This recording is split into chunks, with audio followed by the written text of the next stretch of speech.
5 years of youths. Chapter Roman 1. The sisters at home. Near the small town of a distant 30 miles from London stood a farmhouse surrounded by a few acres of well-cultivated ground. There was a green before the door, and in the midst of the green stood an old elm, and under the elm was a pump. There was a sort of basin under the pump, and there were gathered together the goslings as soon as hatched, leaving the large pond in the farmyard for the use of the ducks and ducklings and the larger birds of their own race. There were hen coops placed on the grass, which were furnished too with an abundant population, and there was a constant fluttering of wings about the pigeon house, where the old ones of the flock would perch at one of the entrance holes and glance up and down and around, perching their heads and making their beautiful necks glitter in the sunshine with 20 different colors. At a little distance was a rookery, a scene of incessant activity, as the eyes and ears of all who were within hearing could testify. The farmers' children were generally in the farmyard seeing the cows milked or playing duck and drake on the pond, and the boys followed the team with their father, or went into the field with old Robin the hedger and ditcher, trying to help him with their little spades and wheelbarrow, while the girls fed the chickens or stole into the dairy behind their mother. It sometimes happened that 2 little girls who were evidently not of Farmer Rickham's family were seen playing with the children on the green. From their dress alone, no one would have supposed them to be young ladies, but their manners and conversation proved them 3 to be in some respects well-educated. All strangers who saw them looked again, wondering who could have the care of them, and what sort of management they had been subjected to. Their frocks, made sometimes of silk and sometimes of calico, as it might happen, were generally torn, and always dirty. Their shoes were all from the sky blue kid to the coarse black leather down at the heel, so as to display a large round hole in the stocking if Mary had a silk bonnet, and on a straw. The one was used as a cradle for the kitten, and the other as a basket to hold strawberries. Of course, all this inspired a stranger with disgust, but if occasion led him to speak to either sister, he was favourably impressed by the modesty of manner and simplicity of speech, by which they were distinguished from many young persons more fortunate in their external appearance. They were the only children of Mr. Byerley, who lived at. One fine May morning, they went, as they often did, to see Nurse Rickham, as they called the farmer's wife. While Mary was looking for 4 eggs among the nettles, Anna amused herself with helping Nurse to get dinner ready. When she came up from the potato hole with her apron full of potatoes, for Nurse had insisted on tying on an apron, she stood in the middle of the kitchen for a minute or 2 looking closely at Mrs. Rickham's gown. Mrs. Rickham turned round surprise. "I never saw you in this gown before, Nurse," said Anna. "'Tis a very old gown, Miss Anna. I've worn it this many a year," and Nurse coloured and looked uncomfortable. "I have seen it before, I am sure, Nurse, though not on you, and yet I thought it had been blue. I don't remember Mamma in anything green. Was it not Mamma's?" "My dear, it was, but who could have thought of your remembering that so many years as it was ago? I have always kept it out of your sister's sight, because she, being older, might perhaps remember it, but today you took me by surprise with it on, and I persuaded myself there was no need to change it." 5 No need at all, Nurse, but I should just like to see if Mary would know it again." When Mary was called in, she did not remember having ever seen the gown before. "Well, how odd that is," said Mrs. Rickham, "that Miss Anna should remember better than you do, when she was only 3 years old when my mistress died, and you were 5. "Oh, but I remember many things that Anna cannot," said Mary. "I remember my coming to stay here, when Papa and Mamma went to London." "How long ago is that, Nurse?" "Let me see, my mistress died 7 years ago, and she went to London every year for 3 years before she died. And it was the first visit when you came to me, the year Miss Anna was born." "My dear, you can't possibly remember so long ago as 10 years, when you could only just go alone." "Oh, but I do," said Mary, "and it is just the trying to run about the green by myself, that I remember. You had a wooden step at the door then, and I used to take fast hold of the doorpost, and put down first 1 foot, and then 6 the other, and when I could not reach the ground I sat down on the step, and slid so that I fell softly on my hands and knees." "Bless the child," cried the nurse, "'tis all true, but what can make you remember it?" "Ah, that I don't know, but I can tell you of some other things. Do you remember whether I cried the first night you put me to bed?" "Yes, miss, you did, for I said to my husband that you had got into a bad habit with your new maid of crying when you went to bed. However, it was only for that night, I think. It was because the bed creaked and frightened me, and the feel of the coarse sheets was not like what I had been accustomed to, and that old elm too, how its rough bark hurt my little hands when I used to try to get round it." "Well, I will never say again that children can't remember back to 2 years old," said Nurse. I think I could not have been older than that when I cut off the fingers of Miss Oliver's gloves, said Anna. Do you remember that, Mary? 7. Mary laughed heartily at the recollection. What a little rogue you looked, Anna, peeping from under the table between the folds of the cloth, while Miss Oliver was so busy talking to Mamma about the patterns, and unrolling and drawing on her gloves in an absent fit, and poor Mamma tried to look grave, and could not when the fingers' ends came through. Miss Anna was always the child for fun, said Nurse. There was as much fright as fun in that joke, however, said Anna. When I had done my cutting, I could not roll up the gloves again for a long time, and I felt so sure of being punished that I heartily wished the finger tips on again. I shall never forget how glad I was to see Mamma laugh. Mrs. Rickham turned away and sighed, and Mary and Anna looked at one another with sadness in their faces. I know, Nurse, said Mary, that you do not like to hear us talk in this way about Mamma, but only consider how very little we remember of her, and how trifling that little is. 8.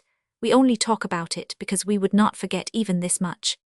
It is all very natural, my dears, but when I think about her as I do every day, and when I see how like her you are, Miss Anna especially, I can't help grieving when I think how much more chance there would be of your growing up to be like her, if you could remember for yourselves what she was. Here Nurse Rickham stood and looked at the young ladies from head to foot, and began to smooth down their rough hair with her hand. They knew well enough what would come next to be anxious to make their escape, so to avoid a lecture on tidiness, one ran to help little Tommy to pump, and the other to gather some flowers for Papa.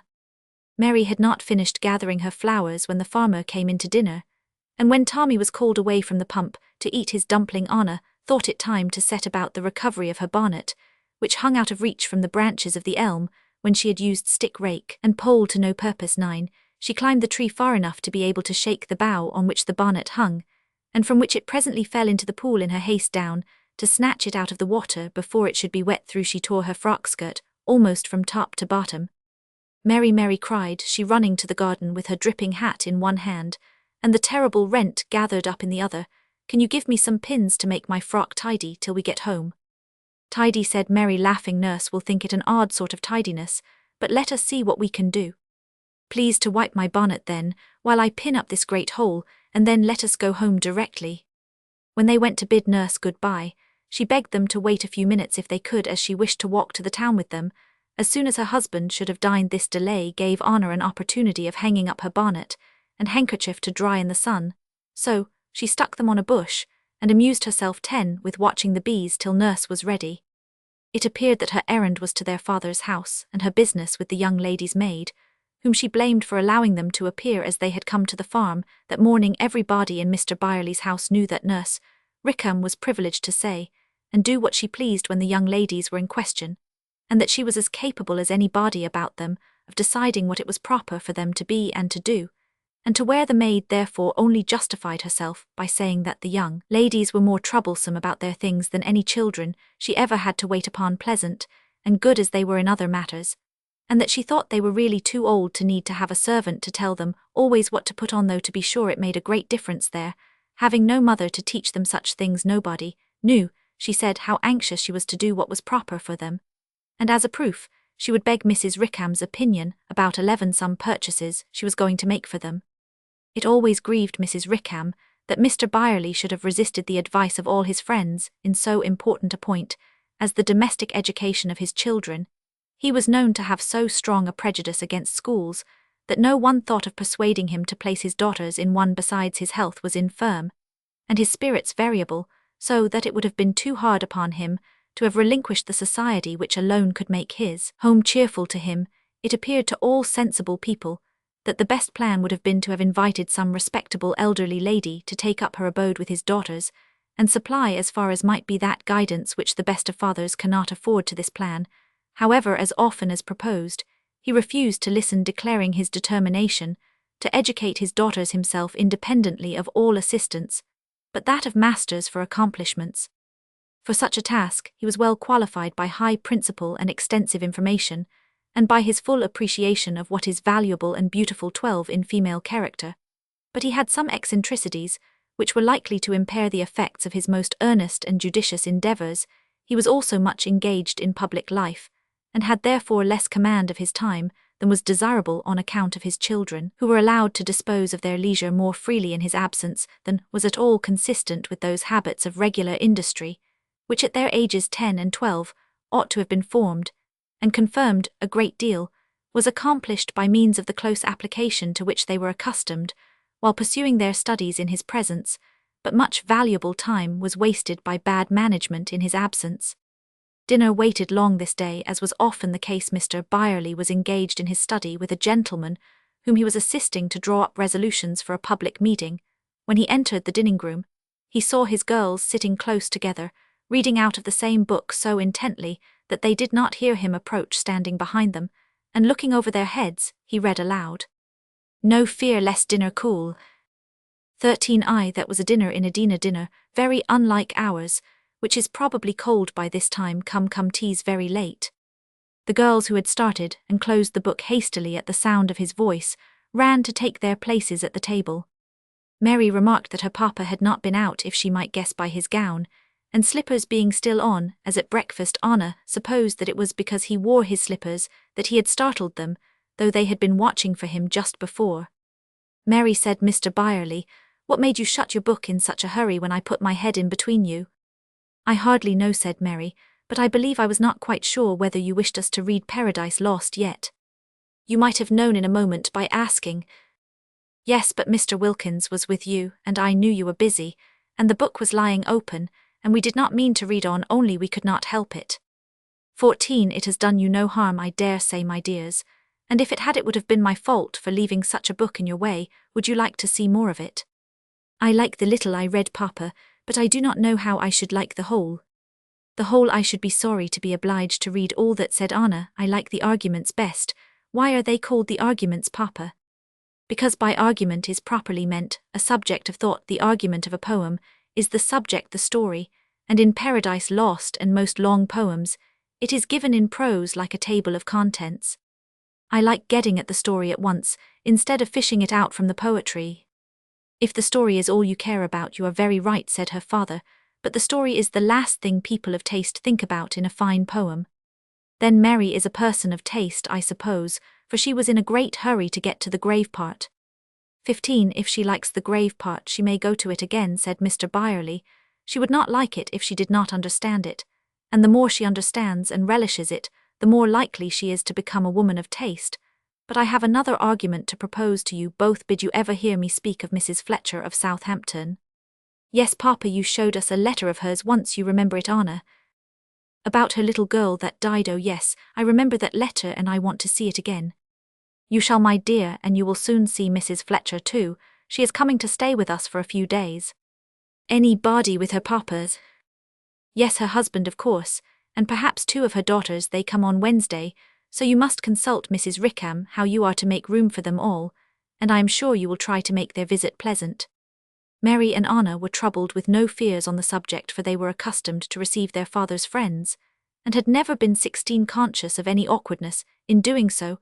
If they had now any doubts, it was about the pleasure they might have in Miss Fletcher's society, for they had never had any companions of their own age or any playmates, except the farmer's children.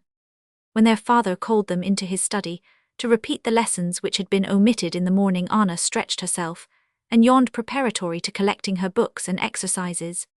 "What, Anna, yawning at the very idea of being employed? Better wait till you are tired, surely."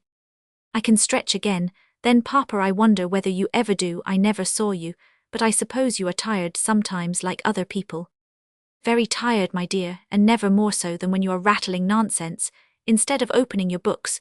There is a time for all things."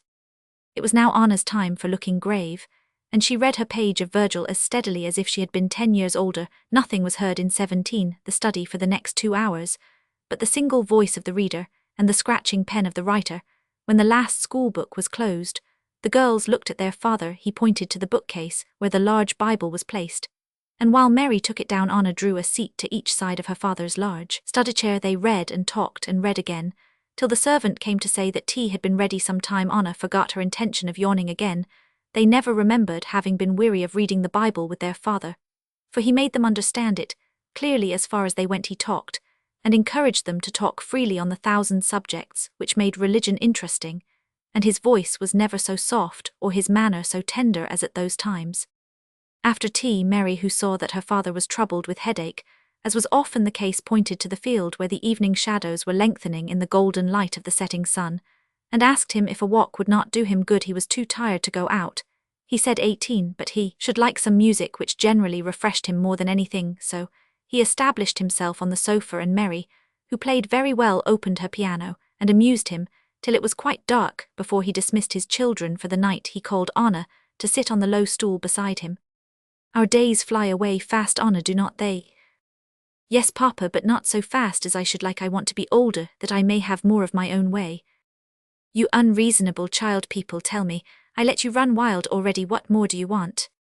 I want to take journeys, and to leave off learning some things that are tiresome, and to learn others that must be very entertaining, and I want to send Farmer Rickham's children to school, and to build an hospital here, and several other things. What a will I would make if I was a woman.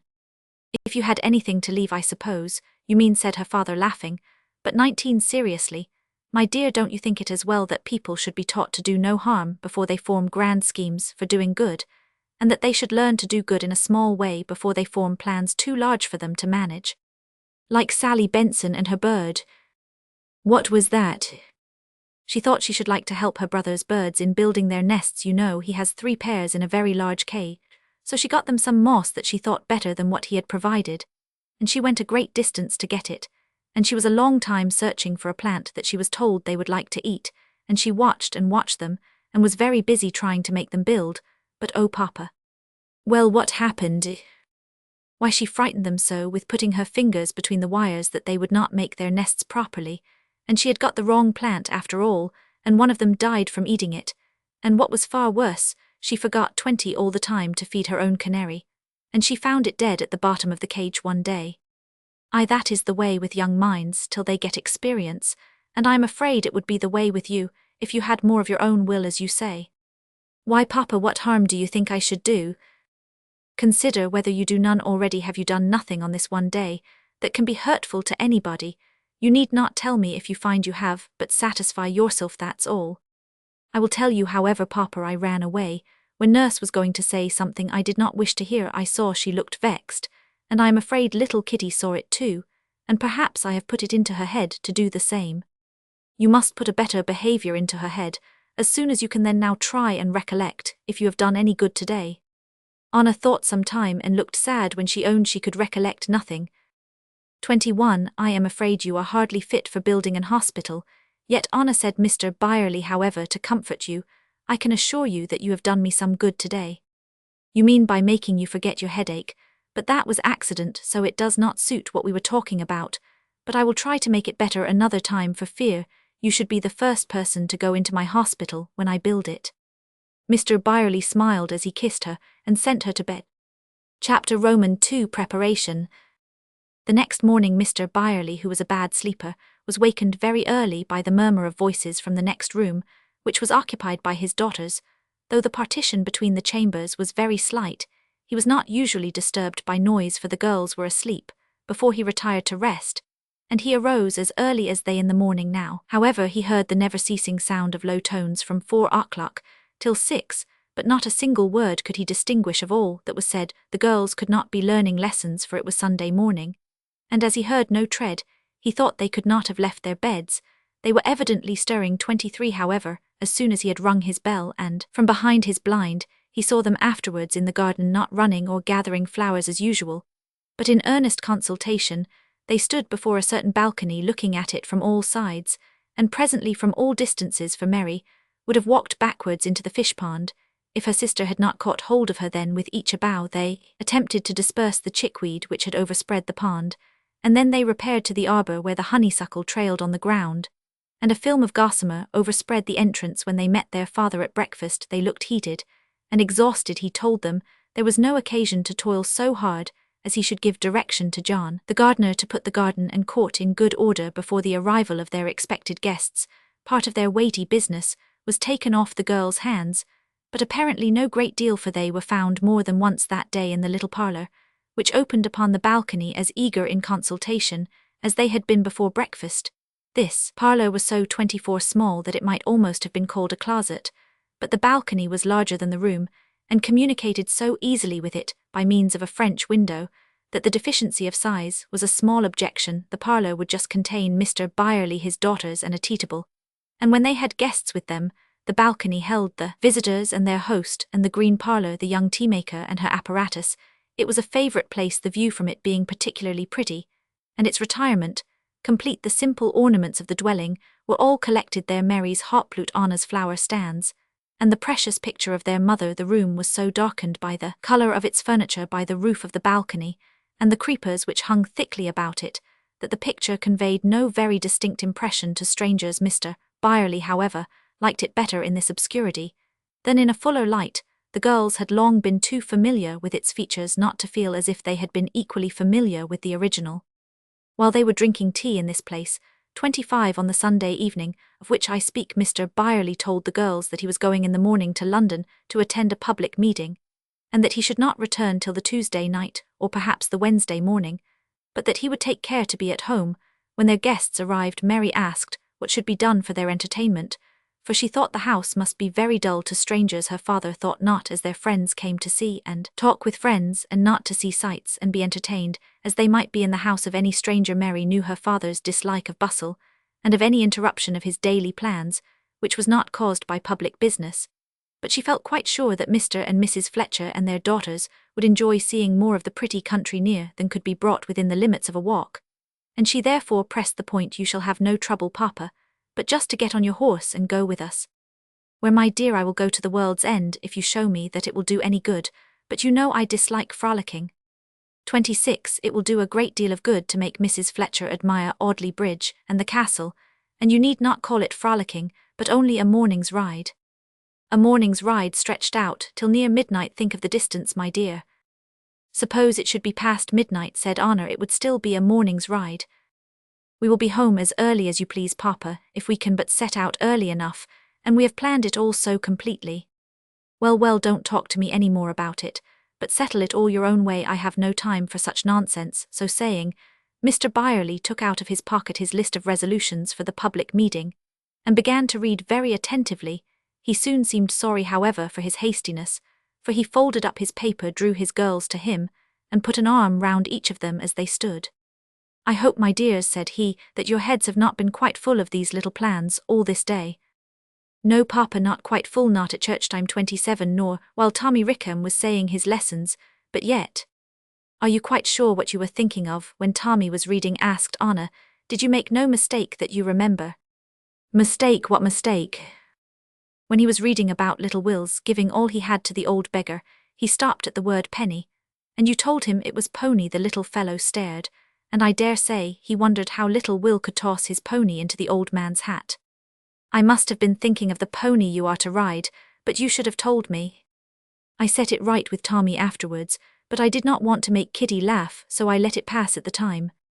Then Papa, said Mary, I am afraid I can't answer for not having had any silly thoughts about this at church. It is always wisest not to answer for any such thing, Mary, for the wisest and best of us are troubled with vain thoughts at the most solemn times, and in the most sacred employments. 28. The very wisest and best, Papa, said Mary, looking at her mother's picture. Your mother used to say so, said Mr. Byerley, as his eyes followed Mary's, and rested on the picture. If ever there was an example of entire self-command, it was she. And if ever there was one who fully understood and felt the blessings of this day, it was she. And yet she used to make the same complaint that we have made. I remember, said Mary in a low voice, that I thought she looked differently on a Sunday from every other day, and I felt differently. The feeling comes over me now of those bright summer mornings, when I used to be taken up earlier than on weekdays, and the washing, and the clean frock and pinafore, and Mamma making breakfast in her neat white gown, and then after breakfast she used to take me into the garden, and let me gather a flower for her. I don't know what makes me remember crocuses so particularly, but I never see a gay crocus bed without thinking of one of those bright old Sunday mornings. 29. She loved to make you particularly happy on Sundays, because she thought the feeling of pleasure might last through life, as it did with her. Her parents made her love the Sabbath, and the power of the feeling was once shown very remarkably. He stopped, but the girls looked at him so earnestly that he soon went on. You know, though you cannot remember that you once had a little brother, nurse often tells you about him, I know, and how he died. Nothing could be more sudden than the accident, and of course neither your mother nor anybody else could be at all prepared for such a shock, for a heartier child could not be. It happened on a Friday afternoon, and all that night, and the next day the struggle which your mother underwent was fearful. Early on the Sunday morning, she slept for the first time since the accident, and I would not have her wakened. When it was broad day, she started up at last with the confused feeling of something very dreadful having happened, but when the tide of grief was just flowing in upon her 30 again, the church bells rang out, she was calm instantly, and that day did more towards restoring the tone of her mind than any previous exertion. Though she had striven hard for composure, she walked in the garden with me, and sat by this very window, sometimes reading, and sometimes listening to the chimes, but looking so like herself that I was no longer anxious about her. She was ill then, nurse says. Yes, her strength had declined very much, and that was the reason why I was so uneasy about her while she was in health. She was the one to give, not to need support, and to the last the strength of her mind never failed. Nurse told us once what Mamma said the day before she died about us, and about everybody who depended on her for anything. I gave Nurse leave to repeat it to you when she thought you could understand and feel it properly, and I am glad she has, because Mrs. Fletcher can tell you much more which you are now prepared to hear. She will tell you how your mother and she used to study together. Perhaps she will show you the Bible marked by themselves for their own use. I have often wanted to know, said Mary, what parts my mother was most fond of and read the oftenest, but I never asked you because I thought you would tell me when the right time came. It is the right time now, said her father, kissing them. Both bring the Bible from below, and we will read a portion to which she used to turn perpetually when she was in any trouble. The next morning the girls were ready dressed to make breakfast early for their father, that he might be in time for the coach to London, but anxious as they were to make him comfortable on all occasions, they did not understand the way, and knew nothing about the many little niceties on which domestic comfort depends. How should they when there was nobody but servants to teach them? They were very quick of observation, and if their father had allowed 32 them to visit his friends, and to see what was done in other houses, their wish to learn and their affection for him would have enabled them to improve their domestic notions and habits. But Mr. Byerley was, as we have said, sadly prejudiced in some respects, and he would allow of no intercourse between his daughters and any of their neighbours. The neighbours thought it very odd. Of course, Mr. Wilkins was wont to shake his head when he told his wife how poor Byerley's children were being spoiled for life by being so shut up as they were, and Miss Pratt, their opposite neighbour, was much scandalised at their method of romping with Nurse Rickham's children, and the young Grants, who to the number of 8 were boating, riding and driving every day, and all day long supposed that the poor Miss Byerleys were intended to be very learned, as they could read Latin, it was understood, and had been seen one day, when the blind was open, poring over globe. It did not of course signify what such neighbours as these thought of Mr. Byerley's method of education, but there were 2 or 3 families of a better 33 class, as to sense and merit, with whom the girls might have associated with great advantage to themselves, and the very commonest circumstances which take place in a tolerably well-regulated family would have conveyed much instruction to these motherless children, which could in no other way be supplied. Mrs. Rickham had taught them to sew, and that well, but about the management of the kitchen and larder she knew little and next to nothing of the customs of the parlour. Their father often sighed when he contrasted the appearance and manners of his children at table with what they would have been if their mother had lived, and sometimes he sent them to smooth their hair or change their frocks before he would sit down with them, but it was beyond his power to establish regular habits of neatness and method, and he trusted that this would be done by their own observation and care. When they should at length see something of the world, he found that the servants grew more and more awkward and remiss from the inability of the young ladies to direct them steadily and with propriety, as children as young as themselves, 34, are able to do when well taught. He was partly to blame himself, for his habits were in some respects eccentric. On this morning he called from his chamber door to desire the servant to run and take his place in the coach. This ought to have been done on the Saturday, and the maid was obliged to leave the fire, which had been badly lighted, and could not be coaxed into a blaze. Mary saw that the kettle would not boil in time unless she took the bellows while the cook dusted the parlour furniture, and Anna brought up the bread and the eggs and the butter from the larder when their father came down. He looked displeased to see them so employed, and wondered why with 2 servants in the house breakfast could not be prepared without so much confusion. After all, the kettle would not quite boil, so the tea was not fit to be drunk nor the egg to be eaten, and there had been so much delay that the horn sounded at the end of the street. Before Mr. Byerley had half finished breakfast, he stuffed his papers into his pockets, pulled on the boots for which he had waited till the last moment 35 and which were only half cleaned after all, pushed aside the umbrella, which Honor offered him with pure child, where's the ring, I can't carry it, unfastened in that manner, kissed his daughters hastily, and ran off just in time to overtake the coach, which had been driven on in disregard of the maid's protestations that her master was coming. When she came back, she sat down to make a comfortable cup of tea for herself, and the cook, while the young ladies finished the cool beverage in the parlour, they were not long in doing so, for they were eager about the schemes which were next to be undertaken. They heard John the gardener whetting his scythe, so they went first to see how the garden could be beautified. When they had ranged the walks with John, shaken their heads over the weedy pond, got their shoes thoroughly wet in the dewy new-mown grass, and then thoroughly soiled on the flower beds, they came in again, and mounted to the lumber garret, leaving in the housemaid's eyes very strong evidence where they had gone. She followed them with dry shoes, and found 36 them trying to bring down from a high shelf a looking-glass, which was placed with its face to the wall. "Stop, Miss Mary," cried the maid, "you will be down, and the glass after you let me reach it, or whatever else you want." "We want only the glass, thank you, there, down it comes safe, but oh dear, what a tarnished, battered old frame it has." "You can never use that glass, Miss Mary, it cannot have been used these 50 years. "Not quite," said Mary, "for I remember nurses dandling Honor before it, but I had no idea it was so shabby. Let us take it down, and dust it, however it may look better then." Just as they reached the head of the stairs, the maid holding one end, and the girls the other, the part of the frame which they held gave way, and it was a wonder the glass was not broken. "I had like to have fallen downstairs glass, and all," exclaimed the maid. "Here's an end of the matter, young ladies, so let us put it where we found it." 37 No, Mary thought it would answer their purpose better than ever now, so she pulled off the rest of the frame, which split with a touch. She desired the maid to rub up the glass, while she and Honor went back into the lumber room to find some paper the same as the hangings of the green parlour. This they found, and when they had called John in to nail up the glass in the little room opposite the balcony, and sufficiently low to reflect the landscape beyond, and sent down into the kitchen for some paste, they began to cut out the trailing pattern of the paper, and so fixed it on the edge of the glass as to make a very pretty border, and one more corresponding with the rest of the furniture than a gilt frame would have been. Even the maid admired what she thought at first a mere fancy, and the girls saw their own faces oftener that day than on any preceding day of their lives. Mary thought that one ornament more was wanted to make all complete. She asked Honor if a white cast of some sort of vase or a bust would not look very well in the corner where the harp-lute rested. Honor agreed, and inclined for a vase which they 38 might fill with flowers. Mary thought the head of a poet or a musician would be more suitable. Who should it be? The only musician she remembered to have seen on the Italian's board was Handel, and Handel was sadly fat and ugly. She did not know who it could be but Milton, and that face beautiful as it was known to everybody by this time. It reminded her, however, that she might perhaps get some hints about ornamenting their bower from Paradise Lost, for she liked what she had read of Eve's preparation of a repast for the angel.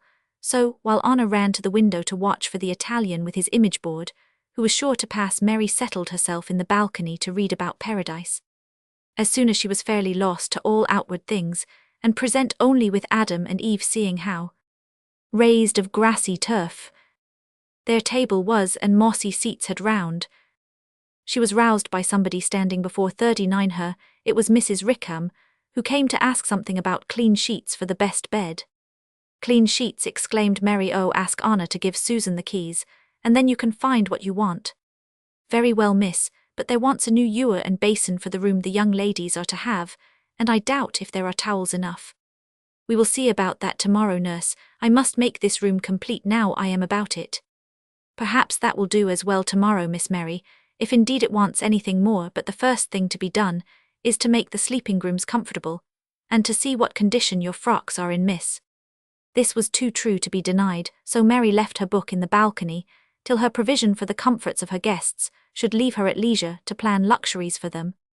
There was time, however, for all, and the manifold luxuries of an excursion in search of the picturesque were duly cared for. The fowls 40, the cakes, the wine, the sketchbooks, the telescope were appointed and hunted up, and Honor put on her habit and went to the farm to try the grey pony which the farmer was to lend her. The pony carried her round the 12-acre field and up the green lane and down the mill lane with the utmost propriety, and promised to be a great ornament to the cavalcade. On Tuesday night the girls sat up for their father till the last coach had passed through the town at 11 o'clock. They were a little disappointed at not seeing him, but had no doubt of his arrival before noon the next day. Chapter Roman 3 Arrivals. "Here comes Papa," cried Anna as she rose from the breakfastable, "and a gentleman with him. Can it be Mr. Fletcher already?" "Oh no," said Mary, "how should it be without Mrs. Fletcher and their daughters? He is coming in, however. I do hope it is not a political person. I had rather hear anything than politics from London people."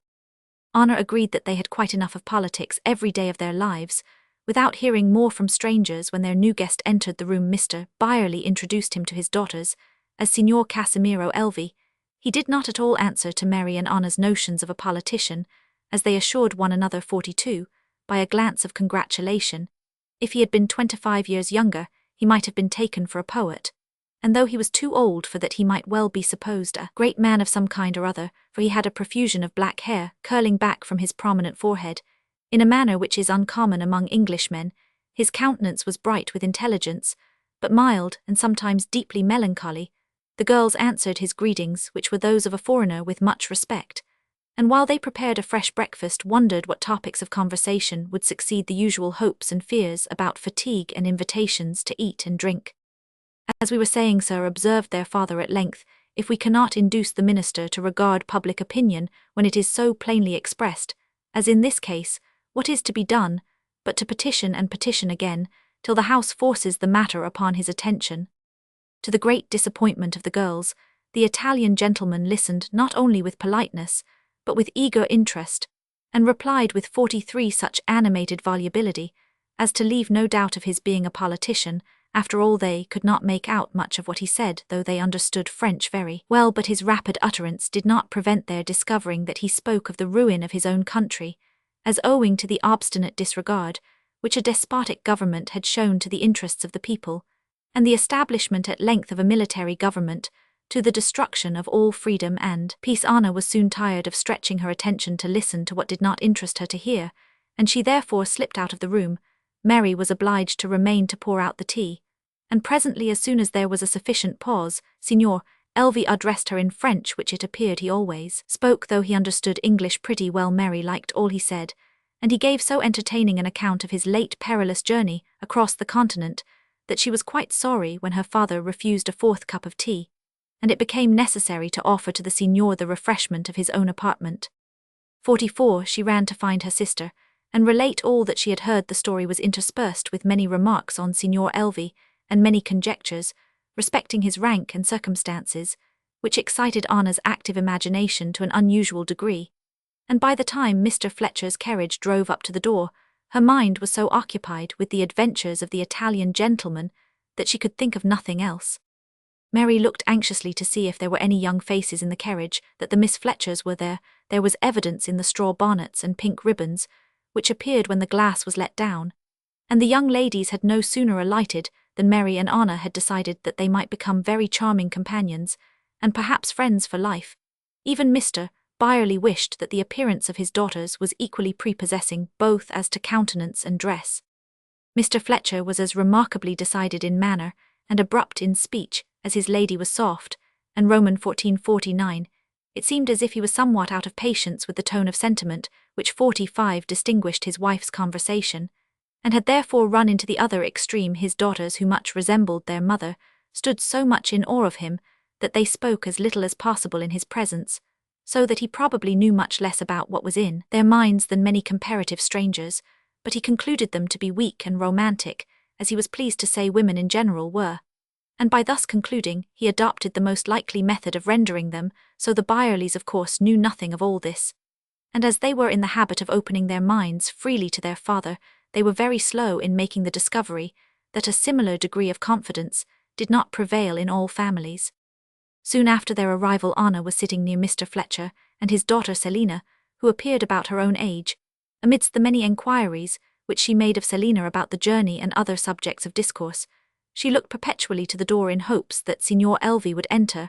When there had been a short pause, she said, "There is such an interesting 46 gentleman here now. I am glad you will see him and hear his adventures."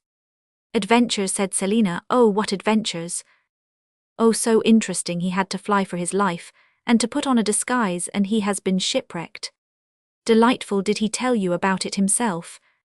"He told my father and sister when I was out of the room, but I dare say my father will draw him out again, and we must take care to be in the way. Certainly one would not miss such an opportunity for the world, but what is his name, and where does he come from? His name is Casimiro Elvi, and he comes from Italy. From Italy, the very country one would guess, to be sure. Pray, why, asked Mr. Fletcher, who had overheard the whole, does nobody put on a disguise? Is nobody shipwrecked that does not come from Italy? 47. Selina made no attempt at an answer, which surprised Anna, who said she supposed Selina meant that the refugees of whose misfortunes we hear so much were generally from Italy, and that she therefore concluded Signor Elvi to be an Italian.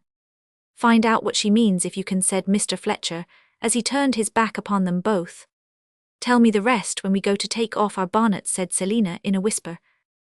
Let us go now, then, said Anna, unless you would like some more cake first.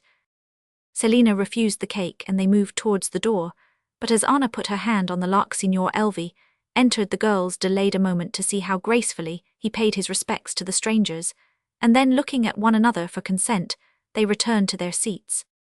Does Mr. Fletcher understand French? Inquired Anna at the end of half an hour, during which everybody had conversed with the stranger, but Mr. Fletcher. 48. Yes, replied Selina, but my father does not like foreigners generally. There is an Italian gentleman in our neighborhood who brought letters of introduction to my father, but we can only ask him when Papa is out, or when we have company, because Papa never speaks to him. What can be his reason? Asked Anna. Selina shook her head, and Anna sat in a reverie, till she saw the ladies about to leave the room. She was made very uneasy by what she had seen and heard. She was sure that there must be something wrong to occasion so strange a want of sympathy among members of the same family, and she began to be afraid that she might not like Selina so well as she at first thought she should. She hoped that their guests would wish to be left to themselves when they entered their own apartments, that she might consult Mary and learn the result of her observations, but the Miss Fletchers said don't go, and Mary seemed quite inclined to stay, having ascertained that Mrs. Fletcher's maid was in attendance on her mistress. 49. Dressing went on slowly, for there were frequent and long pauses, during which Selina stood with the comb suspended, and her sister rose with the key unturned in the lock of her trunk. While they talked of many things, when they descended to the drawing-room, Anna wondered whether the same restraint was to be imposed by Mrs. Fletcher's presence as by her husband's. To her great relief, the girls showed at once that they had no reserves with their mother. They made her rest on the sofa, as she was in delicate health and somewhat tired with her journey. The four girls then gathered round her and held what Anna thought the most delightful conversation she had almost ever enjoyed. She was quite sorry when dinner time approached, and the gentlemen dropped in one by one and engaged Mrs. Fletcher's attention. When Selina and Anna walked in to dinner behind the rest of the party, they lamented that they could not sit together at the bottom of the table. They exchanged a squeeze of the hand at parting, and took their places on each side of Mr. Byerley, preparing to keep up an intercourse 50 of glances, if anything interesting should be said about Italy. Italy was not once mentioned while the ladies were at table, but Signor Elvi was not therefore silent. He talked on almost every subject which was introduced, sometimes seeking, and sometimes communicating information. His observations on the effects which followed the repeal of the silk duties of England on the trade of Lyon interested even Mr. Fletcher, and he also explained entirely to that gentleman's satisfaction a new method of draining marshes, which he had seen practised abroad. All this a little disappointed Anna, who had rather have seen him sit abstracted, unless patriotism and misfortune were talked about. In the course of the evening, Mary found an opportunity of learning from her father a few particulars about the stranger. Mr. Byerley only knew that he had left a wife and large family in his own country, that he had filled a very high political station, and that by his exertions in that station in the cause of liberty, he was rendered peculiarly obnoxious to the 51 usurping government. Sentence of death for high treason had been issued against him, and he had not the remotest prospect of being able to return to his own land and to all that was dear to him there. The party broke up at an early hour, as the travellers were somewhat fatigued, and as great exertions were to be made the next day. The horses and carriage were to be at the door at 8 o'clock, for much was to be seen at Audley Bridge, and no day was ever long enough, as everybody knows, to fulfil all the purposes of such an expedition. When Rose Fletcher had been asked whether she preferred riding or a place in the carriage, she at once declared that she liked riding above everything, but that her habit was at the bottom of the large trunk which had gone on to London. This was not allowed to be a difficulty, as Mary's habit was found to fit her sufficiently well to serve for the occasion. Rose and Anna were therefore to ride with Mr. Byerley, and either Mr. Fletcher or Signor Elvie, as those gentlemen should determine between themselves. 52. Well, Mary, said Anna, as she shut the door of her chamber. Well, Anna, said her sister, as she put down the candle on the dressing-table. What a pleasant day we have had, exclaimed the one. How unlike one another people are, to be sure, observed the other. Mr. Fletcher and the Signor, for instance. I can't endure Mr. Fletcher. Why not, said Mary, surprised. He is silent sometimes, certainly, but when he does talk, he says such very clever things that they are worth waiting for. Do you know, I am not sure, but that I like him better than Mrs. Fletcher. Oh, Mary, impossible, she is such a dear kind lady, and he is so cross I dare not speak to him. Indeed, said Mary, then you must have heard or seen something that I did not. Nay, Mary, I heard him tell you that he gave it in charge to you to cure Selina of her way of speaking. 53. I do not think he was cross when he said that it was rather odd, perhaps so short as our acquaintance is, but Selina really does whine very much, and strangers are more aware of it, and can put her in mind of it oftener than those who are accustomed to hear it. Besides, Mrs. Fletcher has a good deal of it herself, and Rose too. Well, but he was so prejudiced against the Signor. Was he? I thought they seemed to like talking to one another. I afterwards, but you have no idea how very rudely he spoke at first. So Anna told what had happened just after their arrival. Mary owned that he had been wrong, but would not agree that there was no merit in his politeness afterwards, because it must all be ascribed to the Signor's irresistible attractions. Yet she liked Signor Elvie quite as well as Anna. Roman 999. Their younger guests were then discussed, honourable mention being made of a large variety of fine qualities in this case. Neither sister exceeded the other, for the praise of both. 54 was superlative, beginning with their hair and ending with their sentiments. It was found that they were altogether delightful. Upon the whole, Mary, has the day been what you expected, what you wished for? In some things much pleasanter, Butend, yet it was hardly likely that the very first day any opportunity should happen for talking about what we want Mrs. Fletcher to talk to us about. Whenever she does, it will be in a way that we shall like, I know, said Anna. How can you know? Mamma has not been mentioned today, nor any subject of that kind. Not of that kind exactly, said Anna, and yet I am quite sure of it. Selina asked me if there was a churchyard in Audley Park or within sight of it, and she said that if she had a fine estate she would take care to have a churchyard within sight. I said I supposed she meant for the same reason that some grand prince, I forget who, had a man to put him in mind every day that he must die. Then she began telling me about a mausoleum in the 55 Duke of D.S. Park, but her mother looked at her, and she stopped just when she had said that the Duchess was buried there. She was going to mention the Duchess' children, I know, when Mrs. Fletcher put her in mind that we had no mother. She is a kind, sweet woman, and I love her dearly already. It would be very strange if we did not, said Mary, considering whose friend she was before we were born. Mary had now opened her Bible, and they read together as they always did at night. When anything had prevented their reading with their father below, it was very late, and Mr. Byerley had been some time in vain trying to sleep. The conversation in the next room disturbed him, and the continued murmur while Mary read made him suppose that they were not yet thinking of sleep. He rose and tapped at their door. Who is there? Is it you, Papa? Said Anna, opening the door. When Mr. Byerley saw the closing book in Mary's hand, he gave his blessing to his children, and advised them to seek repose. Their minds, as they composed 56 themselves to rest, were full of thankfulness for the new pleasures of companionship which the day had brought them, and Anna began for the first time to be aware of the blessing of having a father whom she could love without fearing in any painful degree. Chapter Roman 4. Pleasure or pain. At the sight of 4 saddle horses and a carriage at Mr. Byerley's door, the population of a began to assemble for the purpose of speculation as to what sort of a journey was about to be undertaken. That part of the population is meant which was dressed and on foot by 8 o'clock, for the grooms and the coachman were very punctual. Here a workman with his frail basket of tools on his shoulder stood to see the provision packed in under the carriage seat. There a boy who had been bird's nesting passed so close before the pony's eyes that it reared. Here a milliner's apprentice lingered in hopes of a glimpse of the riders for whom the side saddles were destined, and there an old 58 man who was going to sun himself in the churchyard stood leaning on his staff to watch the departure of the company. Presently the young ladies were mounted and patting the necks of their steeds to soothe them till the signal of departure should be given. Then was heard the slam of the carriage door, the crack of the whip, and the crash of the wheels on the gravel. The cavalcade gradually disappeared at the turn of the road, and the gazers looked at one another and betook themselves their several ways. It was a beautiful morning, no cloud in the sky, no dust on the road, but all fresh, fragrant, and green in the meadows, and Hedges the carriage party consisting of Mr. and Mrs. Fletcher, their daughter Selina and Mary Byerley began to talk all at once, as is the natural impulse from rapid motion of an agreeable kind, and the enquiries went round, "Have you room? I am afraid the basket incommodes you. Let me put away your shawl, for you will not want it," and so on, to which Mr. Fletcher added, "Have you provided umbrellas, Miss Mary?" 59 umbrellas, said Mary, when there is not a cloud in the sky. There was no cloud in the sky at this time yesterday, and what a deluge of rain we have had since. It appeared that the servants had marked this fact, for the handles of a very satisfactory number of umbrellas peeped out when sought for. "How well your sister rides," observed Mary as Rose Fletcher cantered past the carriage, and waved her hand in passing.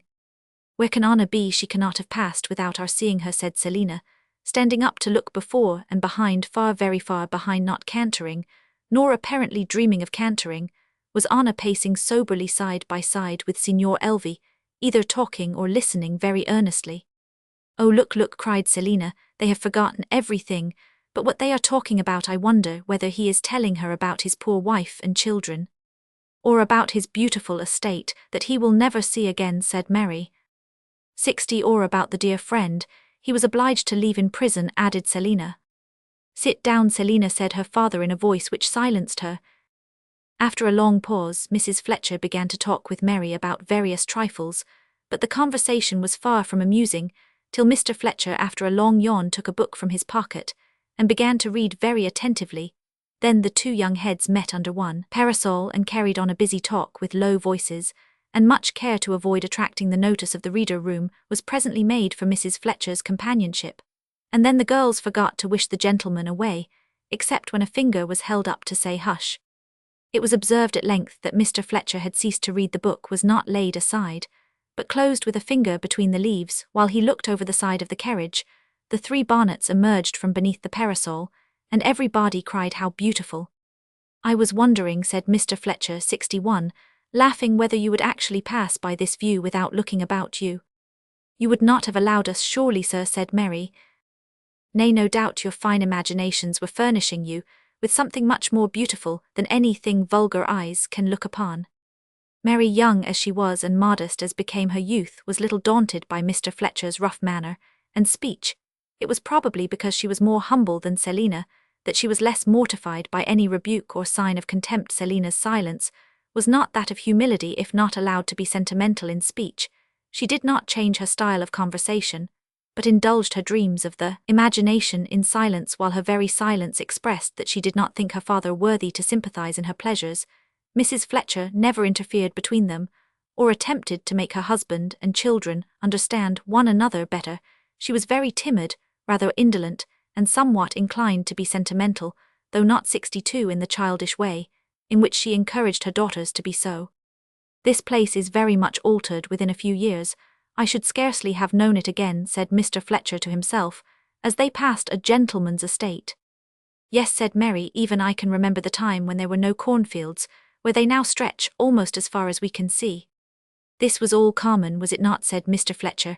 "I think it was a very bleak common with nothing but firs growing upon it when I saw it last." "Yes, sir, and the owner of it had a great deal of trouble about the alterations he wished to make, but you see he persevered." "What sort of trouble?"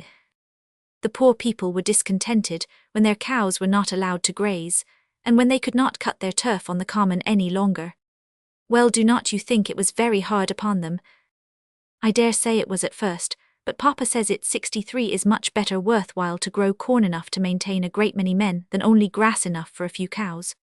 Mr. Fletcher nodded, and Selina observed that all the rest of the way he enquired of Mary, who lived at every gentleman's seat they passed. Sometimes she knew, and sometimes she did not, but he did not sneer when she had no satisfactory answer to give. One mansion, which stood on a lawn a little way back from the road, appeared in a state of lamentable ruin. It was unroofed, and the stone pillars and doorways and naked windowsills were blackened with smoke. In answer to Mr. Fletcher's question, "When was this burned down?" Mary told all that she knew of the when and the how, and then turned to the ladies to relate some circumstances of a different kind, notwithstanding Selina's exclamations of admiration and pity and his wife's heightened colour, which testified to the deep interest of the story. Mr. Fletcher also for once seemed inclined to listen.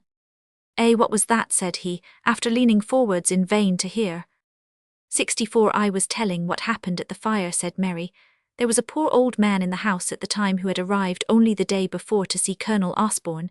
He had belonged to his regiment. I believe he was sleeping high upstairs at the back of the house, and nobody remembered him when the fire was discovered. Miss Osborne recollected him at last, and while everybody was busy she wrapped a blanket round her, and flew up the back stairs. The curtains of the old man's bed were on fire, and he was fast asleep when she burst in. She thought he was suffocated, but as soon as she dashed some water on his face he roused himself enough to let her put the woolen coverlid over his shoulders and lead him down the burning stairs. While she was helping him the blanket slipped, and her gown sleeve caught fire. She was dreadfully burned, but she scarcely felt the pain, while the stairs cracked and cracked again at every step they took, and the flames rushed and roared all round them. At the foot of the stairs she met her father coming in despair to look for her, but though he saw how she 65 was blackened with smoke, he asked no questions till he had helped her to get the old man beyond the reach of the burning rafters, which fell on the lawn. "Bravo, like daughter, like father," cried Mr. Fletcher, "but what became of her?" "Her face was so much burned that nobody could know her for the Miss Osborne that used to be so much admired, and what is worse, her left arm is so shrunk up that she never can use it again. As for the poor old man, between the fire and the fright and the grief he was quite worn out, and he died the next week." "What a disastrous fire!" exclaimed Mr. Fletcher. "How the young lady must wish that she had stayed where she was safe." "Oh no, sir," said Mary in a low voice. "Why, you say she did not save the old man after all?" "No, but what a conscience she would have had all her life long. Do you think all her beauty, and the use of all her limbs would have made up for that?" "Well then, she must wish that the fire had 66 never happened. Why do you shake your head now?" "Because it is worth all she suffered, and more to know what she can do on such an occasion. She need never be afraid again that she shall not be able to do her duty, or to bear the consequences. Her father at least must be very sorry that the fire happened." "I think not still," said the persevering Mary. "If you were to see him with his daughter for only 1/2 hour you would find out how he loves her, and tries to make her feel what has happened as little as possible. But he can never be sorry that it has been proved what a daughter he has. When she begins to repent of what she did he may begin to be sorry for the occasion, but that will never be." "Well, you shall have it all your own way, because you are right, I believe," said Mr. Fletcher. "But I hope, my dear, your father will have some pleasanter proof that you have a strong mind and a willing spirit." Mary could not answer as Mr. Fletcher looked 67 kindly at her. He soon opened his book again, and nobody spoke till the carriage stopped at the door of the Audley Arms. The party presently dispersed themselves in groups about the park Anna, and Selina, of course, flew to each other as soon as the one had alighted from her pony, and the other from the carriage. Arm in arm, they wandered away under the shade of the avenue. Rose and Mary, with their sketchbook, explored their way to the ruin, to which the people of the inn had directed them, and they were immediately followed by Mrs. Fletcher, and their Italian friend Mr. Byerley also seemed disposed to accompany them, but Mr. Fletcher persuaded him to go round a longer way for the purpose of witnessing the result of an experiment in tillage, which he knew to have been made on a piece of land adjoining the park at the ruin. They were all to meet at 2 o'clock, by which time the servants were to have spread the dinner at the precise point of view, where prospect hunters were wont to feast body and soul at the same time. The members of the 3 detachments all enjoyed 68 themselves in their several ways. The 4 who were together, perhaps the most Signor Elvie, could draw well, and he superintended Mary's sketch to her great profit and pleasure. He advised her not to attempt the more extensive view which, though spread temptingly before them, could not easily be transferred to paper with all its flitting lights and shadows, its sloping lawns, and wooded banks and streams that peeped out where the sunshine fell brightest. He rather recommended a particular angle of the ruin, whose massy stonework was finely contrasted with the light birch which waved near. He took her pencil, and on the back of a letter showed her with a few rapid strokes what kind of effect he thought might be produced when he had seen her make a successful beginning. He carried off Rose to a little distance, that she might attempt the same subject from a different point of view, to which her only objection was that she should be too far off to hear the conversation. "Oh, that will be too sad," exclaimed he. "No lady must feel forlorn today, Mrs. Fletcher, and I will sit between you and tell you tales to beguile your tasks." 69 Mrs. Fletcher was willing, but observed that her daughter scarcely understood French well enough to enjoy a narrative related in it. The good-natured Signor therefore attempted to make himself understood in English, which he spoke better than might have been expected from his very short practice, but yet so as to render it very difficult for the hearers to maintain their gravity long from the beginning of his tale. His auditors imagined that it was to be of a melancholy cast, but as soon as the narrator became aware that his broken language was an impediment to the serious impression he meant to produce, he dexterously placed his personages in new situations, and gave so strange a turn to the incidents he had related that the whole became comic, and the girls were supplied with a good reason for the mirth which they could not have suppressed. Their drawing meantime went on, but slowly, for they sat pencil in hand, looking towards their companions instead of the ruin, and when they began to laugh all hope 70 of steadying their hands again speedily was over. Well, said he, rising at length, laugh as you will, but draw also, and with all gravity he began to criticize, but again and again, as often as they looked towards one another, or some odd phrase, which they had just heard occurred to them, there was a fresh burst. It ended in their being too weak with hunger and mirth to do anything more before dinner, while their friend's politeness could not allow him to leave their sketches unfinished. In a little while, the whole party being assembled, except Anna and her friend, and the cloth being spread temptingly on the turf, everybody sat down to eat, when however knives and forks were laid across, and the empty bottles outnumbered the full ones, and still the two girls did not appear. Mrs. Fletcher and Mary grew rather uneasy. Mr. Byerley went to the brow of the eminence on which they sat, and looked round in vain. Signor Elvie rose to go in search of them, but Mr. Fletcher prevented him, declaring it impossible that any harm should befall them in the 71 Park, and that nothing was so probable as that they should forget the time. On inquiry, it appeared that neither of them had a watch. No matter, said Mr. Fletcher, which of them would think of using it, if she had depend upon it. They are reclining under a tree or beside a brook, wondering if ever mortals felt such friendship for one another before, or perhaps weeping over the tales Miss Anna heard from the Signor this morning. Signor Elvie looked very grave but said nothing. It is time they were dining, however, said Mrs. Fletcher, and if they have lost their way they must be quite exhausted. My dear, said her husband, I thought you had known better than to suppose they can care about eating when they have something so much better to do. I think, sir, turning to Mr. Byerley, that it is time we were finding our way to the bridge, unless the ladies require a longer rest. He rose and sauntered away, and his wife immediately, by Mr. Byerley's advice, dispatched 72 of the servants different ways in search of the lost companions. Mary sent some biscuits by each, and having left orders with the remaining servant to make the young ladies comfortable when they should arrive, and to direct them towards the bridge, the rest of the party followed Mr. Fletcher. Anna and Selina were soon found within half a mile of the place of rendezvous, walking as leisurely as if the sun had just risen, and they had had the whole day before them. They were both sad and disinclined to eat, and in a very few minutes they followed the party to the bridge. Very little notice was taken of them there, but by the anxious mother and sister, who, having satisfied themselves that nothing disastrous had happened, tried to cheer and amuse them.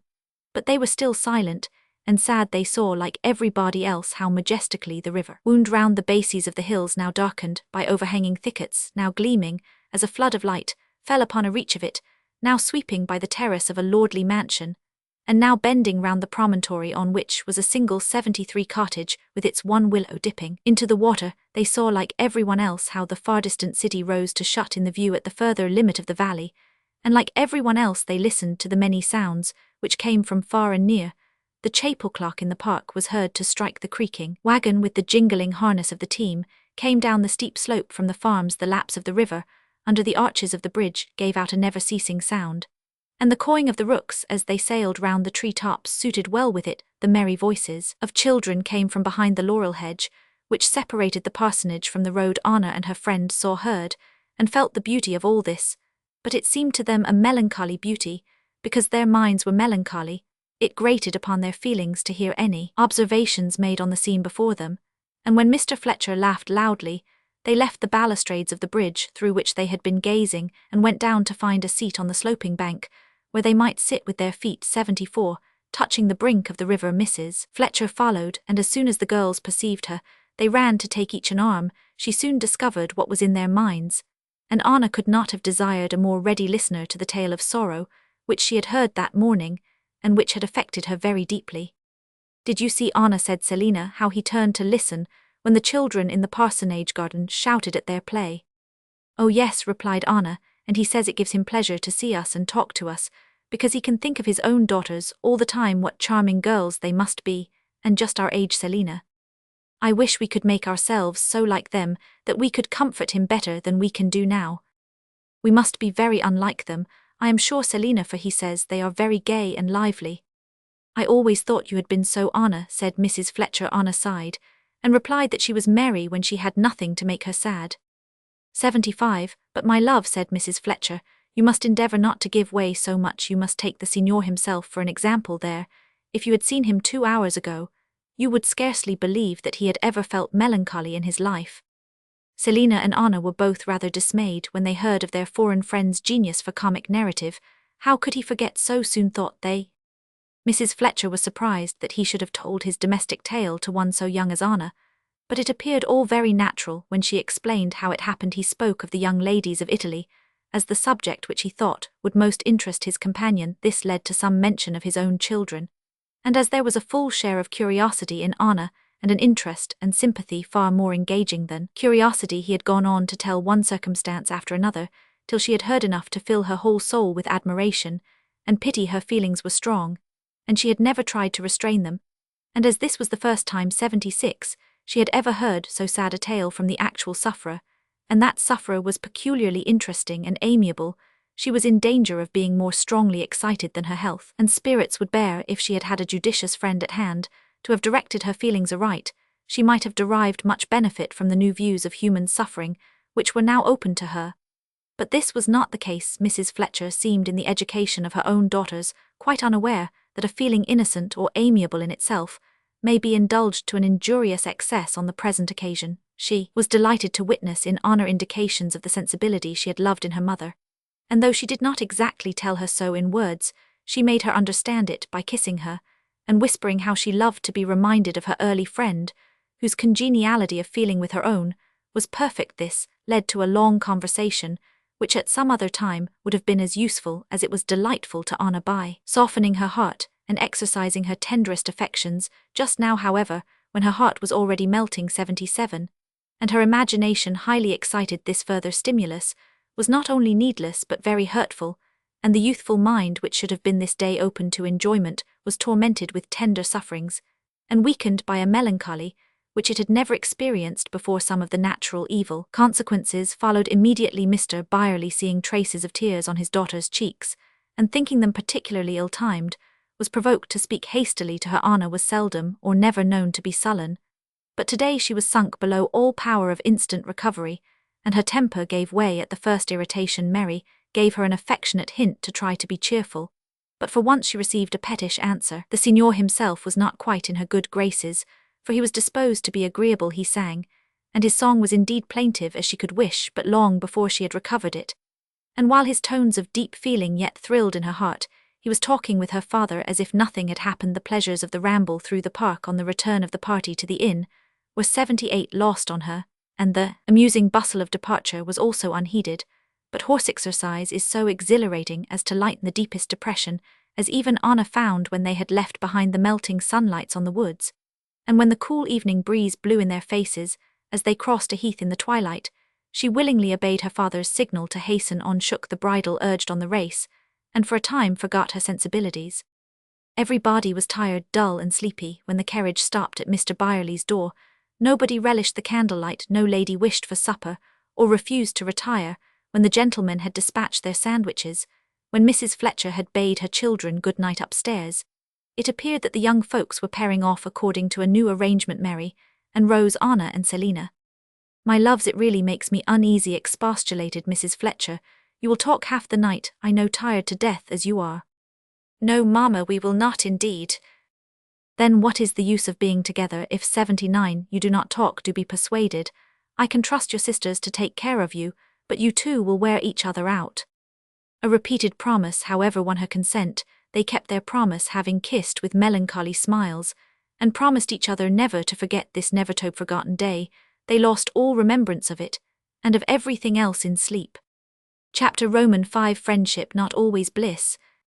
There had as yet been no time for due honour to be paid to the favourite green parlour, but early the next evening, those of the party who were the most likely to appreciate its peculiarities were assembled there. The harpflute caught the eye of the signor as soon as he entered. "Ah," cried he, pointing to it with delight. "May I?" And he took it down, and tuned it just when he was about to begin. His heart seemed to fail him. He laid it down with a sigh, saying, "It is long." A glance between Anna and Selina supplied what he would have said. Mary felt it all as much as they, but she did not content herself with a sympathizing sigh. She took the instrument and struck up her 81 father's favorite Spanish song of liberty, as she hoped the exile's current of feeling was diverted from melancholy objects. "Liberta, liberta," he echoed, starting up and waving his hand while his eyes sparkled, and as often as the signor looked up and smiled, he joined in the burden. "Liberta, liberta." He was delighted with Mary's singing, which was very unlike what he had heard from any other young lady since he had been in England. She had been well taught, but she had that natural taste for music, the ear, and the soul for it, without which no teaching is of any avail. She sang much and often, not because she had any particular aim at being very accomplished, but because she loved it, or, as she said, because she could not help it. She sang to Nurse Rickham's children. She sang as she went up and downstairs. She sang when she was glad, and when she was sorry, when her papa was at home, because he liked it when he was out, because he could not be disturbed by it in the woods at noonday. She sang like a bird, that a bird might answer her. And if she woke in the dark night, the feeling of solemn music came over her with which she dared not break the silence. Everything suggested music to her. Every piece of poetry, which she understood and liked, formed itself into melody in her mind. Without an effort, when a gleam of sunshine burst out, she gave voice to it, and long before she had heard any cathedral service, the chanting of the psalms was familiar to her by anticipation. Anna had as good an ear and a much richer voice, but not quite so prevailing a love for the art, if art it may be called in such a case as theirs. She was always able and willing to sing, but not so continually and spontaneously alive to music as her sister. She would join in when her sister began, and whenever they sat at work in the balcony, their voices would ring clear and sweet through the house by the hour together. Their father loved to hear them, and the servants themselves were never tired. When Signor Elvi had heard several songs for which he had asked scarcely with the hope that Mary would be able to gratify him, he mentioned at last a duet, which she had never seen or heard of. It seldom happened that she could not sing whatever was asked for her father took care that she was supplied with good music of all kinds, ancient and modern, and when she had once noticed a melody, it was never forgotten, or might be revived on the slightest suggestion. The duet now mentioned she knew nothing about, but thought she and Anna might learn it if the signor would sing it to them. He was well pleased to do so, and they established themselves in the balcony, sitting at his feet, and learning almost as much from his countenance as his voice. The thing was accomplished presently, as much to his amazement as pleasure, and he sat with his head on his hand, listening with delight to the music of his own land. Mrs. Fletcher understood, and felt the pleasure too, and their father, who was walking in the garden with Mr. Fletcher, stopped and listened, without remembering to apologize to his companion for the sudden interruption of their conversation. No new air was lost on him, especially when sung by his daughters. "How sweet, how wild Mary's voice is!" 84 observed Mrs. Fletcher to her daughters, as they sat within. "I have not heard such another since her mother sang to me." "Which is the most like Mrs. Byerley?" asked Rose. "I scarcely know," replied her mother. "They both remind me of her perpetually. Anna has her mother's countenance, and I catch occasional glimpses of the mirth which I used to love." "And the sensibility," said Selina.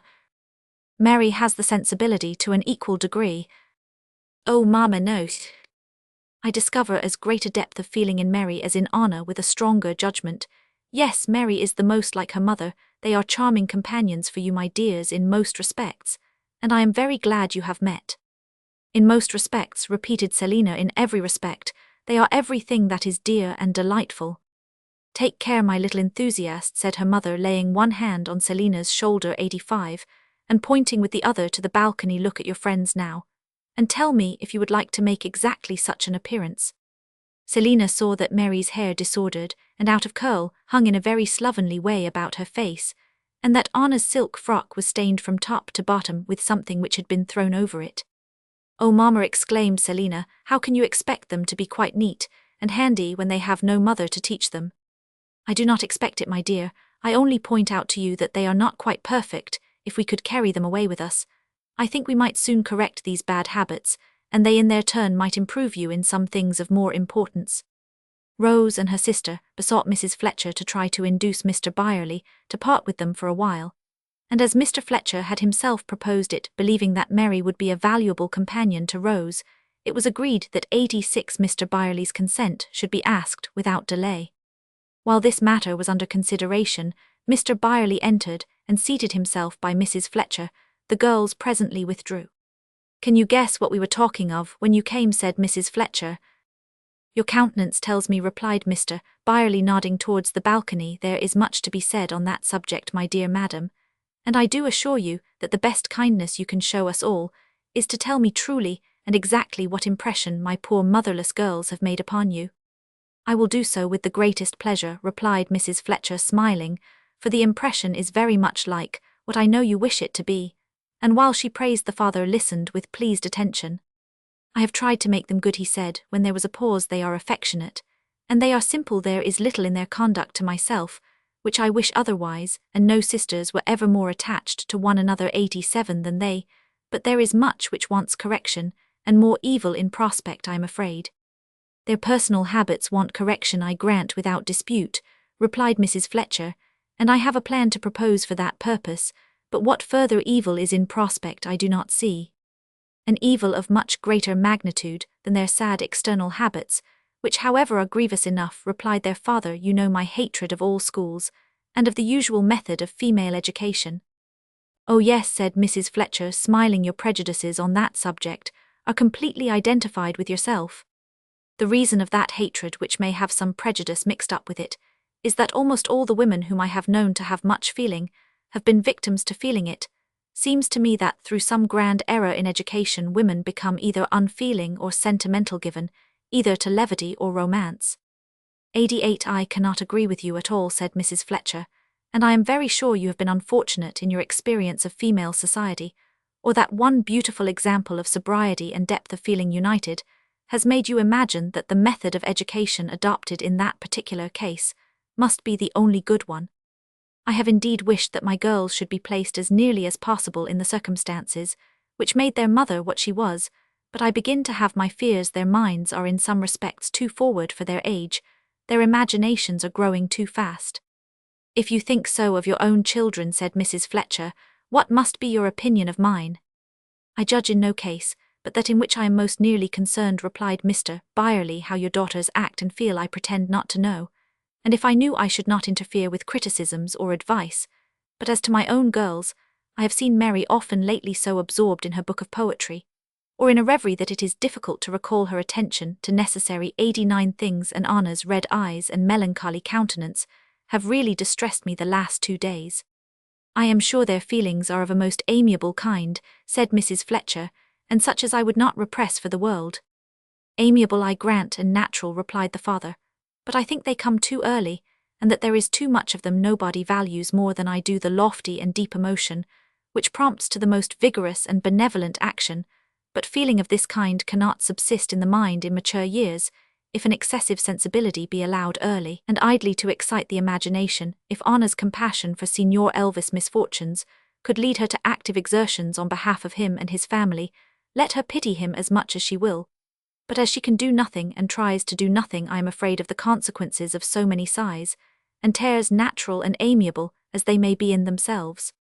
"I believe Mary feels quite as much," observed Mrs. Fletcher, "and to better purpose 90, for she tries to amuse him instead of awakening painful feelings." "If that was the case always, I should fear nothing," replied Mr. Byerley, "but I dread the effects of the reveries over Paradise Lost, and—" "Paradise Lost will do her no harm," said Mr. Fletcher, who had joined them unperceived, and was leaning over the back of the sofa. "No imagination was ever the worse for being early nourished on that book. It is the flimsy, lovesick, sentimental poetry of modern times, which makes women so weak and tiresome as those of them are who pretend to be bookish or to have fine feelings." "I should not have thought," said Mr. Byerley, smiling, "that you would have admitted poetry under any shape into your daughter's library." "You do not know me then," replied Mr. Fletcher. "If you and I were to compare our notions of a perfect woman, I believe they would be found pretty much alike. She must have an intellect capable of grasping high thoughts, and 91A heart, expanded by boundless feelings or religion, cannot have done all it may do for her. It is because I value the noble faculty of imagination so highly that it grieves me to see it weakened and perverted by early indulgence." "As it is in my girls," said Mr. Byerley gravely. "No," said Mr. Fletcher, "not in your girls, at least not in Mary, and not to an irremediable degree in honour, but it is time you were taking care. If I had Mr. Byerley's fears, which I have not said, Mrs. Fletcher, I should take the girls into the world, or at least let them see more society here. If they had a greater variety of realities to think about, they would have fewer imaginations. I agree with you perfectly, my dear, said Mr. Fletcher, and now it was most clearly proved in various ways to Mr. Byerley that the best possible plan he could pursue with his daughters would be to let them join their friends in a journey to the continent, where they were 92 going to reside for 2 or 3 years, notwithstanding so many arguments. However, the father could not be persuaded of the possibility of parting with his children, and the most he could be brought to say was that he would endeavour so to arrange his plans as to join Mr. Fletcher's family in the south of France. In the course of a few months he laughed, as he adverted to the remarks which might very fairly be made on this new proof of his eccentricity, if his neighbours should lay hold of the idea that he went abroad for the moral improvement of the girls, as if they could not be made wise and good in their own country. The difference of country has nothing to do with it, said Mr. Fletcher. If we were going to Dublin or Edinburgh, instead of tour you would come to us, as you intend doing now. Your object is change of society more than of place as far as your daughters are concerned. As for your own peculiar tastes, you can gratify them more easily abroad than you could in London, where such a politician as yourself can never be left long unmolested. But Byerley 93, you surely do not regard what anybody says about your domestic plans. Nobody so little, replied Mr. Byerley, as my practice has proved, but I sometimes amuse myself with the remarks which are made on my oddity. I hope my girls will never suffer by the reputation of that sort which I have gained. Not they, it is more likely they should suffer by our leaving them for the hour together, as we are doing now, to listen to the signor's pretty soft sentiments. On approaching the balcony it was found, however, that though the signor was holding forth on a pretty subject, it was by no means a sentimental one. He was describing the process of rearing silkworms in Italy, and of obtaining and managing their produce. Thence he proceeded to answer some questions of Rose's about the silk manufactory at Lyons, of which he had talked with her father at dinner on the day of their arrival. Anna had not listened, and was not therefore much interested in what was now said. The evening sun shone bright and warm into 94 the balcony when Mary gave up her seat there to Mrs. Fletcher, while she took her place at the teatable. Remarks were made on the luxury of such an assemblage, in such a place, on the beauty of the prospect, the fragrance of the flowers, and many other causes of enjoyment, when Mr. Fletcher, ever afraid of sentiment, cried out, "Pray, Miss Mary, do not let the tea be the worse for everything else being so charming. Not all the prettiness in the world will make up for the tea being spoiled." He appealed to the signor, who did not appear to share Anna's indignation, though he smiled, while he replied that he liked perfection of comfort when it could be had, and that if he were an Englishman he did not doubt that it would be a drawback to his pleasure to be disappointed in the strength and flavour of his tea. Selina and her friend thought this was overstrained politeness, till they perceived that their foreign friend sipped his excellent coffee with real relish. They forgot to drink theirs till it was cold, but as they probably did not notice the fact, it did not signify. 95 Signor Elvie did not appear at the breakfastable the next morning, and on inquiry it was found that he had gone out very early, leaving word that he should not return till night. No one could imagine whither he had departed. He knew not one person in the neighbourhood, and had no connections of business or pleasure out of London. Had he gone in one of the coaches? No, it was not coach time when he went out. He took no parcel with him, nothing but his hat and stick, and a book which peeped out of his pocket. The servant said she could not tell in what direction he had turned his steps. No further information was to be obtained, and the plans for the day were laid without any reference to their stranger guest. The principal plan was for a long afternoon visit to the farm, to drink new milk, play with the children, and see all that was to be seen. Mrs. Fletcher had known Nurse Rickham in former days. She had now seen her at Mr. Byerley's house, but had promised to visit her in her own homestead, where she might see all the children gathered together and make some acquaintance with the husband. At a little past 4 accordingly Kitty stood by the farmyard gate dressed in her best, to open it for the ladies to enter.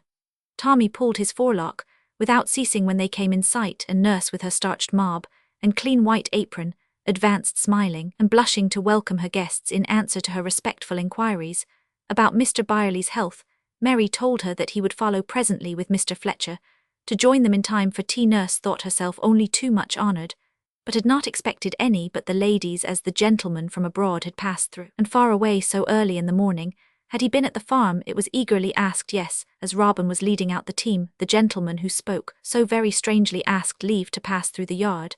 And the paddock behind, as this seemed the shortest way to the hills, he wished to reach. Robin could scarcely understand one word of his enquiries, so he called Nurse Rickham, who having been more used to gentlefolks was able to afford him more satisfaction.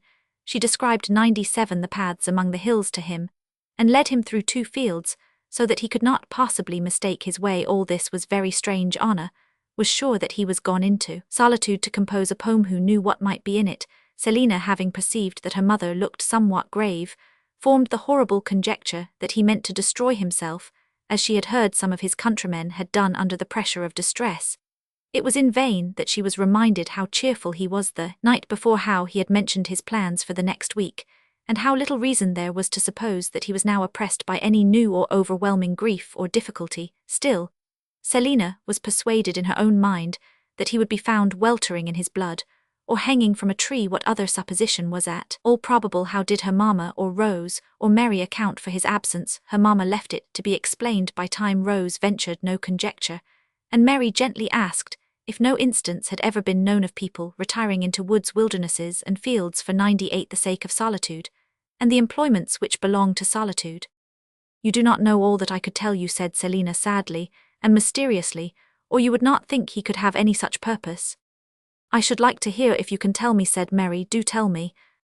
Selina drew her aside and whispered, Signor Elvi is not a Christian. I know it, replied Mary. I heard Papa say so. Then how can you think he can like to be alone, as a religious man would? Because I think he is a religious man. Selina looked very much puzzled. Mary said some other time, I will tell you what Papa told me about this, and then you will understand what I mean. Does your Papa think that Signor Elvi is religious? Yes, he does, but do not fancy that Papa is not a Christian, and I do assure you that you may make yourself quite easy about Signor Elvi. 99. He is too wise and good to throw away his life as soon as misfortunes happen. I do not blame people for destroying themselves so much as you do, Mary. They only do it when they are very miserable. I am more sorry for them than you are. Not more sorry, I hope, said Mary. I am very sorry for their misery, and I am more sorry still that they have not strength to bear it. They are indeed more to be pitied than one can imagine. Not strength, repeated Selina. Well now, I cannot help admiring their courage. I think it shows such great courage to leave everything that they know and go they do not know where to, take the leap in the dark, as somebody says. Do you not blame people then for destroying themselves? Enquired Mary, perplexed in her turn. Oh yes, to be sure it is very wrong. Because of what? Selina did not seem quite ready with a reason. 100. Presently, however, she answered, because it offends God. Certainly, said Mary, it offends God to refuse to bear whatever he appoints. It shows that we do not trust in him. It shows that we are very cowardly. Cowardly, exclaimed Selina. What, to do such a bold act as that? Such a rash act, said Mary. It is not the less cowardly on the whole for being rash, I know. It must require some sort of vehement resolution. To do the very deed, to cut one's throat across or fire a pistol through one's brains. That is what I mean, interrupted Selina. But a man who shows this sort of courage only has it because he wants a greater.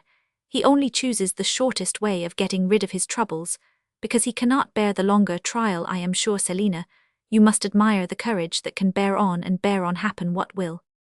Like the martyrs and like the prisoners in the Inquisition. Oh yes. 101. And like many who never heard of the Inquisition, but who endure worse things than they could ever meet with their troubles and griefs, which last from year to year, and which oppress their wives or their children or somebody else whom they care more about than themselves. Selina looked doubtful. I do not know anything so grand, continued Mary, as to see any barderman woman or child patiently and cheerfully bearing one affliction after another, without wanting anyone to see or admire, giving up everything most precious, as soon as required to do so, and growing more and more careful to make other people happy, as they are less so themselves. How very selfish, how very cowardly is the boldest man that ever cut his throat in comparison with such. Selina felt this, but inquired, do you think Signor Elvi could be such a one if he is not a Christian? Mary pondered a while before she answered, I do not know. I will ask Papa what he thinks, but I am very sure that a person so 102, kind-hearted to everybody, so fond of his wife and children, and so very serious as Papa says he is about religion, could never in his right senses plunge himself into destruction, and every body that he cared for into misery. This last sentence furnished Selina with a new scheme. If Signor Elvi would not in his right senses hang himself, he might do so if driven mad by his misfortunes, and who could wonder if such should prove to be the case? It mattered not that he had been not only sane, but cheerful the night before, and that Nurse Rickham was pleased with all that he had said, and with his manner of saying it that morning. Selina was determined to be apprehensive. Who, or what therefore could prevent her being so? Mary, on her part, was resolved to ascertain what Signor Elvis' principles were with respect to the duty of bearing the troubles of life with patience and cheerfulness. If she might judge from what she had seen, those principles were good, but she did not know how much allowance to make for differences of national character and for constitutional temperament.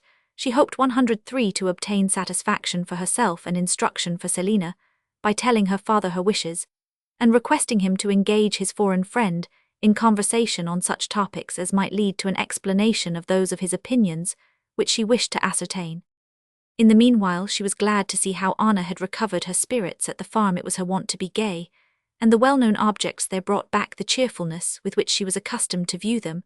When in a merry mood Anna was almost wild, she was so now. A spirited game at prison bars was going on in the paddock, and Anna and Mr. Fletcher were the most daring and active of the players. Nobody excelled Mr. Fletcher at this kind of sport, and he was glad when an opportunity offered of engaging his girls in amusements which they relished far less than was natural at their age. Rose had now thrown aside her bonnet, and was as eager to break the bounds of her prison as little Tommy Rickham himself, but Selina, who was disappointed to find that Anna's sympathies were not as true to 100 for her own as the needle to the pole, turned away with a sigh, and sought a shaded alley in the garden, where she nourished her tender fears in solitude, and grew more melancholy with every shout of laughter which reached her from the paddock. She could not forget Anna, as she had just seen her panting with heat and fatigue, her face flushed, her hair blown back, her eyes almost starting with eagerness, as she turned and wound about the palings, fled round and round, crossed and crossed again in the agony of escape, which left her no breath to cry out as her pursuer came nearer and nearer,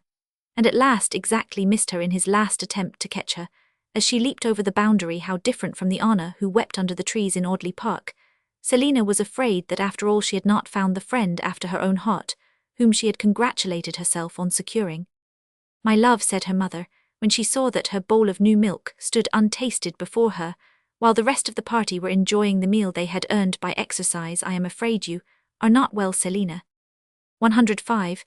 There was visible agitation about the lower part of the face, while she replied in a low voice that she was not. 99. Her father, whose back was towards her, turned suddenly round, and looked her full in the face, while he felt her pulse with mock gravity, observing that there was no distemper, but on the nerves which certainly wanted bracing. In an instant, before she was aware, he held her hands behind her with one hand, and with the other dragged her to the very brink of the pond as if he would throw her in. Selina screamed and struggled. Everybody else laughed. Anna rather more loudly than was accordant with her friend's sympathies. Mr. Fletcher let his prisoner escape, ran after her, and when he had given her such a chase as exhausted her breath, caught her, and whispering a few words led her back to her seat at the table under the tree.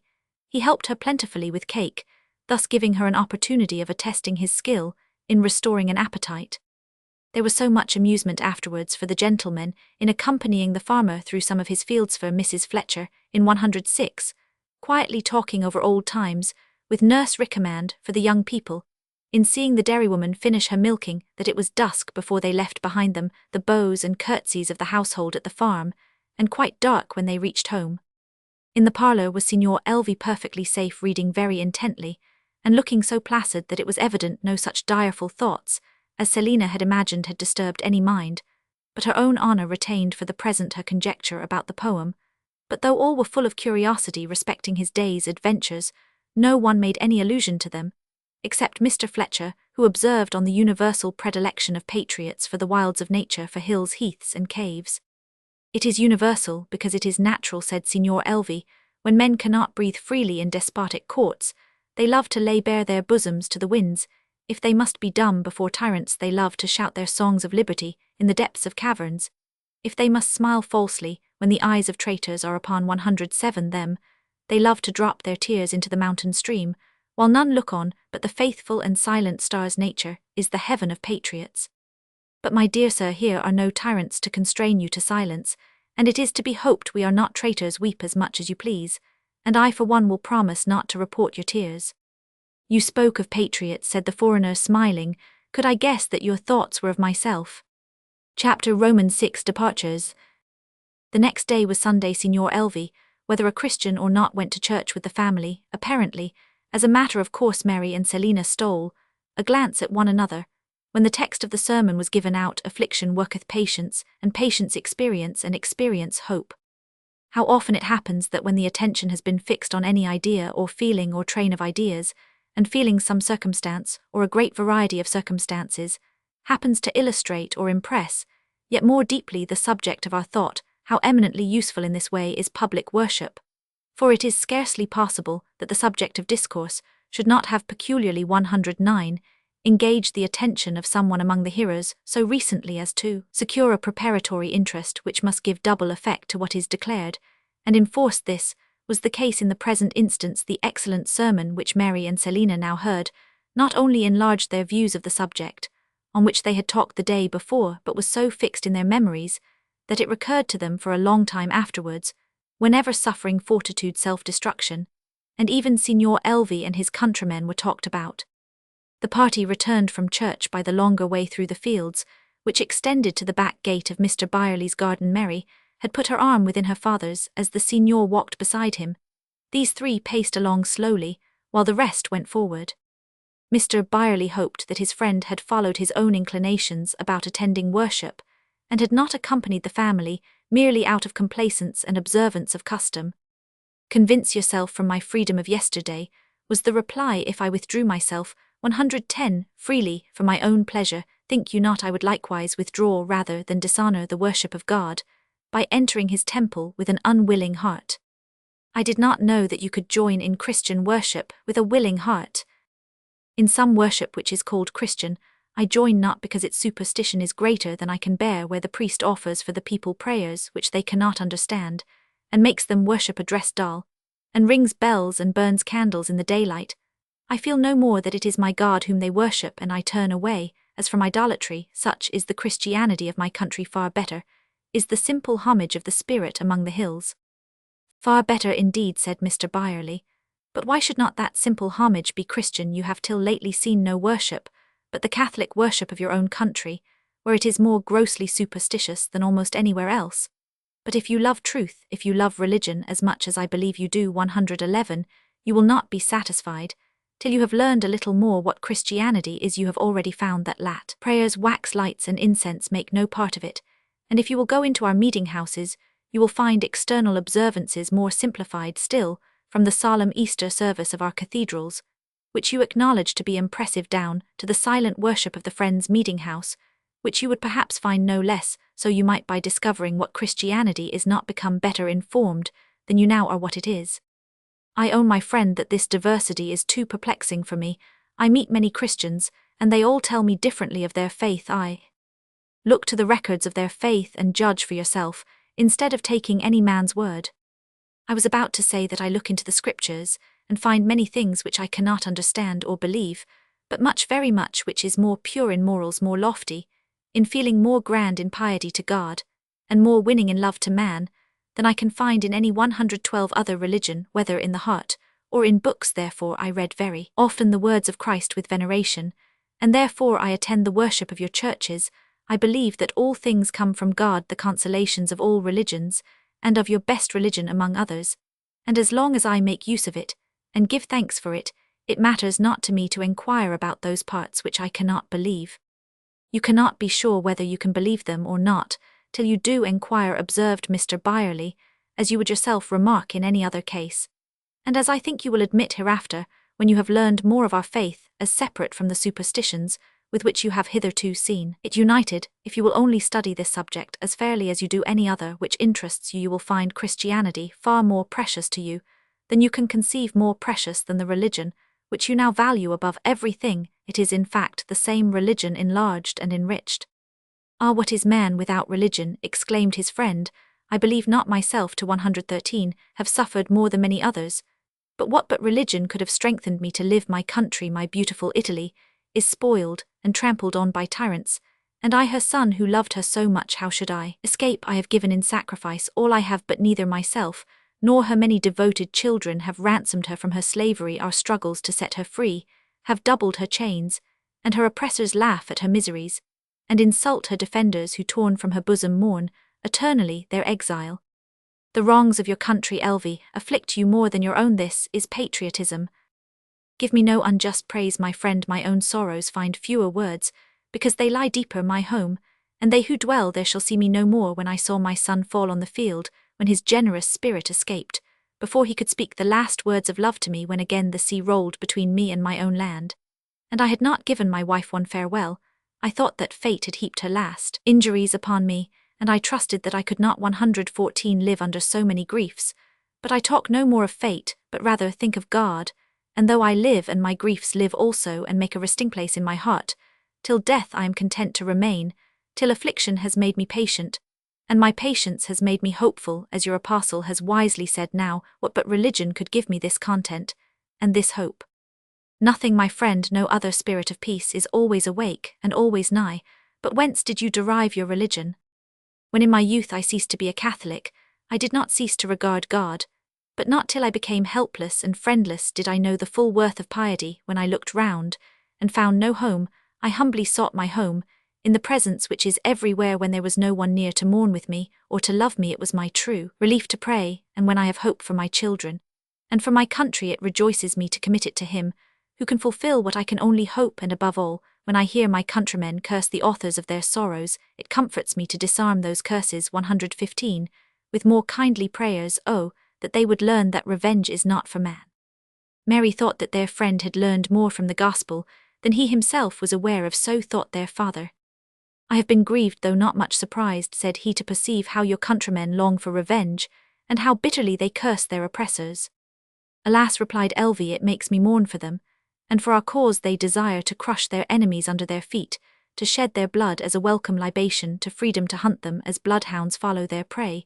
But the noblest hearts feel not thus. The strongest sight looks furthest, and sees a nobler issue than this. I ask them, where is their faith, if not in providence? In liberty, the chains of tyranny are strong, but the consuming power of time is yet stronger. Tyranny now puts forth her force to desolate the lands, but there is an immortal vigor in liberty, which shall make her the queen of the world. When prisons shall be raised, and when blood shall cease to be 116 poured out, like water, this is the faith which I would give to those who will not receive a better, yet some of them will not live even by this faith.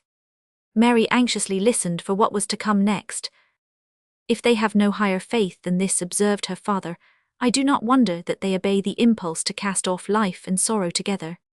Nor I, my friends, for the temptation is indeed strong. You have felt it to be so.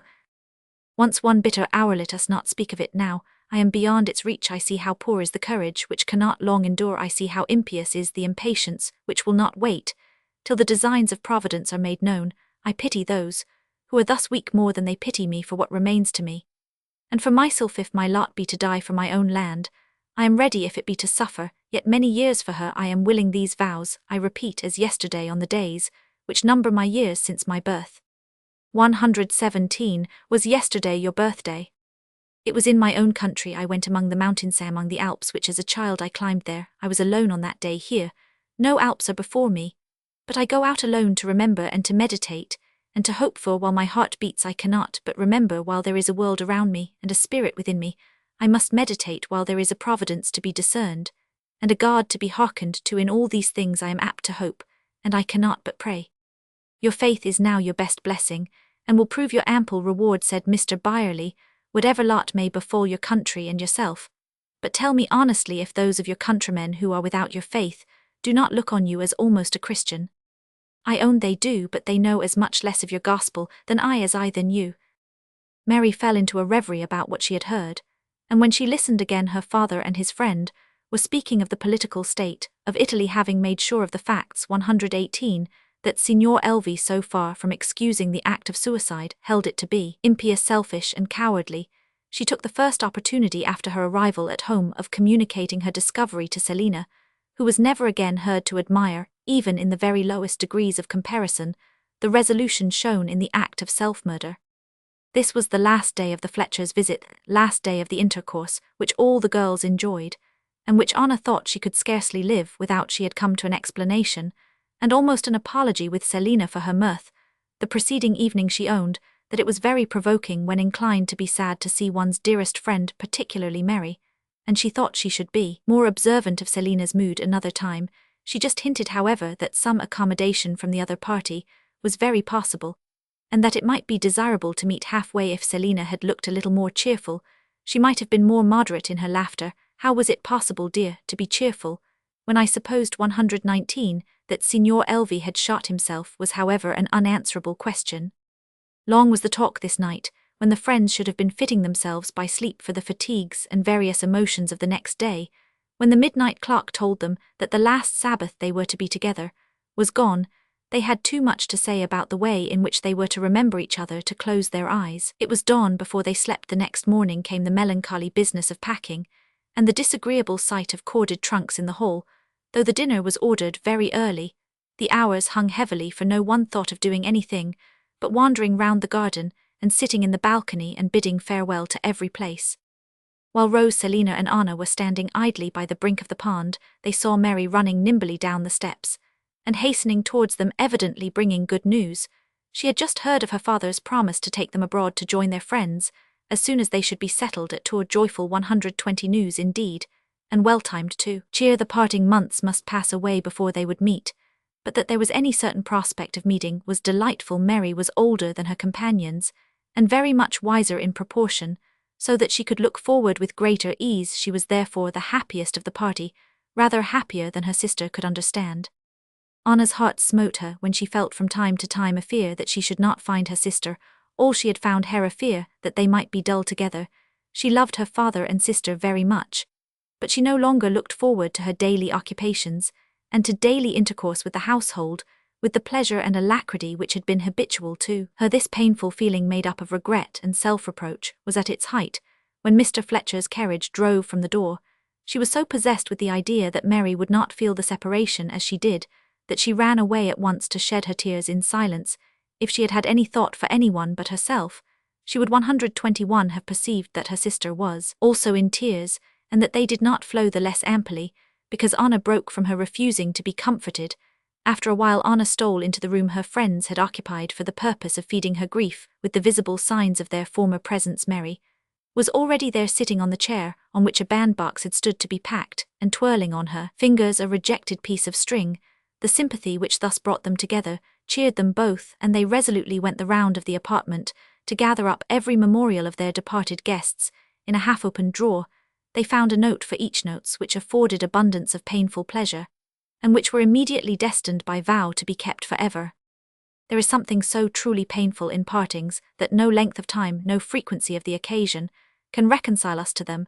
The sight of the deserted room strikes gloom upon the heart. Even if its inhabitant intends to return in a very few days or weeks, we sigh over every memorial we happen to meet with. Even if the absent 122 is to return presently, to claim it, the grief of a really terrible parting is transferred by association to the least important, and everybody feels pretty much alike about them.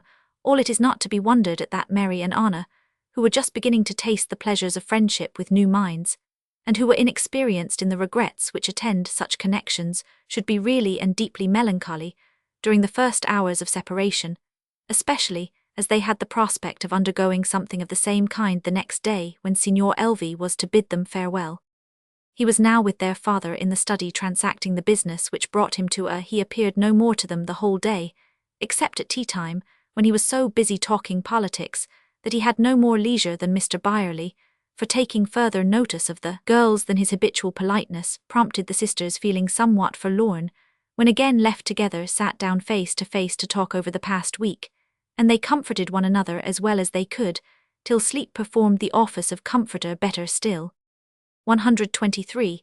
The next afternoon, when the Signor had bestowed on them his last smile, and with foreign politeness and native feeling kissed their hands at parting, they went to their father's study to get rid of their ennui. Mr. Byerley was fortunately in particularly good spirits, much as he esteemed his late guests, and had on the whole enjoyed their society. He preferred his own quiet study, and the liberty to pursue his daily plans. To be gowned and slippered was quite a luxury, and to shut the door on all the world, but his children gave him a satisfaction which he was not unreasonable enough to expect to see reflected in the faces of his young companions. It was well that he was in a bright mood, for all his patience was needed today. Virgil could not be made to utter poetry, or even sense this afternoon, and Fenelon's French was far less intelligible than Signor Elvis Anna's memory furnished her with one provoking rhyme.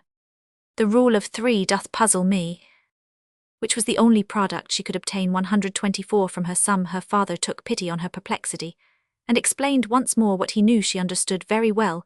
He pointed with his finger to the place where the answer was to be written down, when lo, a huge teardrop fell on it, then came another, and another, till the divisor and the quotient became alike indistinguishable. What is all this about? Said her father, making her sit on his knee. What makes you so unhappy this afternoon?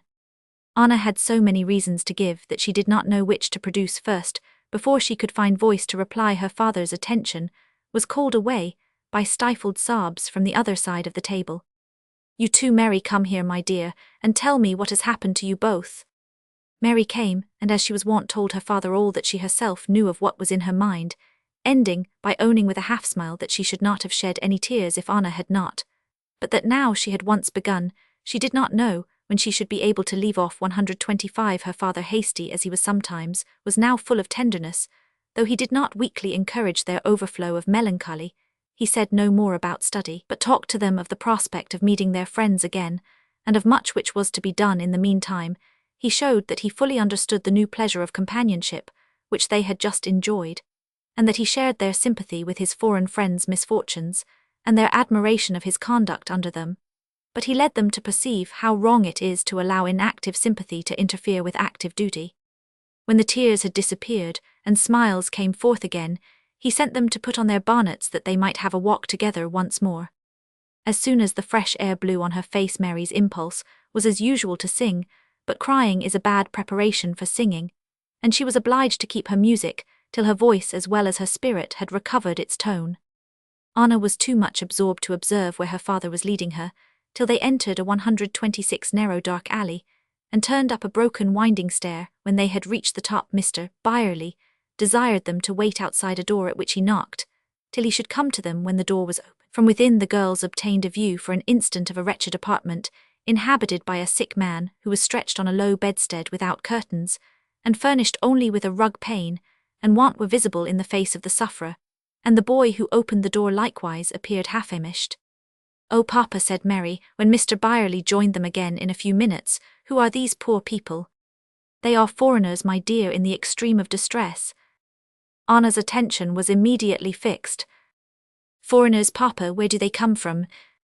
"From Italy. The man is an image-maker, whom you may have seen about the streets with his board.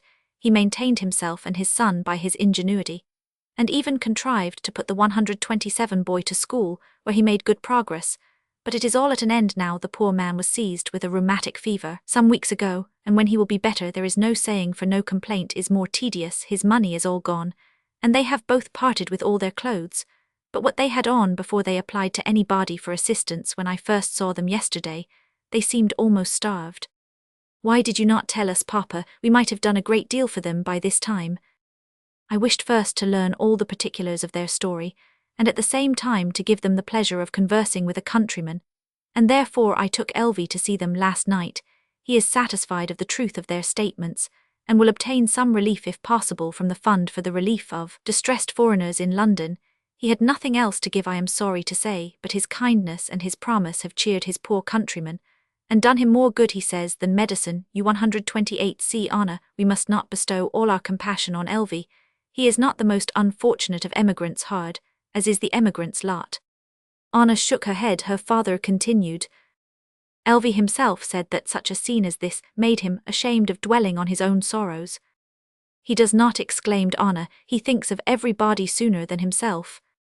"He does, my dear, to all appearancito admiration, but I believe he has very severe struggles to undergo when no human eye sees and none are near to feel with, and for him I will not say that he reproaches himself for this, but he is anxious to bear in mind that others suffer more than himself. I am not sleepless. He says, from hunger and pain like this man, I can see the sun shine, and be consoled. I am soothed by friendly words and kind deeds, and my poverty is not real but only future, since I have clothes and food. But this man tosses on his straw bed through the night, and groans in anguish through the day. He has no bread nor clothes. 129 Nor is any one near to give his son to, is wasting before his eyes. and they have nothing but their faith to make them dare look forward one single day. I must think of them when I am sad. Elvie is right. Certainly, Papa, said Mary, but still, I think we cannot judge of a person's griefs by what their condition seems to be. Do not you think some people may feel exile and disappointment more than other people feel sickness and want? I do, my dear. The degree of suffering depends more on the state of the person's mind than on his outward circumstances. A very refined and amiable person may suffer more from the disappointment of his affections and the ruin of his country than a very stupid and ignorant person from actual want. All these evils are equally real, but there are these differences that we can understand and estimate the one kind better than the other, and we can always relieve the one and scarcely ever the other, and of course our first concern is with that which we can measure and relieve. That is, we should think more of this poor 130 man, and of what we can do for him than of Signor Elvie this afternoon. So we will. Happily there is no occasion to feel less for Elvie, because we can do more for his poor countrymen, said her father, if we are but careful to do what we can, and what we ought. We may make ourselves sure that our feelings will be right. We are to take care of our actions, and to leave our feelings to take care of themselves. This doctrine did not quite suit Anna's taste. She made no objection to it in theory, but when she had made sure of the imageman being taken care of by other people, she lapsed into her reveries about patriotism and friendship, or rather, about one patriot and one friend. Chapter Romans 7. London. Instead of a few months, it was full 2 years before Mr. Byerley and his daughters set out on their promised journey to the continent. Mr. Fletcher's plans had been changed from time to time, so as to delay the arrival of his family at Tours, and Mr. Byerley was too fond of his home to be persuaded to leave it till the last minute, though everybody saw how necessary some change of plan with respect to his daughters was becoming. To this, he was not himself totally blind, though he was scarcely sufficiently aware of the danger in which Anna stood of losing all energy of character, all vigor of body, as well as of mind, through an unbounded indulgence of the imagination. Mary was generally thought 132 very romantic, but the very few who knew her well never applied the term to her. No weak, no romantic person was ever capable of the silent perpetual self-denial which Mary practiced. No romantic person was ever so entirely devoted as Mary to the welfare of everybody about her. It is true, she did not make much use of the common rules of common people for judging of herself, still less of others. Perhaps she overlooked these inferior rules too much, she thought, and she felt on a large scale, and when she had laid hold of a good principle, she made it serve small as well as great occasions, in a way that little minds would have found it difficult to comprehend. Nobody doubted that on great occasions Mary would act nobly, but they supposed her unfit for the purposes of common life. They supposed her too bright and good for human nature's daily food. They were quite mistaken, as they would soon have found by living in the same house with her 133. They would have seen how capable she was of forbearance in trifles, of patience under daily trials, of the careful performance of irksome duties. Her mind was matured so far beyond her years that a stranger who knew her age, and not her circumstances, would have accused her of an affectation of womanishness. It was because she thought and felt like a woman, however, and not because she wished to be thought one, that her manner was that of a woman. It was peculiar, certainly unlike that of any other girl of her age, which was a disadvantage in some respects. But there was nothing in it which a kind-hearted person would find fault with. It would rather please him, knowing, as Mary did, that it was probable that their seclusion from female society had left them ignorant of many of the important proprieties of life. She was particularly watchful to obtain all the light she could on a subject of such great practical consequence, and her incessant observation and anxious desire proved excellent teachers. The very nicest sense of propriety grew out of the discipline she imposed on herself, and was now operating rapidly on the faulty 134 external habits of her early years, and from the desire of doing right, a much better motive than the desire of being pleasing. Mary was becoming elegant and ladylike in her dress and appearance. And how went life with Anna all this time? Alas, very differently. She was delicate in health and weak in spirits. All the instruction, all the discipline, which had so remarkably improved her sister, seemed to fall short of its due effect on her. It taught her what was right, and gave her a tormenting, impotent wish to do it, but to do it she seemed to have no power, and therefore the wish was tormenting her. Time was ill-employed, she could not tell how or why, for she was very sorry for it, and was always ready to own she was wrong, and profuse in her promises that she would mend, but no amendment followed. She presented the singular phenomenon of a strong understanding which seemed of no use to any body, of a clear knowledge of what was right which did not prevent her doing wrong, of a lively sympathy for other people's feelings, which did not prevent her irritating and wounding them perpetually. 135 Of a temper gentle and amiable on the whole, but liable to sudden and unaccountable disturbance. It is needless to say that she was not happy, and that she did much to prevent her sister being so. Her father had many an anxious hour on her account, though he still hoped that as she was so young she would conquer the irresolution, which seemed the origin of all her faults. He did not sufficiently remember that, owing to the peculiarity of their situation, time had done more than remained to be done in deciding the cast of character of his children.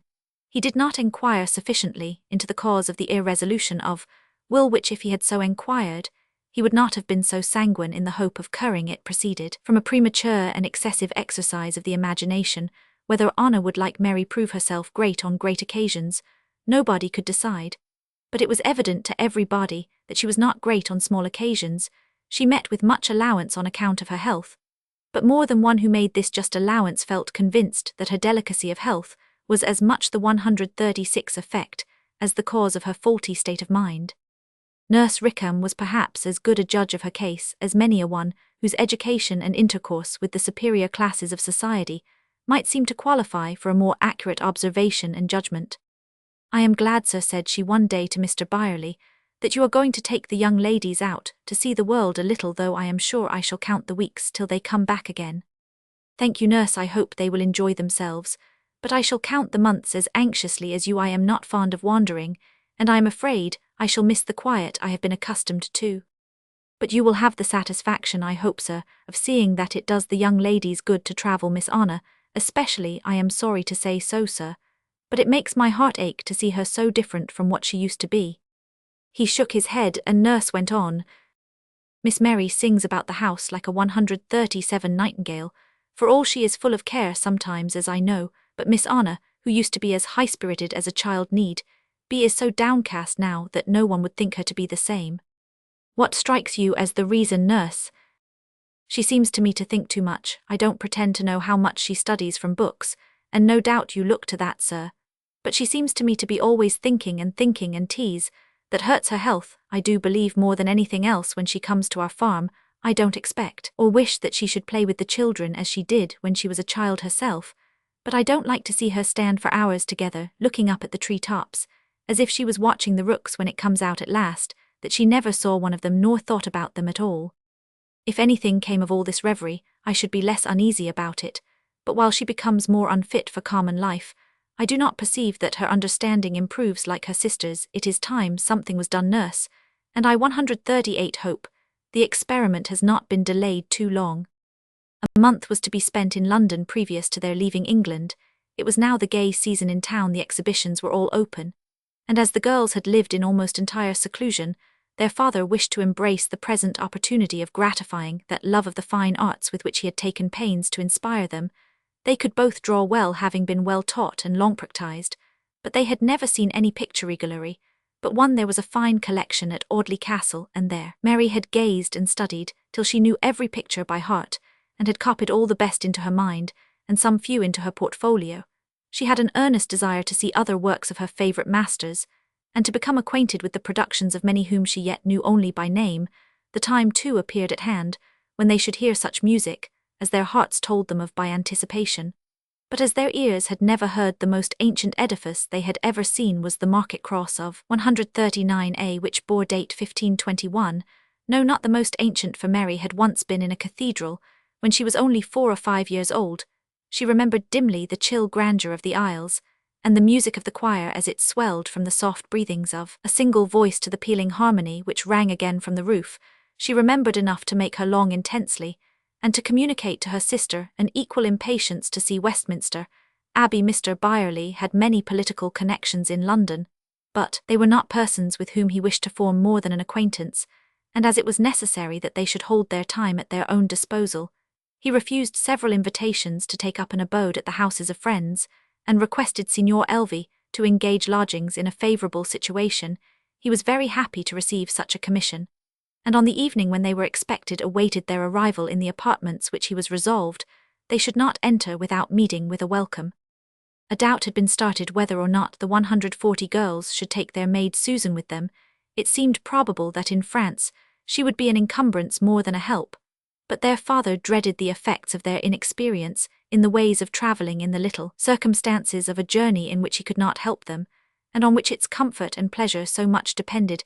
It was resolved at last that she should accompany them to London, and then proceed or not as might appear desirable at the end of a month on the appointed morning. Therefore Susan, having looked into her young mistress's drawers, to see that the packing, which was managed in their own very original style, was complete, and that nothing needful was left behind, appeared in her new straw bonnet and shawl ready to mount the box. When the carriage drove up to the door, it was hard to say who looked the most grave and sad, Mr. Byerley, who was whirled away in opposition to his inclinations, if not to his will, or Nurse Rickham, and the remaining servant, who were left behind to comfort one another as they best might. 141. The travelling party reached their lodgings in town in time for a late dinner. Their pretty convenient apartments, looking out upon such a scene of organised bustle as the girls had formed no idea of when they had been welcomed by Signor Elvi, and had in turn welcomed him to dinner when they had followed their civil-spoken hostess to their apartment and been introduced to all its advantages of prospect, air, quiet. Roman 100. And when they had dismissed fish and fowl, the question arose what was to be done next. Mary replied by taking down from the mantelpiece the notes which had awaited them from Mr. B, the professor of music, and Mr. D, the drawing master, who appointed certain days and hours for giving the desired lessons. Mr. B was to come the next morning, so Mary lost no time in trying whether the instrument provided by Signor Elvi was in tune. It satisfied her perfectly, and she was then ready to accompany the party in a drive round Regent's Park. It was not the hour for seeing the throng of company with which it is crowded at an earlier period of a fine spring day, but the 142 splendour of the buildings afforded quite enough interest for the first visit. The wonders of the Colosseum, the diorama, and the zoological gardens were reserved for another day, and before it grew dark, the party were glad to return to tea, and to bed they set down Signor Elvi at his lodgings, having agreed upon the time which should be devoted to their lessons with him. At breakfast the next morning, the girls heard with consternation that their father was going out immediately on business, and would be absent for some hours. "But Papa, Mr. B is coming at 11 o'clock to give me my music lesson." "Well, my dear, what of that? You do not think I can assist your music, do you?" "And Mrs. Boyer and the Nicholsons will most likely call this morning," said Anna, "and you know we are quite strangers to them." "They will not be strangers when they have been here 5 minutes, and if they were, I do not know what you should be afraid of, or how I could be of any use to you." 143. So saying, and knowing that his daughters might reasonably remonstrate further, he pushed away his cup and saucer, nodded, and left them. "What are we to do? How very awkward!" exclaimed Mary. "Let us keep together. Anna, stay in the room when Mr. B comes." "Certainly, unless there should be company in the back drawing-room. Happily, we shall both draw, so it will not signify so much if Papa should be out when Mr. D comes." It happened as usual that Anna forgot her promise. The clock struck 11, and Mr. B made his appearance when Mary was alone. She was afraid of him at first sight, for he was so stiffened, so becoloured and becurled, as to be unlike any body she had ever seen. She thought it would be foolish to ring for her sister, though she had now little hope of seeing her in the course of the lesson. She therefore explained that her father had been obliged to go out early, and volunteered all the necessary information about her musical studies. Thus far she did not play her best when called upon, and was at first deterred by her master's pompous 144 manner from asking many things which she wished to know. By degrees, however, her habitual interest in her music overcame her uncomfortable feelings, and she played her part of a duet with so much spirit that Mr. B.'s formality gradually gave way, and he began to speak less like an oracle, and to tap his snuff-box less incessantly. When the lesson was about half over, Mary heard a rapping at the door and the admittance of company into the back drawing-room. She supposed that Anna had received them, and when Mr. B had made his 3 bows in acknowledgment of her single curtsy, she ran upstairs for her gloves that she might join her sister and their guests. To her surprise, she found Anna sitting at the foot of the bed with a book in her hand. "Why, Anna, don't you know there is somebody in the drawing-room?" "Yes, I am going directly," said Anna, rising and showing that her gown was unfastened. "I am only going to change my gown, and I will come directly."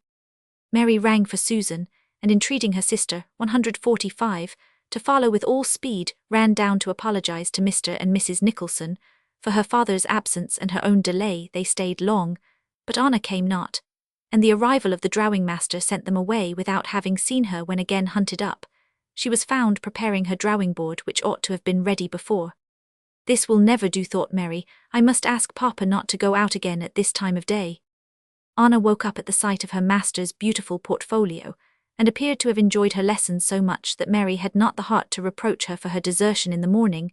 She forgot it herself when the carriage came to the door, and their father stepped in after them to take them to the abbey. There they remained for hours. They wandered silently through the intricacies of the side chapels, and retired from the crowd of visitors into the solemn stillness of Henry the Seventh's chapel. There was no motion, but the waving of the ancient banners of the knights, no sound. 146, but the softest melody of the organ, no sunshine, but the one gleam which fell athwart the deep arch from the high windows, the partial gloom, the grandeur. The silence thrilled the very souls of the strangers, and hushed their voices after they had gone the round of the edifice, and spent a long hour in the poet's corner. They with one consent returned to the chapel that they might bear away with them the impression they most wished to preserve. "Where next, my dears?" said Mr. Byerley, as they emerged into the warm sunshine. "Is not this enough for today?" said Mary. "I am afraid we should enjoy nothing after it." "Oh, let us get away from shops and people," said Anna, looking as if she were going to cry. "I cannot bear them today." "No work of art will do after what we have seen," said their father, "but you shall see what will refresh instead of disgusting you." He gave orders for a drive over Hampstead Heath, and the freshness and natural beauty, which they found there, softened without impairing 147, the impressions which they had previously received.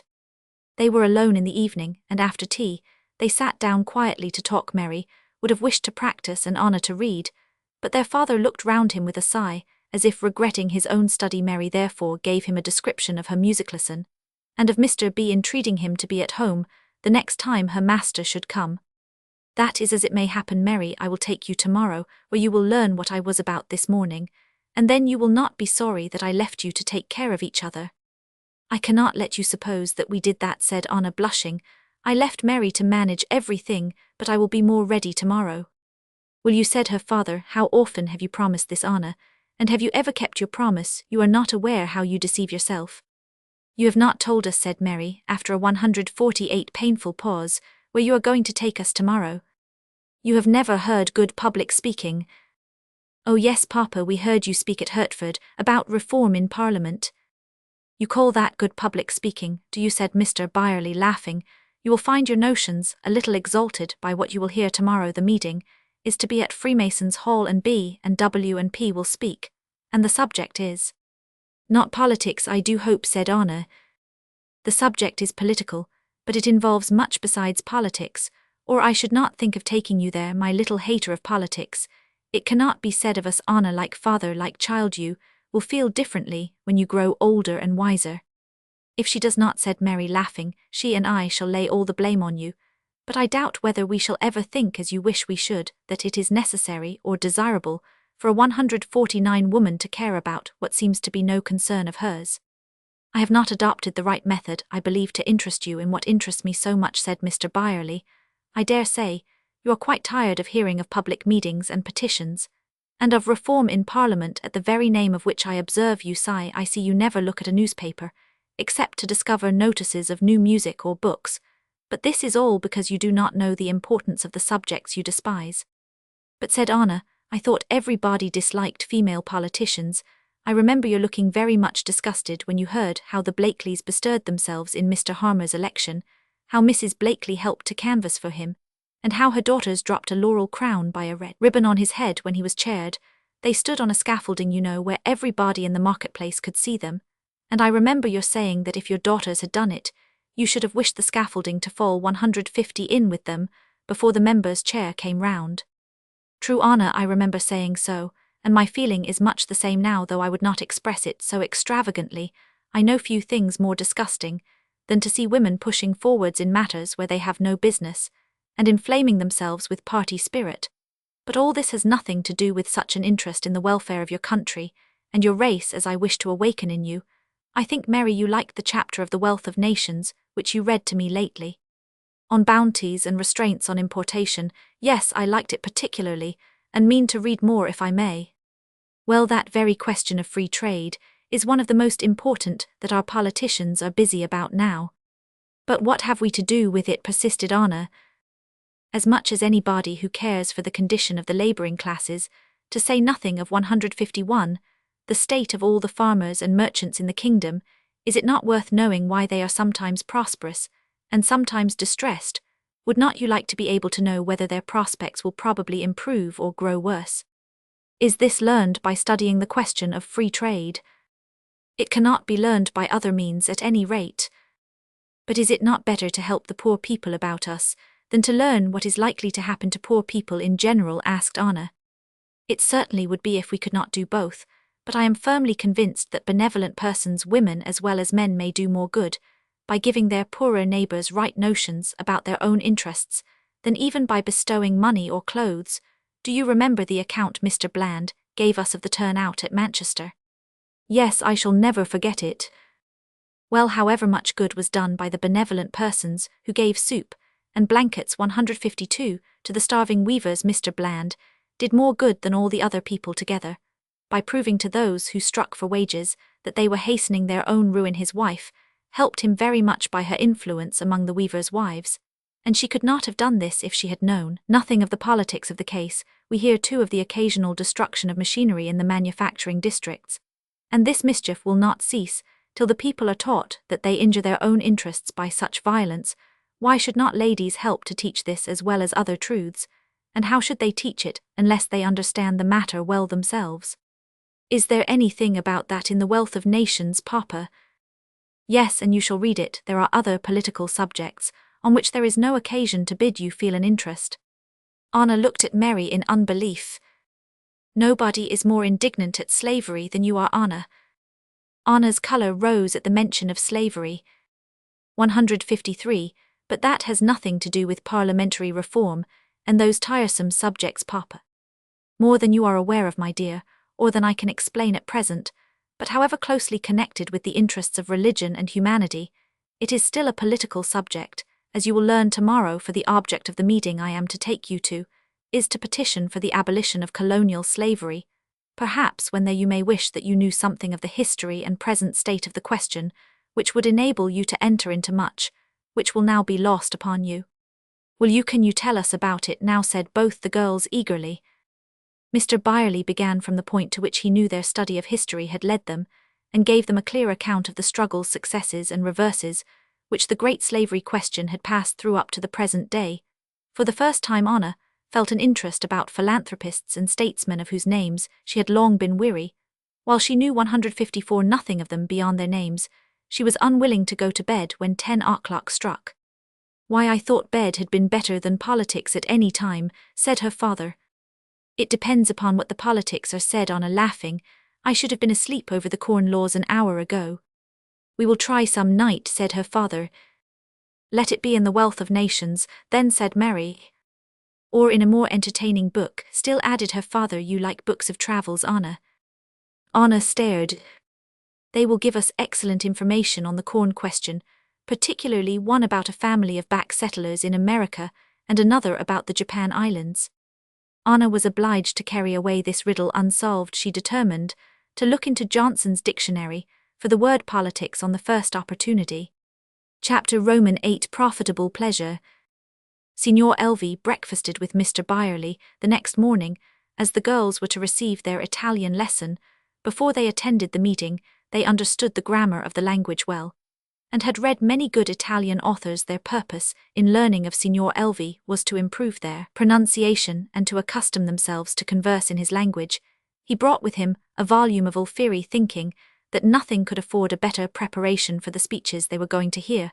There was no opportunity for Anna to fall into a reverie. Each of the three took a character of a tragedy, and the dialogue was kept up briskly, liberta liberta being still the theme, when Mr. Byerley looked up from his newspaper. He was 156 amused to see the eagerness of each his friend, declaiming with all his natural volubility, and his pupils scarcely able to keep up with him, yet catching the spirit of the sentiment, and charmed with the grandeur of the expression. They were taken by surprise when the carriage drove to the door, and they found it was 10:30. While they hastened to put on their bonnets, their father remarked to his friend that they seemed to have enjoyed their lesson. Ah yes, and I also, for they have a mind and soul for what they do. It is as great a pleasure to me to teach such as it is a toil with some others of my pupils, there will be no need to take strong coffee before sitting down with your daughters. Strong coffee. Yes, you will wonder perhaps, but you have no idea how great is the drudgery to a teacher, how trying it is to his nerves to teach those who have no mind, or who will not use it, who are forever careless about necessary rules, and whom there is no chance of leading on beyond 157. The rules I have now one pupil, I might say several, but I will instance one who writes exercises month after month, and makes as many gross mistakes now as at first, and all my efforts to make her think and observe are in vain. And so we shall go on till she thinks herself too old to be taught, or fancies she has learned enough because she is grown up, and all this time she will never read Alfieri. I was afraid you might find such a kind of pupil in Anna. No, Miss Anna is sometimes absent, but she is so from the fullness, not from the emptiness of her mind, not that I would excuse the habit, for it is very fatal to improvement at her age. Show her that you think so, have no mercy on her if she does not attend to you as she ought. I will try, said the signor, laughing, how severe I can be if there should be reason for complaint. The scene of the meeting was one of great animation. The place was nearly full when our party arrived, and the assemblage was gayer, and 158 more various than any the girls had ever seen. There were parties of fashionably dressed ladies, seated beside families of friends in their neat white shawls and drab bonnets. Members of Parliament, country gentlemen and city merchants met on the hustings, and shook hands and consulted and handed papers about, and looked full of business and cheerfulness. Mr. Byerley longed to be among them, and his daughters remarked as soon as they entered how well he seemed to be known there. He introduced his daughters to the family of one of his friends, who made room for them on their bench, and requested Mr. Byerley to leave them under their care, as they knew he was wanted on the hustings. The girls found so much to observe that they could scarcely keep up conversation with their new acquaintances, and had almost forgotten the object of the meeting in the bustle of the preparation. They watched their fathers progress through the crowd. As he turned to one, made a sign to another, was heartily welcomed by a third, and was held by the button by a fourth. 159, your father will speak, I suppose, said Miss R. to Mary. I believe not, at least I heard nothing of his having such an intention. Oh, he certainly will look. Mr. B. is putting one of the resolutions into his hand. Is that Mr. B? Exclaimed Mary, starting from her seat. Anna, that is Mr. B that Papa is talking to. Hush, you must sit down, said Miss R, laughing. You must come and see us some day, and we will introduce you to him if you wish it. Wish it, thought Mary, to hear him speak once in public, and once in private will give us enough to think about, till we go to France. I do believe Papa will speak, she continued aloud. He is sitting down among the speakers to the left of the chair. Certainly, replied Miss R. My father says that none of the movers of this meeting have been more active than Mr. Byerley. At length the speakers in posse made room for the noble chairman, and installed him in the 160 usual form, and the business of the day began. For the first half hour everything went on much as Anna and Mary had been enabled to anticipate from there. Having once attended a public meeting, the chairman began with commonplaces, and the first speakers were not yet warmed, and had the fear of the audience before their eyes. They stopped for words now and then, and said nothing which had not often been said before, but every good sentiment they uttered was well received by the audience, and a glow of feeling began to spread through the place, and to prepare the way for the mighty movers of the heart who were to follow. When Mr. B rose, Mary forgot to observe as she had intended the features and lines of his countenance and the peculiarity of the little action he used. The harshness of his voice even was soon forgotten, and her whole soul was at the mercy of his deep and varied thoughts, and his vivid, passionate, burning words. If slavery had before appeared to her the most crying abomination which subsists on the earth, she now felt astonished that the earth remained with such 161, an abomination upon it. She felt at one moment ashamed, at the next proud of her race, according as she heard of the crimes of slaveholders, or of the virtuous efforts of our philanthropists at home. She felt for the first time in her life the noble excitement of sharing with a multitude in successive and strong emotions which are not appropriate to the public services of religion, but which are not therefore inconsistent with their spirit. She was sorry when Mr. B gave place to a speaker of a totally different stamp, but the soft, persuasive eloquence of the next friend of the slave who spoke soon engrossed her again. She was so intent on his words that she gave no heed when her arm was twice touched by the lady who sat next her. When at the third hint she turned, she was shocked to see that Anna was sobbing and trembling violently, and that everybody near was observing her. The place was so full that it was nearly impossible for anyone to get out, and besides she was unwilling in the extreme to break up the party who had kindly taken her and her sister under their protection. There was 162 no overpowering heat, and she knew Anna well enough to be assured that this was only a paroxysm which she had herself excited, or which she might at least have checked. She ventured therefore on speaking very decidedly to her, though in a voice which could not be overheard. She told her that she could not think of disturbing Mrs. R. and her family, gave her the vinaigrette she carried, and advised her to control her feelings and fix her attention on the speaker as soon as she could, while she would sit so as to screen her from observation as much as possible. Anna thought all this very bad treatment of such delicate feelings as hers, but her indignation helped to restore her, which was the object most to be desired. Her sobs soon ceased, and if not ashamed at having been so full of herself, and so troublesome to others, she at least was quiet for the rest of the time. Mr. Byerley spoke briefly and plainly. He stated a few facts, and explained his own sentiments on the resolution he held, and then made way for those whom he believed more worthy of the attention of the meeting. There was nothing 163 to be ashamed of in the part he took, and little to be proud of besides the propriety of his feelings, and the modesty which led him to be satisfied with being useful behind the scenes rather than brilliant on the stage. Mary had for some time been annoyed by the disturbance of persons going out. Why so soon she could not conceive. You and her own party rose, also Miss R. tapped her on the shoulder, and laughingly asked if she could listen for a moment. Mary turned. Your father will be detained till the meeting is over, but if you will go out with us, my brother will see you into your carriage, which must have been waiting some time. You must be quite faint with weariness and hunger. No indeed, said Mary, and Anna, we cannot go till it is over. Thank you, we shall not mind sitting here till Papa comes. Do you know what o'clock it is? It is just 5. Is it possible? But we do not mind that, we had rather stay, thank you. So with many acknowledgments to Mrs. R. 164, for her protection they persisted in remaining by themselves. They looked round for Signor Elvi, but he too was gone. It was not long, however, before the vote of thanks to the chairman was passed, and the meeting broke up. Their father came to give them each an arm, took them to the carriage, nodding to this side and that as he went, and hastened them home, being sure, as he said, that they must be quite exhausted. No such thing they found when dinner was before them, that they were very hungry, but they never ceased talking of what they had heard, and were sanguine as to the success of a petition which had been prepared and advocated by such wise heads and warm hearts. After dinner Mary looked at her piano, remembering that much practice was required in preparation for her next lesson. It was with some dismay that she heard from her father that he had made an engagement for them for the evening. What a bustling life was theirs! Just now the carriage was to be at the door at 9. The girls met to dress, while their father 165 rested on the sofa, and Mary afterwards practiced till it was time to go. We shall not stay long, said Mr. Byerley, as he led his daughters up the staircase at Mr. Nicholson's, where he met a larger company than he expected. An hour will be as much as we shall wish for. So thought his daughters, who had not much inclination to enter a crowd of strangers. They found it pleasanter, however, than they expected. Mrs. Nicholson introduced them to some young ladies who were looking over fine prints, and who seemed to understand drawing. There was some good music, and what was still better, Signor Elvi was there.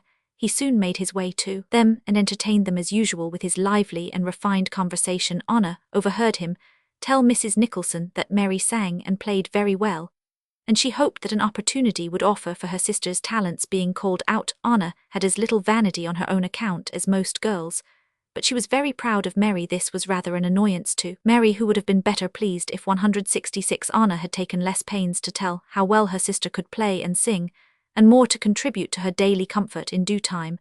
Mrs. Nicholson approached with a request that Mary would take her seat at the piano. Mary gently but decidedly declined.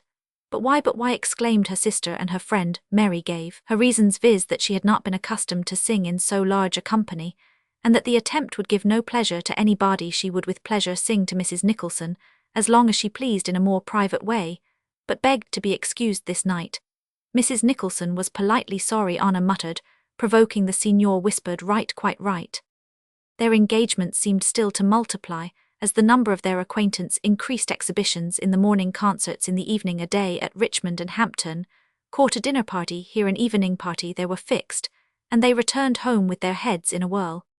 Light your candles, my dears, and to rest. 167, as soon as possible, said Mr. Byerley, holding up his watch whose hands pointed to midnight.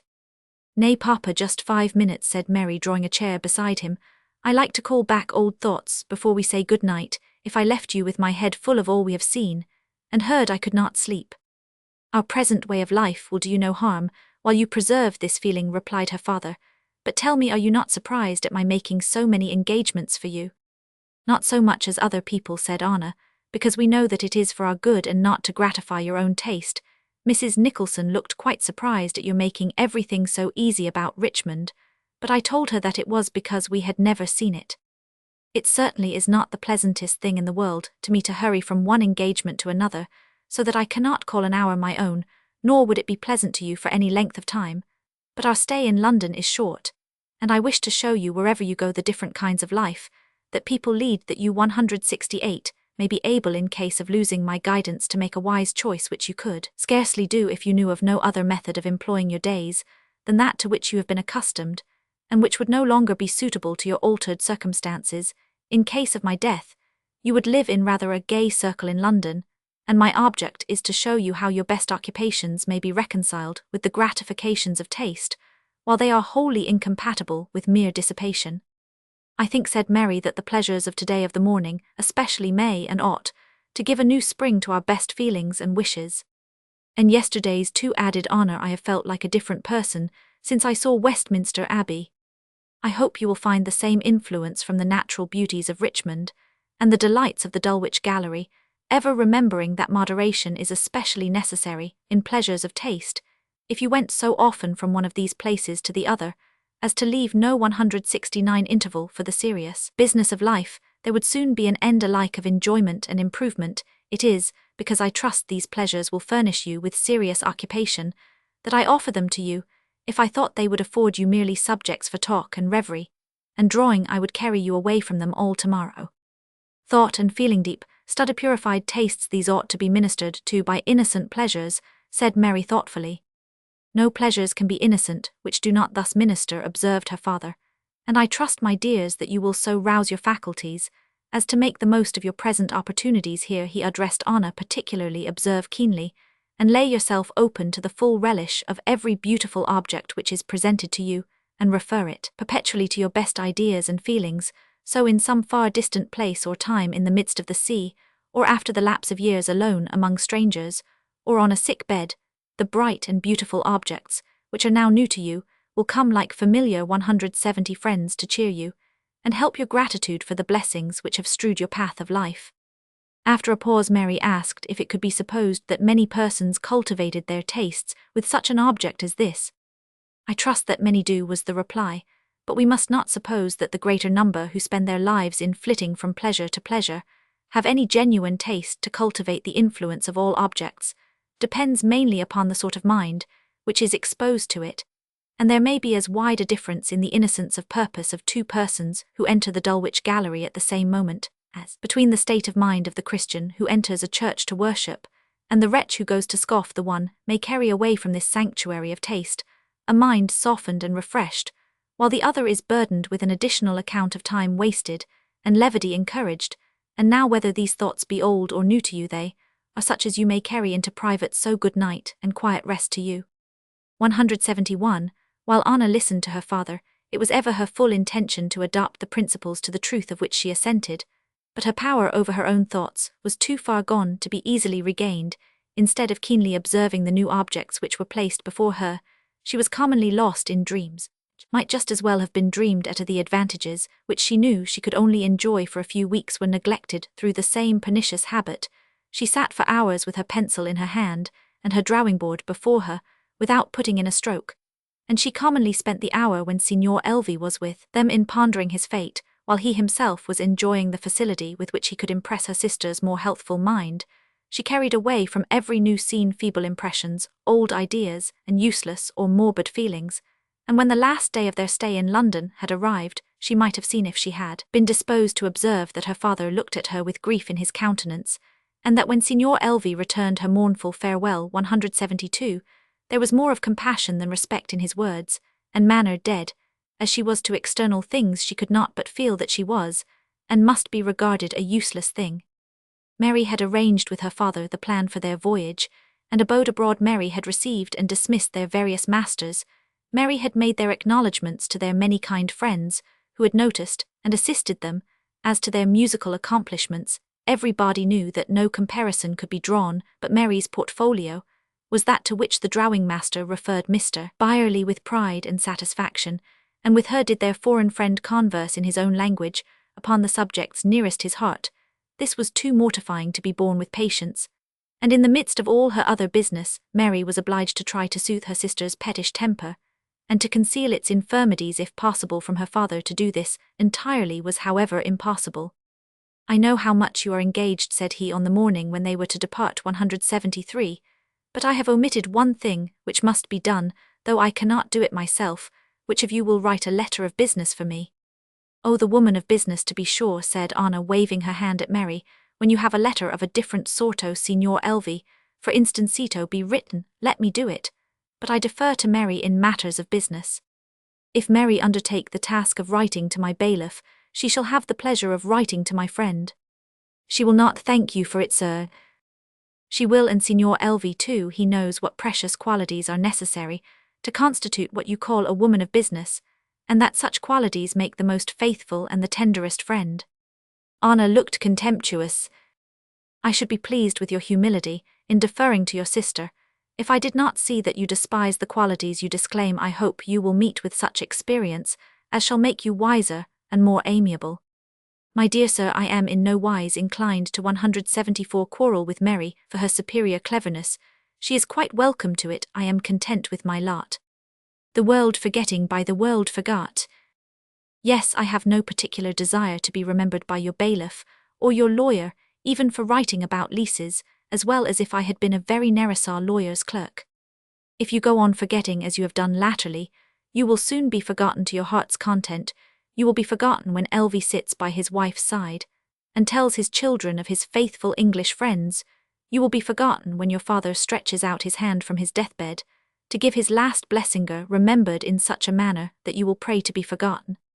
"Oh, Papa," cried Mary imploringly. Anna burst into tears. "You would ask for forgiveness, I see," said her father, laying his hand on her shoulder. "Your sister forgives you as she is in the 175 hourly habit of doing. And so do Roman. One, do not be in too great a hurry to forgive yourself." Anna was in despair as he left the room, but before he returned, she had apparently lost all remembrance of his rebuke and of its cause. Chapter Roman 9. The convent. It was Mr. Byerley's wish to avoid Paris on his way into Touraine, as it had been agreed with the Fletchers that they should spend 3 months there together on their return to England. Mr. Byerley therefore took a passage in a Rochelle packet for himself, his daughters, and their maid, whom they could not resolve to leave behind. Mr. Byerley had political friends in every country, and especially many in France, who were discontented with the government, as most sensible and upright men at that time, where they were not engaged in any plots or underhand doings, but were glad to cultivate a correspondence with the friends of freedom, and to learn everything which such men as Mr. Byerley, 177, could communicate respecting the best institutions of a more favoured country.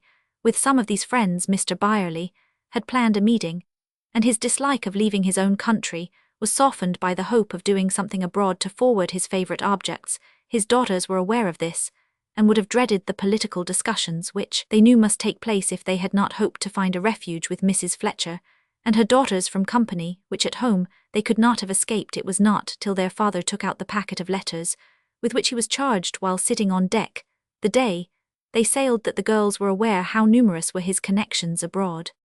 "If you were sinking, Papa, which would you try hardest to save me, or those letters?" said Anna, laughing. "If I could burn the letters first, I would save you, my dear, but I should not like the risk of their floating." "Then I wish they were at the bottom of the sea," said Mary. "I am afraid of them." 178. "There is no occasion, Mary. There is nothing in them that I should hesitate to show you, but they are too good to fall into hands which might do harm to the writers. There is no treason, privy conspiracy, or rebellion in them, nothing more than an Englishman may write and put in the newspaper any day if he chooses." Mary was satisfied. The voyage was very pleasant to all the party but Susan, who was the only one who suffered much from sickness. There were no cabin passengers, but 2 or 3 French merchants, who being known to each other readily took the hint, given by Mr. Byerley's somewhat unsociable manners, that he wished for no other intercourse than that of his daughters. The girls had seen so little of their father during their late bustling life, that they enjoyed the present opportunity of being always together. They had never before been at sea, and no minds could be better prepared to feel the delicious pleasures of the first short favourable voyage. All day they were on deck, talking, singing, sometimes reading, but suffering 179 no new object to pass unnoticed. Late at night, they were still leaning over the vessel's side, no longer singing for fear of disturbing those who were gone to rest, but talking in low voices of things high and deep, far and near. When the moon shone, they traced her silvery path over the billows.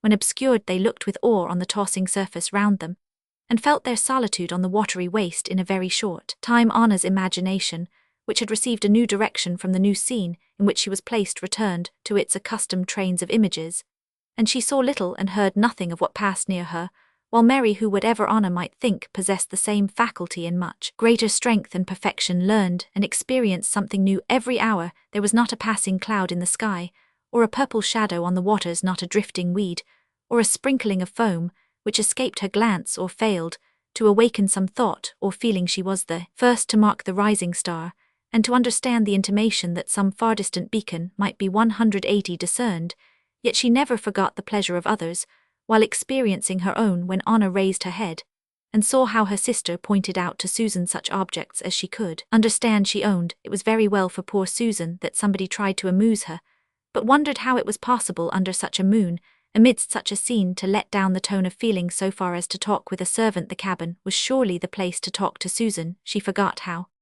the sun is fixed, and the infinite magnificence of heaven within the reach of every human eye. The sleepless ocean murmurs for all ears.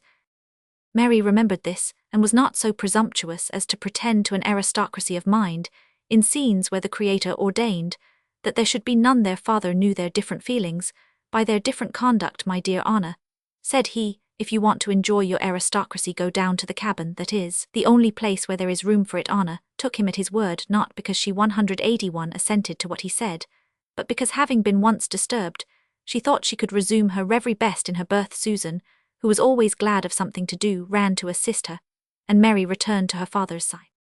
It will be easily supposed that Anna's thoughts were much with her friend Selina. All this time, every circumstance of their meeting had been often planned and anticipated, and had been so exalted in her imagination that the reality fell somewhat short of her expectation, yet it would have satisfied any reasonable person. The journey from Rochelle was prosperous throughout, and the rich province of Touraine presented many pleasures and much prospect of future enjoyment to our travellers. The approach to the fine city of Tours charmed them. Animated as they were with the expectation of presently meeting the friends they sought, they bowled along the wide straight road, planted like an avenue, and leading to the eminence on which stood the city, crowning with its picturesque buildings the green slopes which descended to the ample river. The sun was just setting, and 182 its golden light gleamed through the arches of the magnificent bridge, and poured in a flood of radiance through the stems of the trees. The pleasure was enhanced, especially to Mr. Byerley, by the expectation of seeing English faces, and receiving an English welcome in a foreign land. As the clatter of their horses' hoofs resounded between the rows of high houses, he believed that though so far from home, listening ears were watching their approach, and friendly hearts were beating with expectation. He was not mistaken. The moment the carriage stopped, Mr. Fletcher appeared at the door of his house, and glancing eyes and smiling faces flitted past the windows. Then followed the greetings which filled many hearts with perfect pleasure, very hot, but Anna's, and she could have given no better reason for the passing cloud that came over her spirits than that there was rather too much joy to be quite consistent with the tenderness of sympathy. The evening was passed as the first evenings of meeting generally are, in talking of a multitude of unconnected and unimportant things. 183 subjects of a deeper interest are naturally deferred till the mind and heart are more tranquil, till there is time and opportunity for full and uninterrupted communication. Opportunity was found, however, for mutual congratulation among the parents upon the apparent improvement of their children. Rose and Selina were grown into fine young women, and Mrs. Fletcher was amazed at the change of manners and appearance in her young friends, Mary especially, which she had believed could be only effected by their residence abroad. "Somebody has taken my task out of my hands," said she. "I am afraid there is nothing left for me to do." "More than you are prepared for, I am afraid," replied Mr. Byerley, "but I will not turn informer against my children. I will leave it to your judgment, a better judgment in many respects than mine, to discover whatever deficiency or excess there may be." I know what that word excess means, replied Mrs. Fletcher, smiling. By and by, we will resume our old argument upon it.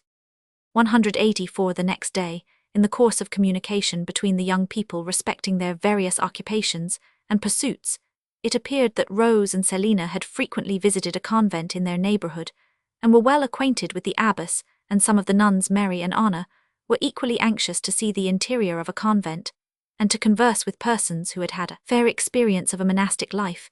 It was settled that they should be gratified. That very day Mary began to pour out questions respecting the nuns, but her father smiling forbade Rose Fletcher to answer any of them, as he wished that Mary should form her own judgment, unbiased of what she should see and hear, observing that he was aware Mary had some romantic notions about a monastic life. Mary hoped her notions were not romantic now, for as she had grown up, she had learned more of the nature of religion than she knew when she longed in her childhood to be a nun. Had she never since her childhood longed to be a nun, her father enquired. Mary blushed and owned that notwithstanding 185 her knowledge, that the duties of Christians lie in society, and that the purest affections of the heart, devotional feelings, themselves must languish in a life of perfect exclusion, she had never yet been able to divest a monastic life, in idea of peculiar purity and peace. She would not, even if she were a Catholic and free from family ties, become a nun, but she still felt a kind and degree of respect for religious devotees, which she felt for none besides Anna, and Selina nodded assent. The rest of the party smiled, but Mrs. Fletcher said she believed all thoughtful young people felt like Mary. "Do you remember Felicia Haggerston?" enquired Mr. Byerley. "Oh yes, Papa, I always think of her when nuns are mentioned. It is a very useful case to know of." "Who is Felicia Haggerston?" enquired Mrs. Fletcher. "A young lady of a high Catholic family, whose character was oddly made up of devotion and family pride. Her mother was left in poor circumstances with this one daughter, and several 186 sons. It became necessary for Felicia to relieve her mother of the burden of her maintenance. She might have been happily placed as a governess, but a fit of devotion came in the way of her mother's wishes, and Felicia took the vows in a convent abroad. Had she never thought of being a nun before her friends thought of her being a governess? Never, and it appears equally strange that she should mistake her motive for one of pure piety, and that her mother should object to her choice, believing, as she professes to do in common with all Catholics, that devotees are sure of heaven. There is always, said Mrs. Fletcher, a hope that though they do live in the world they may reach heaven, and one cannot wonder that a widowed mother should rest on this hope, rather than be severed for life from an only daughter. But what has become of Felicia? I do not know, said Mary. I saw Mrs. Haggerston in London, and she did not look happy, so that I dared not make any particular 187 inquiries, but I am afraid Felicia's was not a mind fitted to be quite happy in a convent. What sort of mind is, said Mr. Fletcher? I should think a really humble, benevolent heart might find much ease and many blessings in the best kind of convent life, not in those where the discipline is very severe, and the whole time must be passed in devotion or idleness, but where the rich and the poor and the young are taken care of, and the hands as well as the lips are allowed to praise God and bless mankind. Are you aware that it is more difficult to be humble and benevolent, where the sole business of life is to be so, than in the world, where there is a greater variety of objects? Mary looked doubtful. It is one of the clearest possible proofs, continued Mr. Fletcher, that God designed man for a social status that, in all very small communities, separated from the world, envy and pride have ever subsisted, and that utter selfishness is the consequence of entire seclusion. The girls would not readily believe this in its 188 full extent. They were aware that the intellect must be weakened by unsocial habits, and that therefore it was impossible for the best homage of the heart and mind to ascend from monastic retreats, but they could scarcely imagine any scope for pride or envy in a state of such perfect equality. And as for selfishness, how could it consist with perpetual self-mortification? Of the first case you shall judge from your own observation by and by, said Mr. Fletcher, and as for the other you need only read the records which remain of some of the most sainted anchorites to be convinced. But tell me now, what is your notion of the life of a nun? What picture have you in your minds? I of one day of a convent life. The having one's time and one's cell to oneself, said Anna, is a pleasant idea, the sun shining in through a high window, and one's own bed and chair, and chafing dish in winter, and one's own table with the book and skull and crucifix that nobody touches, and the certainty that nobody will come to interrupt one's reading or thinking. 189 Abundance of selfishness, to begin with, said Mr. Fletcher, laughing. And then to feel such satisfaction with one's own lot, continued Rose, to look down from such pure solitude upon the world and pity those who are struggling and toiling there, and to remember that one's safety is owing to one's virtuous resolution.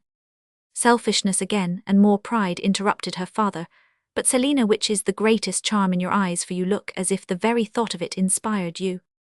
I was thinking of the grandest day of a whole lifeth day, of taking the veil. What a tide of feelings must rush in upon the young creature's mind, when she sees her family for the last time, they grieving to part with her, but admiring her for her piety. And then the glow of resolution, the noble contempt of the world, and the delight of setting such an example at such an age, the old priests admiring and blessing her, the music sometimes wailing, and sometimes triumphant, as if it would celebrate her funeral and her marriage at the same 190 time, and the crowd pressing to catch a glimpse of such a holy heroine. Selina stopped short, struck with the expression of disgust in Mary's countenance. Mary sees what you are blind to, said Mr. Fletcher. She sees that half of this is enthusiasm, and the other half vanity. Mary, I had rather hear what would be most tempting to you.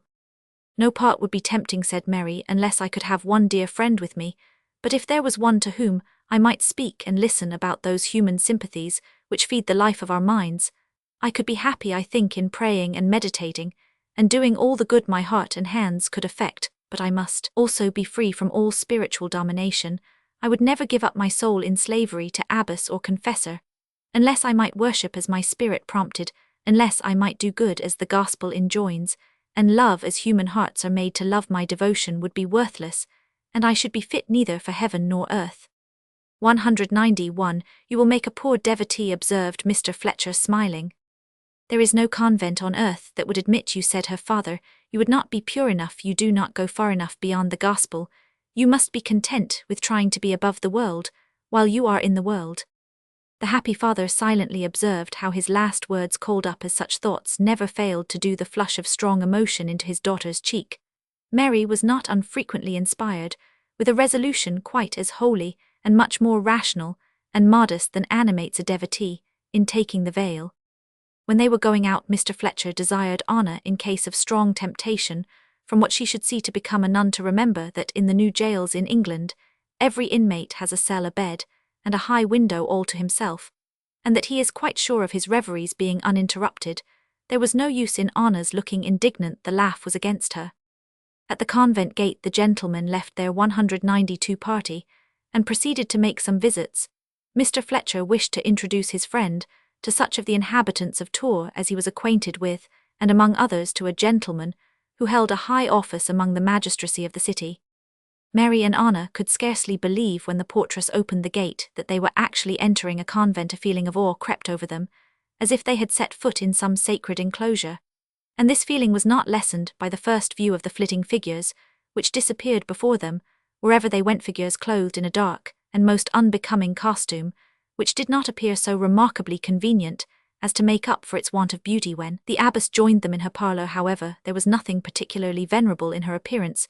She seemed very glad to see Mrs. Fletcher, who was provided with a plea of business, and inclined her head politely. When introduced to the strangers, she asked some questions about their voyage and their opinion of France in general, and 193 Tours in particular, and astonished them by laughing very loud and heartily when there was any opportunity for laughing at all. While you are busy with Mamma, we will seek Sister Celestine, said Rose. Come, Mary, we will leave our two mothers together. Oh, she is a little heretic, exclaimed the abbess, laughing, as the girls left the room. They first entered the refectory, where the nuns were talking in groups, having just finished their dinner. One and another ran to meet their heretical acquaintance, while others stood at a distance and stared in a manner which rather abashed the strangers. Some withdrew with an appearance of propriety, and 2 or 3 stood reading at the windows, which looked into the convent garden, but the greater number were evidently remarking on the dress and countenances of the English girls, Sister Celestine and Sister Priscilla. After a while led the way upstairs to their cells. The first cell looked just like what Anna expected, except that there was no skull on the table. The book was turned down open. It was a book of devotion, and in 194 Latin, and the page at which Mary looked contained a marvellous account of the miraculous deeds of a female saint. Mary, with some hesitation, enquired of Sister Celestine if she believed every part of it. She looked rather shocked at the question, as she replied that of course she believed the whole of it. Had she known the book when she was young, Anna inquired, thinking that this might account for her credulity. No, it was given to her when she entered the convent. She had previously learned to read Latin, they supposed. Oh dear no, they none of them thought that necessary. The priest read it over to them first, so that they knew what it was about, and nothing more was required than that they should read it over very frequently, so as not to forget it. This cell had now lost its charm for Anna. In the next they found some disorder. Cuttings and snippings of gay silk were lying beside the crucifix on the table. Sister Priscilla, laughing and blushing, swept them away, owning that 195 she had, contrary to the rules, carried work into her cell. The truth is, said she, that poor little Caliste, whom I was teaching to dress a doll in the schoolroom, this morning was obliged to go before we had finished the cloak, and I brought it here that she might not be disappointed. But sisters, I trust to you not to complain of me to Lamire. Celestine looked grave, but promised to let her off this time. Anna could not join Selina's laugh. One lively little nun, Sir Agathé, was very impatient for the strangers to be conducted to some place at the top of the building, which she seemed to think better worth seeing than anything else. Presently, said Celestine, repeatedly, but she would not let them alone for 5 minutes together. They looked into several cells as they passed in, some of which the nuns were reading intently. Mary would rather have stayed behind in one of these than have proceeded, if she could have done so, without disturbing their inmates. But when at last they 196 burst in upon one who was on her knees at prayers, she recoiled in great distress, and begged that no more disturbance might be caused on their account. Oh, it does not signify, said Agathé, she will know where to follow us when she has done. Mary resolved to say nothing more till she should meet with one whose countenance and manner should promise better things. At length they reached the last staircase, which Agathé was so anxious for them to climb. It was steep, and opened out upon some leads on the roof of the building. Agathé skipped up before them, and handed out first one and then another, and then looked eagerly for their admiration. What a fine view, exclaimed Mary as her eye wandered over the rich fields and woods, and the verdant hills of Touraine which were spread out before her. How you must long, said Anna, but she checked herself, as she was going to remind the recluses what pleasures they lost by beholding this fair, seen only from a distance. 197 Oh no, we long for nothing, said Agathé, lightly. A holy life, you know, and certainty of heaven, are far better than the sin and misery of the world. But look on this side, you have not seen what I brought you to see yet. They looked and saw a multitude of the chimneys of Tours, but little besides. Perceiving them at a loss, Agathé pointed between two piles of building, crying, Mais voyez donc, you do not look, there is the great road from the north, and there is not a carriage which comes from Paris that we may not see from this place as the road winds. This exceeds everything, thought Mary, to talk one moment of a holy life, and the next to be proud, and pleased to see the carriages come from Paris. I wish we could get away. Her composure was somewhat restored, however, by a conversation which she contrived to obtain with one of the more serious nuns, whom she met in her way down. In her she found neither enthusiasm nor levity. She did not pretend to despise, or to fear the world, or believe 198 that she must be perfectly holy and safe, because she had left it. She was thankful, she said, for peace and freedom from care.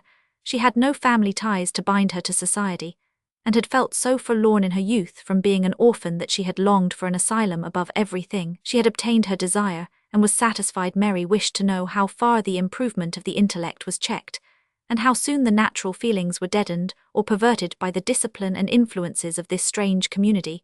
But this was tender ground. She could scarcely make herself understood without wounding the feelings of the persons she compassionated.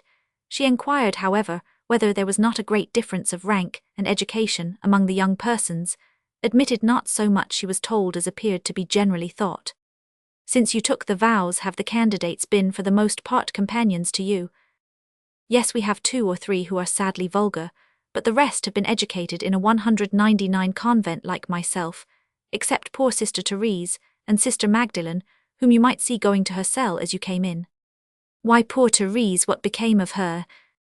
She died, poor thing, 4 years after she came in. I was really relieved when she was gone, for I am sure she was very wretched. Some of the sisters said she must have been in love when she took the vows, but I believe she was not. What made her wretched then?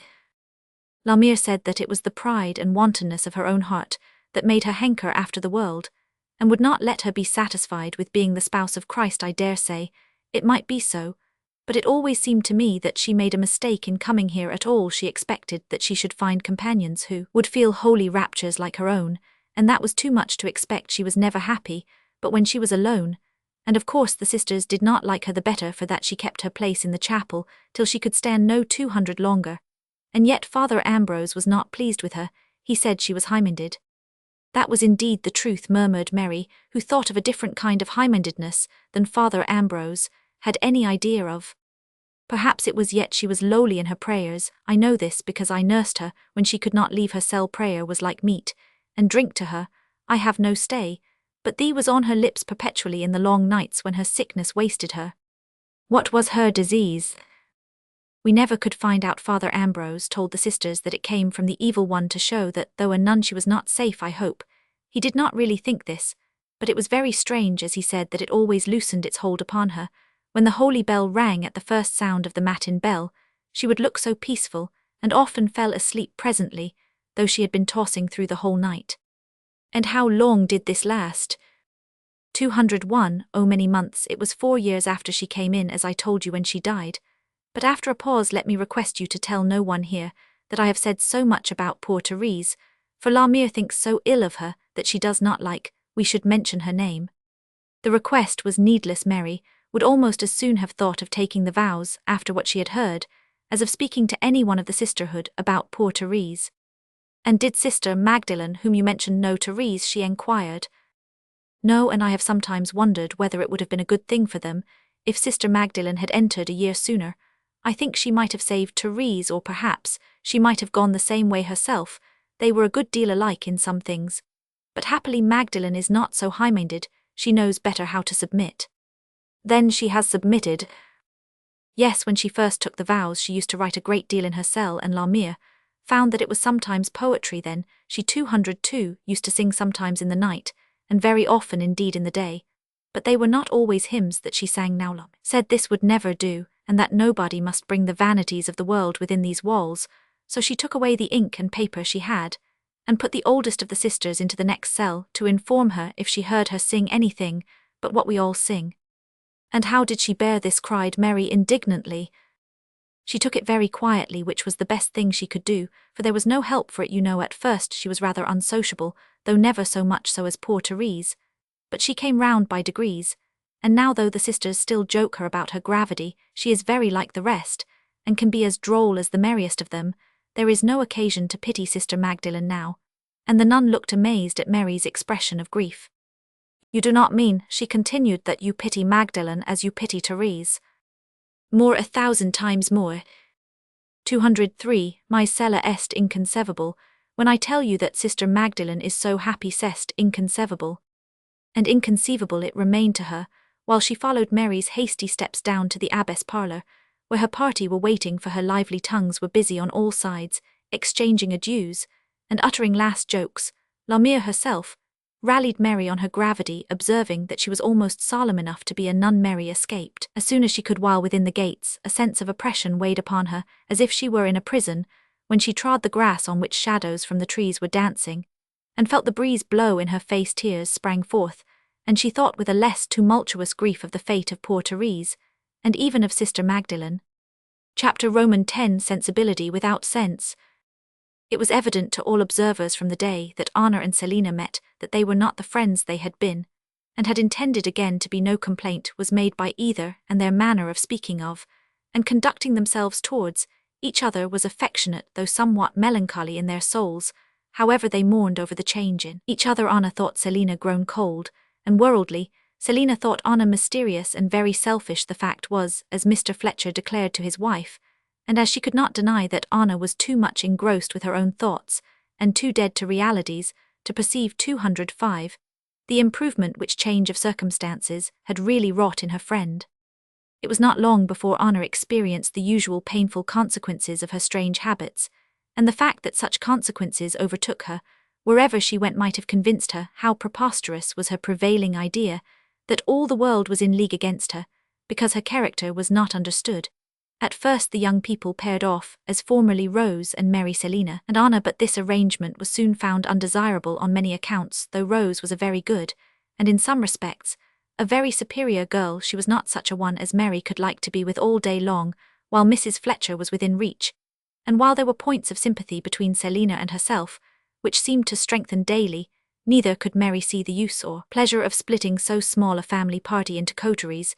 She therefore diffused the blessing of her society, and a great blessing it was among all, and was duly prized by all but her own unaccountable sister. Honour, on the 206 contrary, had no idea of enjoyment in any but a tete-a-tete conversation, and her mode of conducting a tete-a-tete had become so strange that it was no wonder her companion preferred drawing in her chair among the cheerful circle who were talking or reading with lightness of heart and forgetfulness of themselves. Add to this that Anna's habits were now such as to disqualify her for feeling on an equality in well-bred society, that she was too late for breakfast, too late for dinner, too late for tea, never ready to walk when others were waiting, and unable to attend when others were reading or speaking to her. And it cannot be surprising that, though treated with great kindness, she was left alone in this little world, where she had expected to find so much happiness. Mr. Fletcher was the only person who lost patience with her. Her father saved her from disgrace as often as he could, and Mary was devoted to her, though she received no thanks. She spent more time in dressing Anna, in working for Anna, in helping Anna in one way or another, than on her own affairs. It was well they had brought Susan 207, for there was full employment for her also in taking care of her helpless young lady. As for Mrs. Fletcher, she watched tenderly over her health, which was becoming very infirm, but of what use were all endeavours to cheer her spirits and revive her health when she had no mercy on her own nerves? It frequently happened that she came out of a reverie flushed and feverish, or that her hands were damp and cold, and her voice broken, and almost lost. What could she be thinking of was a frequent subject of speculation with her friends, but they could never discover which of the thousand agitating scenes of human suffering and delight were oftenest presented in vivid apparition to the poor girl's diseased imagination. She started in such a terrified way, if spoken to, that Mary had insensibly adopted the practice of breaking everything to her, even if the plan were only for an evening engagement. This was a pity, for the precaution was useless, as she was startled with less and less things perpetually. Anna said her sister one day, when she found her leaning over her drawing-board doing 208, "Nothing, I have something to propose to you, our little plan, which I hope you will not object to." Anna looked troubled and bewildered. "I do not know what you will think of beginning to travel again already." "To travel," repeated Anna, "to Italy?" "Oh no," replied Mary, "not nearly so far, only to Paris. Papa has just told me that he must go to Paris for a week or so on business now. I think he is not very well, and we know he dislikes being alone among strangers, and I think we ought to go with him. I have not said so to him, yet I thought I would ask you first." "What can he be going to Paris for? What can be the reason, oh Mary?" "Never mind the reason now," said Mary, observing how her sister's hand trembled. "I dare say he will tell us the next time he comes in, but he was going out, and in a hurry when he told me his plan. You will like to go, will not you?" "Oh yes, I am ready to go anywhere to do 209, anything," said Anna, looking as intrepid as if she were trying to be like Jephthah's daughter. "I do not know what the Fletchers will think of our seeing Paris before they do, after all, but I am sure they will wish us to go and take care of Papa, and there can be no doubt that he will like to have us." Here, however, Mary was for once mistaken. Mr. Byerley would not hear of anyone accompanying him, and moreover communicated not a syllable respecting the business which called him away. When Mary was packing his portmanteau, he came himself to see that his precious packet of letters was put in safe. Mary observed, laughing, that she hoped he would bring her some new music, for the letters took up so much room that it would require a large parcel to fill up their place when they were left behind. Her father observed that these letters would afford him abundance of engagements, and that Mary must not be uneasy if he did not return at the end of 1 week, or even 2. "If it should be 3, said Mary, "I think we must follow and find you." 210, "Do not think of such a thing, I charge you," replied her father seriously. "Oh no, Papa, I did not seriously think of going to Paris by ourselves, much less of watching any of your proceedings." Mr. Byerley's first letter came as soon as expected and told of a pleasant journey, but it contained nothing besides, except the address to the hotel where he resided. The second letter was longer in coming, and it seemed to his anxious children as if the third would never arrive. But for this anxiety, the time of his absence would have passed quickly and cheerfully. The tyranny of custom, by which French young ladies are made mere ciphers in company, was somewhat relaxed in the case of the English girls. They attended several evening parties where they were not condemned, as they probably might have been in Paris, to sit beside Mrs. Fletcher or one another for a whole evening, without being spoken to. The Protestant clergyman, whose church they attended, had been in England, and his knowledge of our customs 211, as well as his kindness of heart, prompted him to converse with the young strangers as if they were rational beings, and to endeavour to draw out their talents. At first Mary could scarcely reconcile what she saw of this gentleman in company with her judgment of his pulpit services. She had been almost disgusted the first Sunday with his sermon, and with the manner in which it was delivered. She was not sufficiently aware how the varieties of national taste extend to the modes of conducting public worship, and the delivery which to the usual attendants of Roman 1000 Mesnil appeared grave and emphatic, was to her almost theatrical out of the pulpit. Nothing of this was discernible. He was ready on every fair occasion to advert to the subjects most closely connected with his profession, and which were evidently nearest his heart, and the growing intimacy between his family and that of Mr. Fletcher was founded and cherished by their sympathy in their religious principles and sentiments. Roman 1000 Mesnil had married a very young and 212 lively lady of Paris, whose friends were surprised that one so gay and accomplished should have lost her heart to a grave clergyman, and been ready to make up her mind to live in the provinces for the rest of her days. She proved, however, to all who cared to know, that though her choice was made under the influence of love, it was not made in folly. She proved an excellent wife, and was an exemplary pastor's lady. Fond as she was of her harp, she liked still better the music of grateful voices, and her smiles wore as sweet, and her eyes sparkled as brilliantly in the cottages near Tours as in the saloons of Paris. Her tastes were as refined as ever, while more simple, and their gratification was promoted by her husband more eagerly than they ever were by her admirers in the great city. Her flower garden was the delight of them both, and was embellished by their own hands. They sang together, and each for the sake of the other embraced every opportunity of enjoying the pleasures of cultivated society and the delights of natural beauty. Their children were younger, noble boy of 5 years old and 2 little girls, 213 of 3 and 2. They were well-managed, healthy, happy children, the best of amusements to the English girls, who were never weary of the oddity of hearing a foreign language lisped by infants, and of observing wherein children are alike all over the world, and wherein natural differences introduce a variety even from birth. The two families were more together than ever after the arrival of the Byerleys. Roman 1000 Mesnil undertook to convince his foreign friends that they were prejudiced against the pulpit oratory of France, and that it was not enough to venerate Fenelon, whom no one could help venerating. He made them familiar with the most eminent French divines, and brought them to acknowledge that there was more common ground between pious and enlightened Protestants and Catholics than they had previously believed. They walked together very frequently, the children accompanying them. Little Charles rode a stately goat, as is not uncommon with children abroad, and this picturesque steed was harnessed with an elegance answerable to the appearance of his young rider. Charles' mamma, however 214 grave she might look, while teaching him to read, looked much more like his eldest sister than his mother when they played in the fields or sat down to rest in the woods. It seemed strange that Anna should be struck by one so gay, so totally the opposite of herself as Madame Mesnil, but it was evident from their first meeting that she was more awake to what was said, more attentive to what was done by this lady than by anybody else, and this circumstance gave Mary a gleam of hope of her sister's restoration to mental health on her part. Madame Mesnil, though she admired and approved Mary to a high degree, attached herself more to Anna, whether through compassion or genuine sympathy, or by dint of imagining qualities which did not exist. Mary sought not to know. So delighted was she with the fact, she contrived as often as possible to send Anna alone to Roman 1000 Mesnils, encouraged her to accept invitations to dine tete-a-tete with Madame when her husband was out, and in short to throw them together as much as possible. The self-complacency caused in Anna's mind by these circumstances, 215, proved an impulse for a time. It was but a short-lived impulse, but it inspired her sister with hope and herself with a pleasure long lost. "Where is Anna?" was the enquiry one day, when it was time she should be urged to dress for her visit to Madame Mesnil. "She is gone," said Mrs. Fletcher, "dressed and gone half an hour ago, and the volume of Boileau with her that I see you are looking for, she has finished it." "And look at her drawing," said Selina, "it promises well, does it not?" "Beautiful," exclaimed Mary. "Oh, I wonder when Papa will come back." "Make no observations to him, Mary, let him discover it for himself." "Certainly," replied Mary, "I will anticipate nothing, but I long to see the hope breaking in upon him."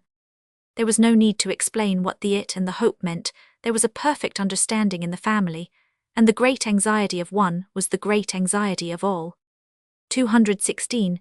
Mary flew to meet her sister, when she came home for once not afraid of startling her by sudden intelligence. Before she could speak, however, Anna cried out, "A letter from Papa! Oh, say yes." "Yes," said Mary, joyfully drawing her sister's arm within her own. "He will be home tomorrow, so you must tell us tonight everything about your visit." It was delightful to hear her once again speak gaily, and without reserve. It was evident that she had played with the children, and remarked what passed around her. No one inquired into the particulars of her conversation with Madame Mesnil. It had evidently done her good, and that was enough.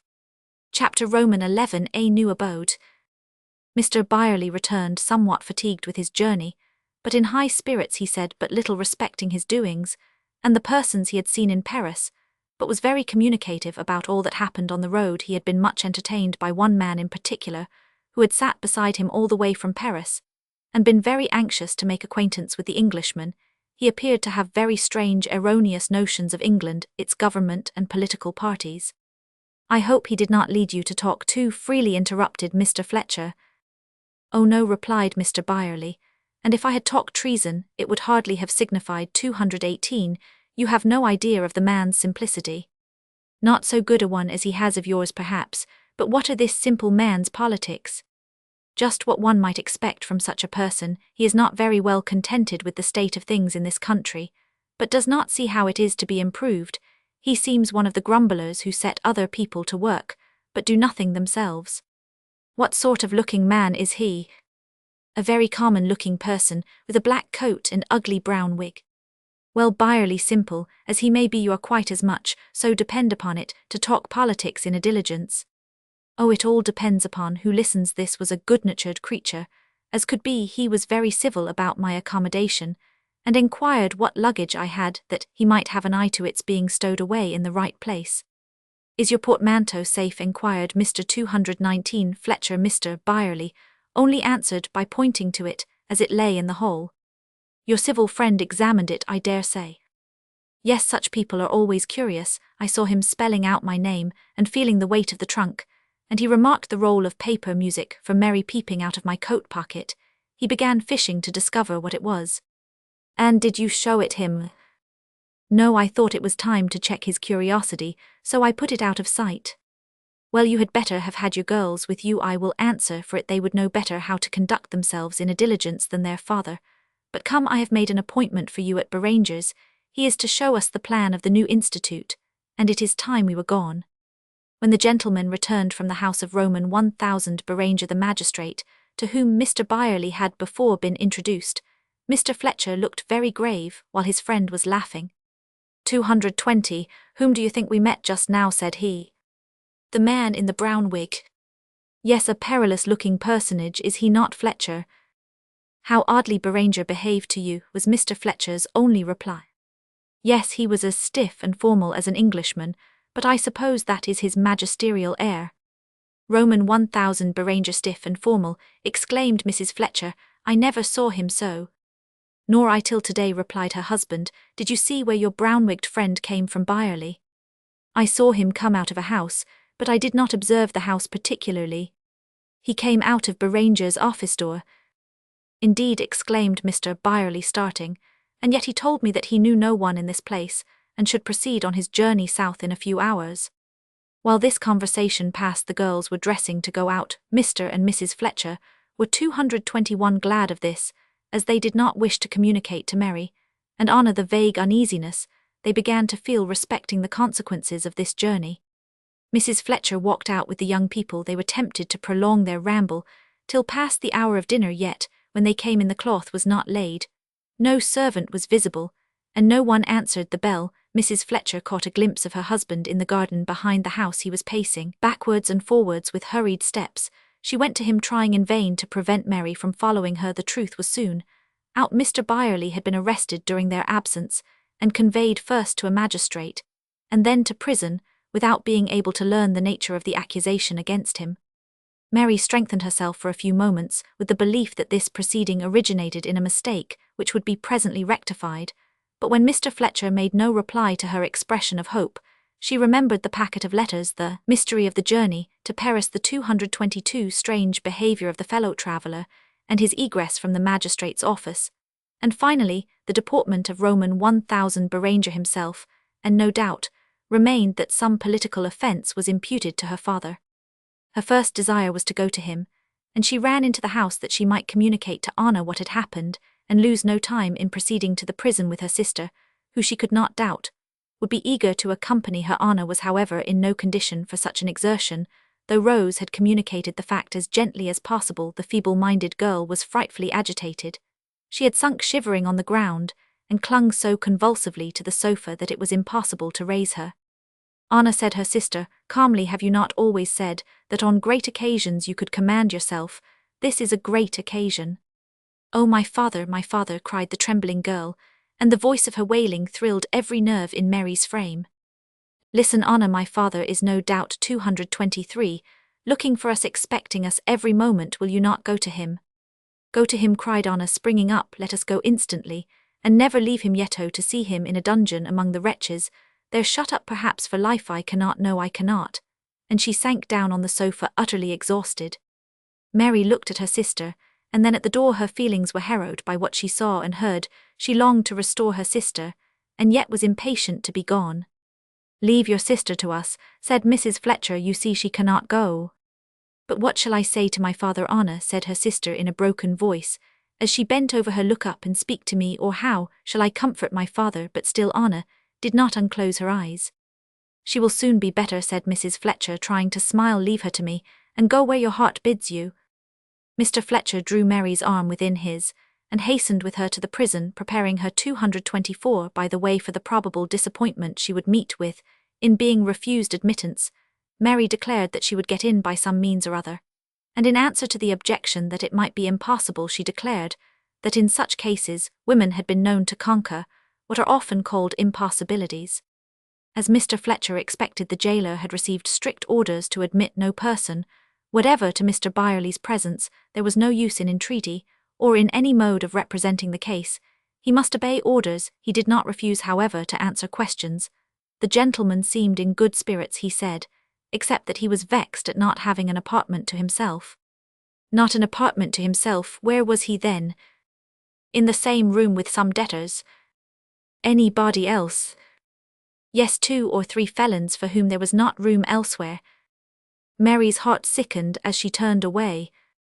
I will go to Roman 1000 Berangers, said she. He shall not deny me. 225, this is the way, said Mr. Fletcher. You are turning homewards. Perhaps Anna is able to go now, replied Mary. She shall have her choice at least, and she will help me to plead with Roman 1000 Beranger. Anna was better. She lay quietly weeping on the sofa, and scarcely looked up as her sister entered. I have not seen him. They will not let us in without leave. Anna, will you go with me to obtain leave from Roman 1000 Beranger? It will do you good if you can exert yourself so far. Anna looked bewildered. Mrs. Fletcher, unwisely, as Mary thought, objected that she was unequal to the exertion. This observation, however, had the effect of rousing Anna. Why should not I as well as Mary, demanded she, starting up. He is my father as well as Mary's. Who shall prevent my discharging a daughter's duty to him? It is very unjust, it is very unkind. While thus exclaiming, Mary tied her bonnet for her own hands, trembled too much. Mr. Fletcher's stronger voice now prevailed. 226, he declared decidedly that Anna's appearance would without doubt injure her father's interests. To a cool and wary magistrate, who did not understand the vehemence of her feelings, her agitated appearance would give the idea that there was reason for apprehension, that the result of an examination was dreaded. We believe your father to be innocent, said he, and the calmness of our manner ought to testify the confidence of our belief. Look at your sister Mary, and say if any stranger would believe that she had any present confidence whatever to repose upon. Anna's face, flushed with anger and convulsed with fear, was indeed ill-fitted to enforce any plea founded on a consciousness of innocence. She was left behind exclaiming against the injustice, but in reality relieved at being spared the necessity of exertion.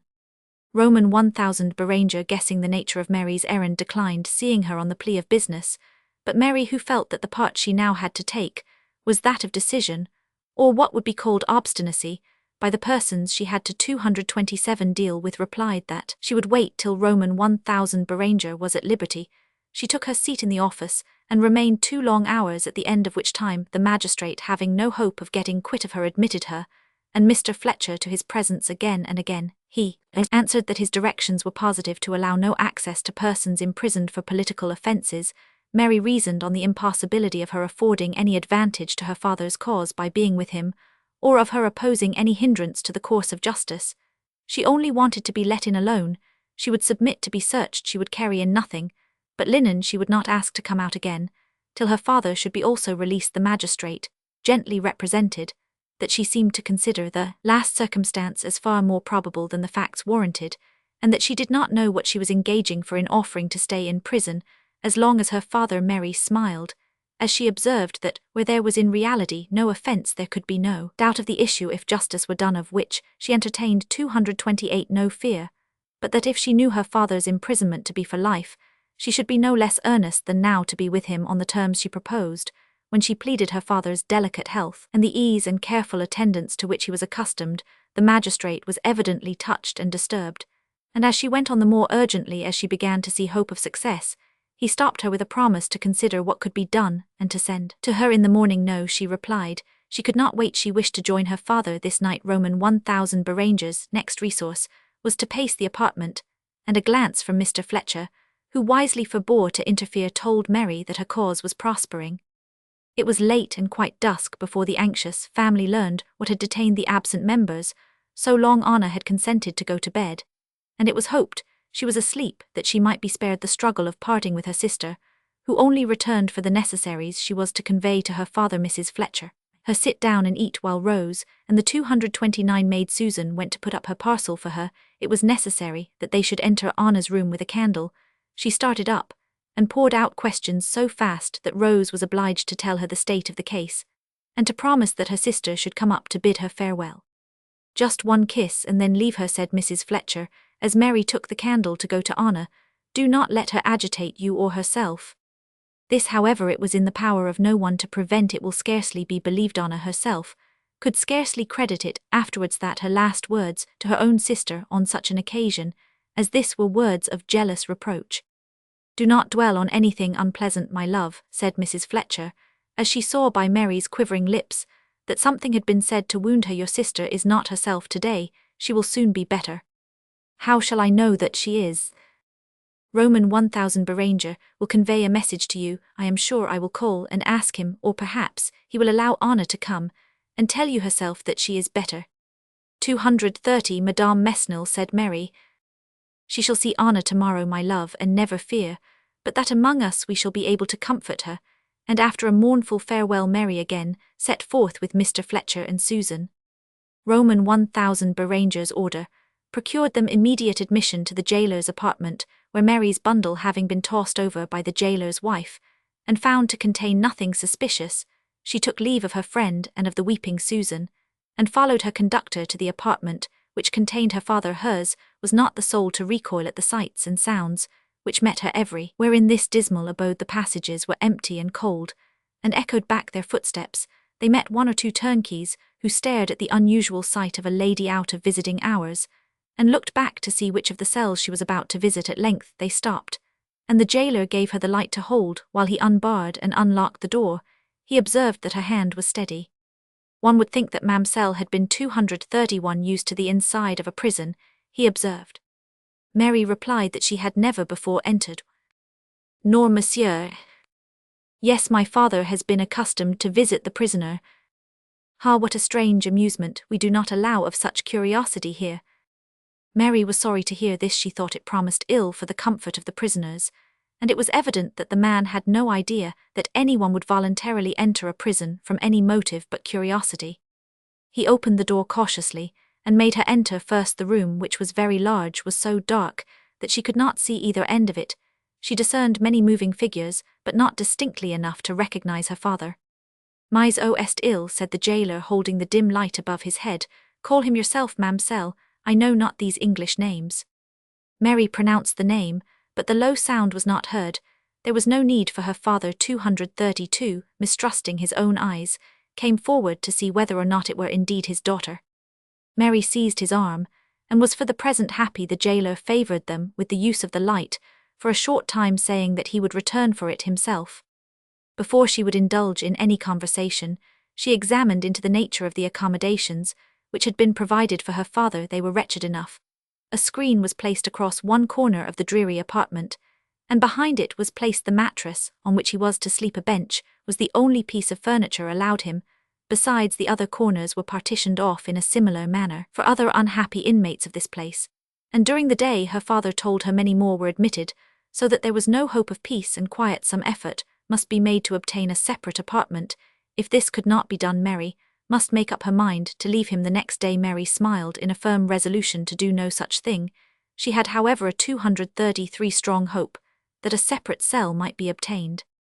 She observed that her father's supper stood untasted. She urged him to eat while she arranged his bed, comfortably observing that she had supped before she came. She judged rightly that example would be better than entreaty. Her father ate because she had eaten. By the time she had laid on the sheets she had brought and made herself somewhat at home, in what she called their own apartment, the jailer came for the light, and in return for a handsome fee, promised Mary the comfort of an occasional retreat to his wife's apartment, if her father should be obliged to remain where he was. He further favoured them by drawing up a huge table outside the screen, by which fortification they felt themselves secure from interruption, but no entreaties could prevail on him to leave the light. Mr. Byerley refused to sleep while Mary watched beside him, but consented at last to lie down, though declaring that he was not so weary as she said he appeared. She sat down beside 230 for him, and they talked long in whispers, interrupted only by the slight noises, which told them that there were sleepers within hearing. At length, Mr. Byerley, overcome by the fatigues of his journey, and of all that he had since gone through, fell asleep with his daughter's hand clasped within his own. During the succeeding hours, a world of ideas passed through Mary's wakeful mind, seated as she was in solitary watchfulness beside her suffering parent, amidst strangers, in the very room with criminals with whom she was shut up, for she knew not how long she was easy and happy in comparison with her sister, who in her comfortable apartment, carefully tended by servant and friends, was restlessly miserable, not only on her father's account, but through jealousy of her sister and the reproaches of her own conscience. In a few hours Mr. Byerley awoke, and his daughter, perceiving that he was really refreshed, and that he would not sleep again, consented to repose in her turn. She felt safe in the guardianship of her parent, and slept till it was broad daylight. 235. This day was spent by the friends of the prisoner in active exertion, to learn the nature of the accusation against him and the probable issue of the affair, and to secure for him such temporary comfort as might by any means be obtained. Mr. Byerley employed Mary in drawing up memorials, to be presented in every quarter where there was any hope of their being of use. This exertion and the hope which it excited were cheering to them both. At one sentence, which strongly expressed the prisoner's consciousness of innocence, Mary stayed her pen and looked up in her father's face. "Speak, my dear," said he, "tell me what you are thinking of. If you have any doubt of my innocence, say so. I do not, of course, suspect you of any moral guilt of any act which you would not pronounce to be virtuous, but excuse me, because I know nothing of the purpose of your going to Parishes, nothing been done which the laws or the government of this country would declare to be wrong. Nothing, my love, which the laws do not 236 sanction, something perhaps which the government may not like, and for which it may choose to punish me, but nothing for which it can bring me to trial, or which any lawyer in the kingdom can declare to be unconstitutional." The full explanation into which Mr. Byerley now entered satisfied Mary that she might with a safe conscience speak and write of her father's entire innocence, though it left considerable apprehensions of the consequences of these strange events.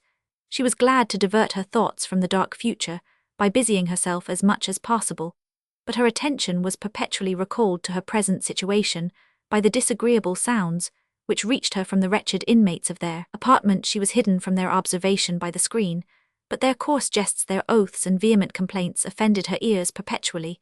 Though she gave no outward sign to her father of having heard them, it was not many hours before one change for the better took place in their situation, when the turnkey brought their dinner. He informed them of the magistrate having ordered 237 that they should be allowed a separate apartment, which would be ready for them before night. This cell was found to contain a smaller one within, and Mary had no doubt that the jailer had had her accommodation in view in conducting her father hither, in preference to other cells.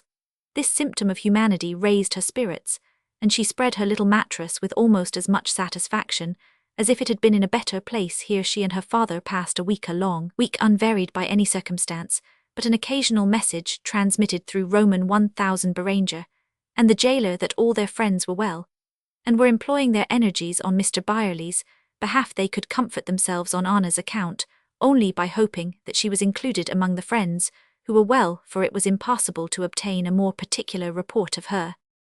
About noon on the 8th day of their confinement, the door was unbarred and thrown open, and Mr. Fletcher and Anna entered. The surprise of this meeting was almost too much. 238 for the prisoners. When they could inquire what turn their affairs had taken, they heard joyful news. The worst charges against Mr. Byerley, those of sedition and conspiracy against the government, were relinquished through inability to substantiate them, and it was now hoped, though with no degree of certainty, that the accusation would amount to nothing worse than carrying sealed letters, an act forbidden by the post office laws and punishable by a short imprisonment only. Mary's heart felt suddenly lightened of the weight of a calamity, but she could control herself in joy as well as in grief, and the calm of her manner and countenance showed whither she referred her feelings of gratitude and joy. "Come, come," said Mr. Fletcher, when the first burst of intelligence had been received and discussed, "we must lose no time in making our arrangements, for our lawyer friend will be here presently, and I shall take my departure tomorrow." "What arrangements?" "Anna will remain with her father, and you 239 Mary must go with me. Make no objection, my dear, on all accounts. It is desirable that the exchange should be made, and my wife and daughters are looking anxiously for you." Mary was so far from making any objection that she was rejoiced at the opportunity thus afforded to Anna of taking her share of the duty in which she felt so much pleasure. She withdrew with Anna into her own little cell to prepare for her departure, and to introduce her sister to the scanty accommodations the place afforded. Anna shuddered as she looked round, and seemed more than half inclined to draw back, but of this her sister took no notice, though she inwardly compassionated her fears. "Can you sleep here?" enquired Anna. "Oh yes, very well. It is a very good mattress, and the room quite undisturbed by noise. There is no access to it, you see, but by my father's room I never slept better, though I had not such an easy mind as we may all have now." "You will come tomorrow, will not you?" "Certainly, as soon as visitors are admitted. Our best way will be to take our place here by 240 turns day and day. About this will amuse my father most, and be best for us." Anna made no reply, but by another timid look round. Mary smiled as she continued, "You will find that my father has much to relate as well as you. I will leave it to him to tell you what we have been doing all this week. I shall think of you this evening, talking so busily and comfortably together. It will do my father more good than anything else could do to hear all you have to tell him, for we know scarcely anything yet of what our friends have been doing for us." "Oh, what is that?" cried Anna at the sound of the unbarring of the outer door. "I suppose it is the lawyer who was to come." "Yes, it is," continued Mary after a peep into her father's room, "so we must be gone. Farewell till tomorrow morning." Anna's eyes were swimming in tears when her sister left her. If the smallest choice had been allowed her, she would have gone home with Mr. Fletcher, as it was she said in her perverse 241 heart that Mary was so wonderfully ready to depart that it was clear she did not like the prison, so she made up her mind to dislike it too, and to think it hard that she, delicate as she was, should be left there. As soon as the lawyer was gone, she joined her father. He did not wonder at the visible constraint of her manner, but the greater the cause for it, the deeper was his compassion for her. Never, perhaps even to Mary, had his words and manner been so tender as now to his conscious and unhappy daughter. He succeeded at length in raising her spirits, and there was so much to relate on each side, and now so great cause for hope, that this evening proved nearly as cheerful as Mary hoped it might be. To her this day afforded much enjoyment. The air, sunshine, and verdure were delicious. After a week's seclusion within stone walls, she passed the afternoon in the garden with her friends, listening and relating by turns, and enjoying the delights of their affection and of vivid hopes for her father, these delights being 242, unconsciously to herself, enhanced by the satisfaction of her own reflections on past duties. Roman 1000 and MDE Mesnil came to see and congratulate her, and to offer to go and visit her father. It was settled that the pastor should accompany her the next day. Madame Mesnil, whose influence had done more to tranquilize Anna than any which the Fletchers could exert, declared her intention of taking her young friend home to dinner with her tomorrow, that she might hear what sort of a heroine she had made in prison. No one was ever in truth less like a heroine. Anna started at every sound, and appeared in perpetual terror, even while her hand was clasped in her father's. In vain he smiled, and assured her that no persons were ever more secure from interruption than they were till supper time. In vain, he urged her then to eat, and conversed with the turnkey to prove to her that the man was civil, and that there was nothing to fear. She was somewhat relieved when they were locked in for the night, but more nervous than ever when she found herself alone in her 243 dismal little cell. She crept shivering into bed, and cried almost the whole night. Of course, she looked in the morning, little fitted to cheer a prison, and breakfast passed almost in silence. As soon as it was removed, her father took her hand, saying, "My child, you are very unhappy." At the first word, Anna laid down her head on his knee, and wept bitterly, all attempts to soothe her being vain. Her father continued, "Surely all this grief is not for me. There is now no cause for it, for my safety is certain.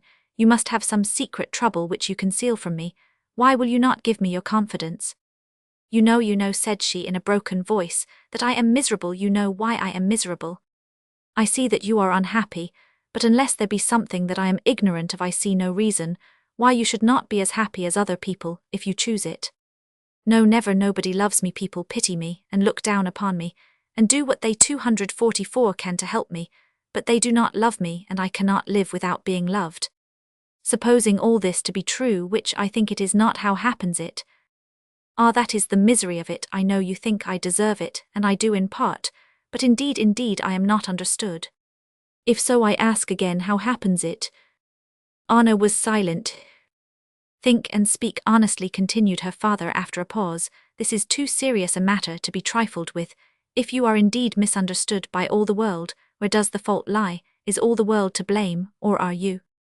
I am partly, I own. I have made some great mistakes about myself, which I can never repair, and— Stop, my love, I never sanction the belief that any mistakes are quite beyond reparation. You have committed errors in your management of yourself. But while you live, you have the power of retracing your steps, go back to the point where your errors began, and then you can 245 proceed in the safe and right way in which it has ever been my wish to guide you." I cannot, cried the unhappy girl. "I am altogether disappointed in myself. Everything has turned out differently from what I expected. I thought I should have been—" She could not command her voice.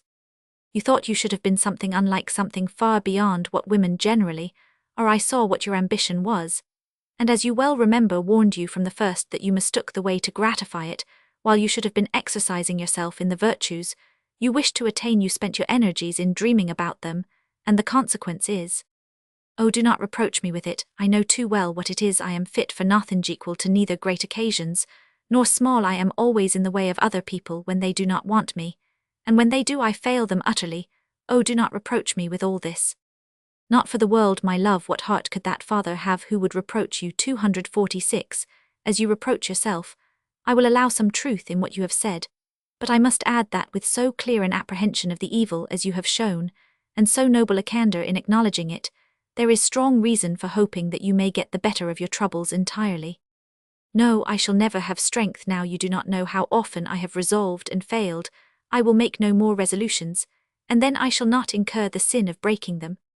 Anna, I am now convinced of what I have long feared. What you have just said is more painful to me than all that has passed. It proves to me that you depend on the strength of your unassisted will, that you have ceased to seek help where you know you may ever find it. I see by your silent shame that it is so. And have you really made no further use of your religion than to feast your imagination, while you were daily experiencing the weakness of your own will?" Anna turned away in agony. "Tell me, my child, if I do you injustice. 247 give me but one sign that I too have misunderstood you. If you have indeed continued to study the Scriptures with intentness of heart, if you have to this day sought relief and strength in prayer, turn to me, and I will entreat your pardon for my harshness." Anna turned not, and her emotion was fearful. Her father's was scarcely less. "It is not too late, be the case what it may. While the stray sheep lives it may be brought back. But is it possible that while we have read and prayed together your heart was far from your lips, was your fancy busy even then with the applause of the world?" "Yes, it is that which has ruined me," said Anna at length. "For years my chief motive has been praise, human praise, and now I cannot act against my inclinations from any other. And I have lost all power over my thoughts. They wander away at all times. The attempt to restrain them made me miserable, and now that I have given it up I am more miserable still. No doubt, my child, and the only way to recover your peace is to resume your efforts. Not 248, with a vague wish merely, or an unassisted resolution, to govern yourself, Better, you must gather motives from a renewed study of your Bible, you must obtain strength from prayer, and you must also exercise yourself perpetually in action. Circumstances occur every hour which may afford you an opportunity of breaking in upon your reveries, and doing something which your inclination would prompt you to leave undone. There is more efficacy in attempts to act in a case like yours than you have any idea of. Anna knew this, but doubted her own power. Her father suggested various helps to her own feeble resolution, of which she might make use, the chief of which was an increased confidence in her sister. From this, her father saw with anguish that she recoiled. There was no use in arguing against so unnatural a feeling. He could only pray that it might be changed into a more kindly and generous emotion, by the discipline to which he hoped his unhappy child would henceforth subject herself. He perceived that, painful as this conversation 249 was, it had been a relief to Anna, who had not for many long months opened her griefs to anyone. Her emotions had, however, so totally enfeebled her, that her father found it necessary to assist her to her room, where he laid her on her bed, and saw her fall asleep almost instantly, thus proving that the exhaustion of her body was greater than the disturbance of her mind. When Mary and Roman 1000 Mesnil entered the cell, they found Mr. Byerley leaning over the table, his face covered with his hands. They made no very close enquiries respecting the cause of his grief, but as at the end of an hour Anna was still asleep, Mary proposed that she should not be disturbed, and that they should both remain through the day and night. In answer to all objections about want of accommodation, she declared that if there was not room for both to rest, she would watch, as she had done before anything, she said, for the sake of their passing a day together once more. This arranged, Mary told her father how she had enjoyed the preceding day and this morning. "It is a fine morning, I see," said he, looking 250 up to the high grated window, which admitted not sunshine but such light as told that there was sunshine abroad. "A fine fragrant summer morning," said Mary, taking from her bosom some field flowers which she had gathered in the meadows. "I have brought you these. I wish I could bring you the sunshine which painted them." As her father looked fondly at her, he thought within himself that to him she had ever brought sunshine. Anna awoke refreshed, and to her sister's relief, appeared to have no objection to remain another day and night where she was. They spent the day in greater comfort and confidence than had been their wont of late, and at night slept and watched in turn, Anna managing to control her fears, while her sister was beside her though asleep. To their astonishment, this proved the last day of Mr. Byerley's imprisonment. The strenuous exertions of his friends, the interference of the English ambassador, and especially the important fact that there was no evidence against 251 him beyond the suspicions of a spy, availed to release him from his jail, but not altogether from injustice. He was ordered to quit Tours in 24 hours, and to embark immediately from the nearest port, whither he was to be escorted by 2 gens d'armes. Chapter Roman 12 Sense with sensibility. It was not till Mr. Byerley had returned to his friend's house, and was placed in the midst of its quietness and comforts, that he became aware how his health and spirits had been shaken by the events of the last fortnight. He felt weary and feverish, and the excitement of his nerves was evident to everyone near him. Mr. Fletcher was anxious that his departure should be delayed till he should be better able to bear the fatigue of travelling, but Mr. Byerley would not allow any mention of the subject to be made to Roman 1000 Beranger, or to any of the authorities. He would ask no favour where he knew himself to be treated with injustice, and besides he was impatient to leave a place where he had suffered 253, so much. Mary also advocated his departure, knowing that his health was always benefited by a voyage. She intended, of course, to accompany him. The most difficult question was what should be done with Anna. There was no hope of her being of any use, and her presence was now agitating to her father. Her return would also preclude all hope of the benefit to be derived from change of scene and society, and would put an end at once to Madame Mesnil's influence over her. The Fletchers urged her remaining with them, declaring that the late events had disgusted them with their present abode, and that they should soon proceed to Paris, and in a few months afterwards to England. It was determined that if Anna would consent, she should be left behind under the care of her kind friends, and attended by Susan.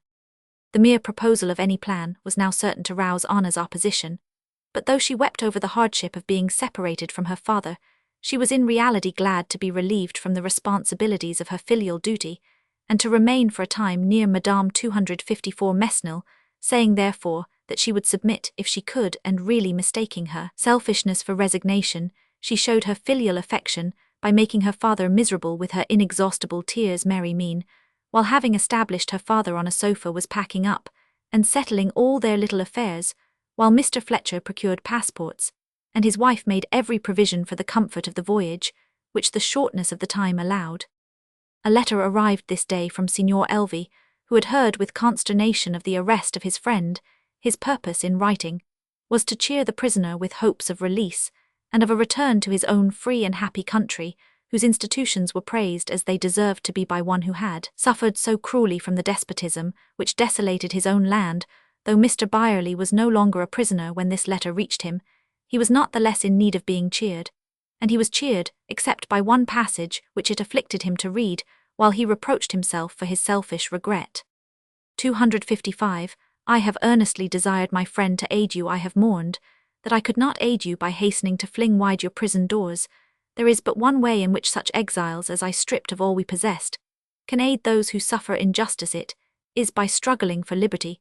Wherever a struggle can be maintained, such assistance I am hastening to give. I cannot release the victims of tyranny from their chains, or recall the spirits of the martyrs to liberty, but I can defend those principles by whose prevalence the captivity of the innocent shall at length cease, and the heads of the noble shall be crowned with honor, instead of being rolled in the dust. I go to defend these principles in another land, in a distant continent of the globe. Should you set your foot in safety once more on your native strand, as I trust you will, I shall not be there to welcome you as your friendly hand once welcomed me. It may be that you will hear of me no more, though I will not willingly relinquish the privilege of your correspondence. If you should hear of my fall, mourn not for me, for you know that I look for better things beyond 256 the grave than rest for the weary, and a release from the troublings of the wicked. Yes, for perfect love and perfect peace. What would our life below become without the love of the virtuous and the peace which it instills so deeply? Am I conscious of this, that I cannot feel myself wholly unhappy, while I bear with me the remembrance of your friendship, and of the sympathy of your daughters, confiding that it will be mine, while I live it is with mingled pleasure, and regret that I dwell on the hours that I have spent with you and them, and bid you all a present it may be a long farewell. He will fall like hundreds of his companions obscurely, and perhaps uselessly, cried Mr. Byerley. Oh, what an insatiable Moloch is war! So thought Mary. Pass away the pleasures of this world, we shall see Elvi no more, but thank God we have known him and may recognize him hereafter, when it may be our delight to sympathize more warmly in his joys than hitherto in his griefs. Towards evening Mr. Byerley's indisposition, 257, appeared to increase, so that it was determined that he should not pass the night unwatched, as this was Anna's last opportunity of ministering to him, and as Mary had the fatigues of an anxious journey in prospect, it was agreed that Mr. Byerley should be given into Anna's charge. Mary retired to rest early, and her sister stationed herself with Susan in a dressing-room which opened on one side to her father's apartment, and on the other to the stairs. About midnight her charge appeared at length to sleep quietly, and when 1 and 2 o'clock struck, the watchers still heard through the open door that his breathing was that of deep repose. Anna was reading, or seeming to read, and her attendant at work, and neither of them spoke or made the slightest noise. After a while, it seemed that Mr. Byerley was stirring, and in a moment before Anna could rise from her seat, he stood in the doorway looking wildly about him, and making confused attempts to speak. Anna fell back in her chair, and her shriek rang through the house. Susan scarcely knew which to attend to first, the nurse or the patient. 258, but Mary was on the spot instantly to assist. Mr. Byerley had risen in his sleep, as his children knew he occasionally did when under nervous indisposition. Anna's shriek awoke him effectually, and shook him much more than his sudden appearance had disturbed her. Mary reproached herself with having left him, and sat by his bedside till Mrs. Fletcher came at 6 o'clock to insist on her taking a few hours' rest before her departure. Mr. Fletcher, a more welcome companion than the 2 gens d'armes, accompanied the travellers to Rochelle, and having seen them safe on board and out of the surveillance of the government, carried home better tidings of Mr. Byerley than were expected. He had appeared to breathe more freely and to recover composure as soon as they left the city of Tours behind them, and entered on the vine-covered hills and fertile plains which surround it, and had uttered an exclamation of delight at the first view of the blue expanse which was stretched before them as they descended to the coast. An English vessel was on the point of sailing when they arrived. 259, and from the first heights which their friend reached on his return, he could just discern its white sails disappearing on the far horizon. Mr. Fletcher, unused as he was to testify emotion of any kind, could scarcely restrain his indignation and grief that such a man as his friend should be thus thrust out of a country where he had committed no offence, and where none was charged upon him, but that of associating with the choicest of her citizens. The ladies, however, merged their political in their private feelings. How did Mary look at the last? Look like what she is, a heroine. Do you use that word in irony or in respect? Papa, said Rose, being sure of a gratifying answer, though he was not wont to speak respectfully of heroines. My dear, I speak in irony of would-heroines of women who are heroic when opportunity is wanting, and who, when opportunity comes, want heroism, but a real heroine, a woman who, not being above small occasions, is equal to the greatest, is the noblest spectacle that human life affords. 260. This from our father, thought Rose and Selina, as they looked at each other with delight. Meanwhile Mary was totally unconscious of the feelings she inspired, desiring nothing more than to love, and be beloved. This desire she felt to be amply gratified this golden evening, while her father continued to revive under her cherishing care. He was lying on deck, where she had persuaded him to repose himself. On the couch she had spread, the melting sunlight bathed the receding shores of France, and rendered visible the spires of her towns and villages, and the verdure of the heights beyond. The breeze fanned the still feverish brow of the invalid, and the gentle motion of the vessel lulled him to a repose more refreshing than sleep. Shall I sing to you, Papa? For the first time in her life her father said no to her offer. She had sung to him last in prison, and he wished to banish all jail associations, till he should be stronger. He smiled. While he confessed his reasons, they directed 261 Mary's conversation to widely different subjects. She told him of her wish to proceed immediately on their landing tour, which she knew he would prefer to remaining in town, and the images she called up of home and its quiet pleasures of the study and the farm and their evening rambles were delightful to her home-loving father, who went abroad unwillingly, and would gladly have vowed to seclude himself for the rest of his days, except on the occasion of public meetings. My only regret is for your disappointment, my love. When I interested myself first in politics, I made up my mind to all the inconveniences which might ensue, and therefore ought not to complain of what has happened. But it is hard upon you. You have shared all my fears and fatigues, and have had none of the pleasures I intended for you. No Paris, no Switzerland, no brilliant society. It is a sad disappointment. No, indeed, Papa, I have not gained what I expected, but I have gained something much better, something, she continued, smiling. 262, which it is your boast cannot be had in England. What good thing cannot be found in England, my dear? I do not know that you will call it a good thing, though I have found it so. I mean the experience of such gross injustice as has been done to you. I have often wondered how we could endure, how we could preserve our composure, whether we could keep our charity entire, and our peace unbroken under grievous wrong. And what is the answer you have found? Father, I would not exchange the experience of the last fortnight, with all its suffering, all its humiliation, for the best advantages of Paris, and the divinest delights of Switzerland. Do not think me proud, for God knows, it has humbled me not a little to discover how feeble one may be in action, how cowardly in suffering, when one means the best, but yet what we have felt together and apart will make us happier as long as we live, will it not? And could anything at Paris have done more? 263, my child, said her father, my only child. Mary saw that tears trickled through his fingers as his hand covered his eyes. She could not allow him to suppose that she assented to the expression which a moment of strong feeling had wrung from him. Hers was a soul to hope against hope, and she yet trusted that Anna's restoration was probable. She had never flattered her sister, striven to deceive herself, but clear-sighted as she was to the difficulties of the case, it was one of which she never despaired. She now reasoned with her father upon it, and ended by inspiring him with something of her own cheerful faith, and thus disposing him to join the names of his children in his thanksgivings as well as in his prayers. When the evening star had risen high, Mary returned from receiving her father's nightly blessing to watch yet a while for the influences which came to the wakeful spirit from the sky, and from the deep to such as she. These influences impart fervour without enthusiasm, and a confidence in which presumption has no part. 264, and her steadfast soul looked abroad on the temporary agitations of human life, as calmly as her eye surveyed the rise and fall of the billowy expanse before her. If it be true that to the pure all things are pure, it is equally true that to the peaceful all things breathe peace. The end.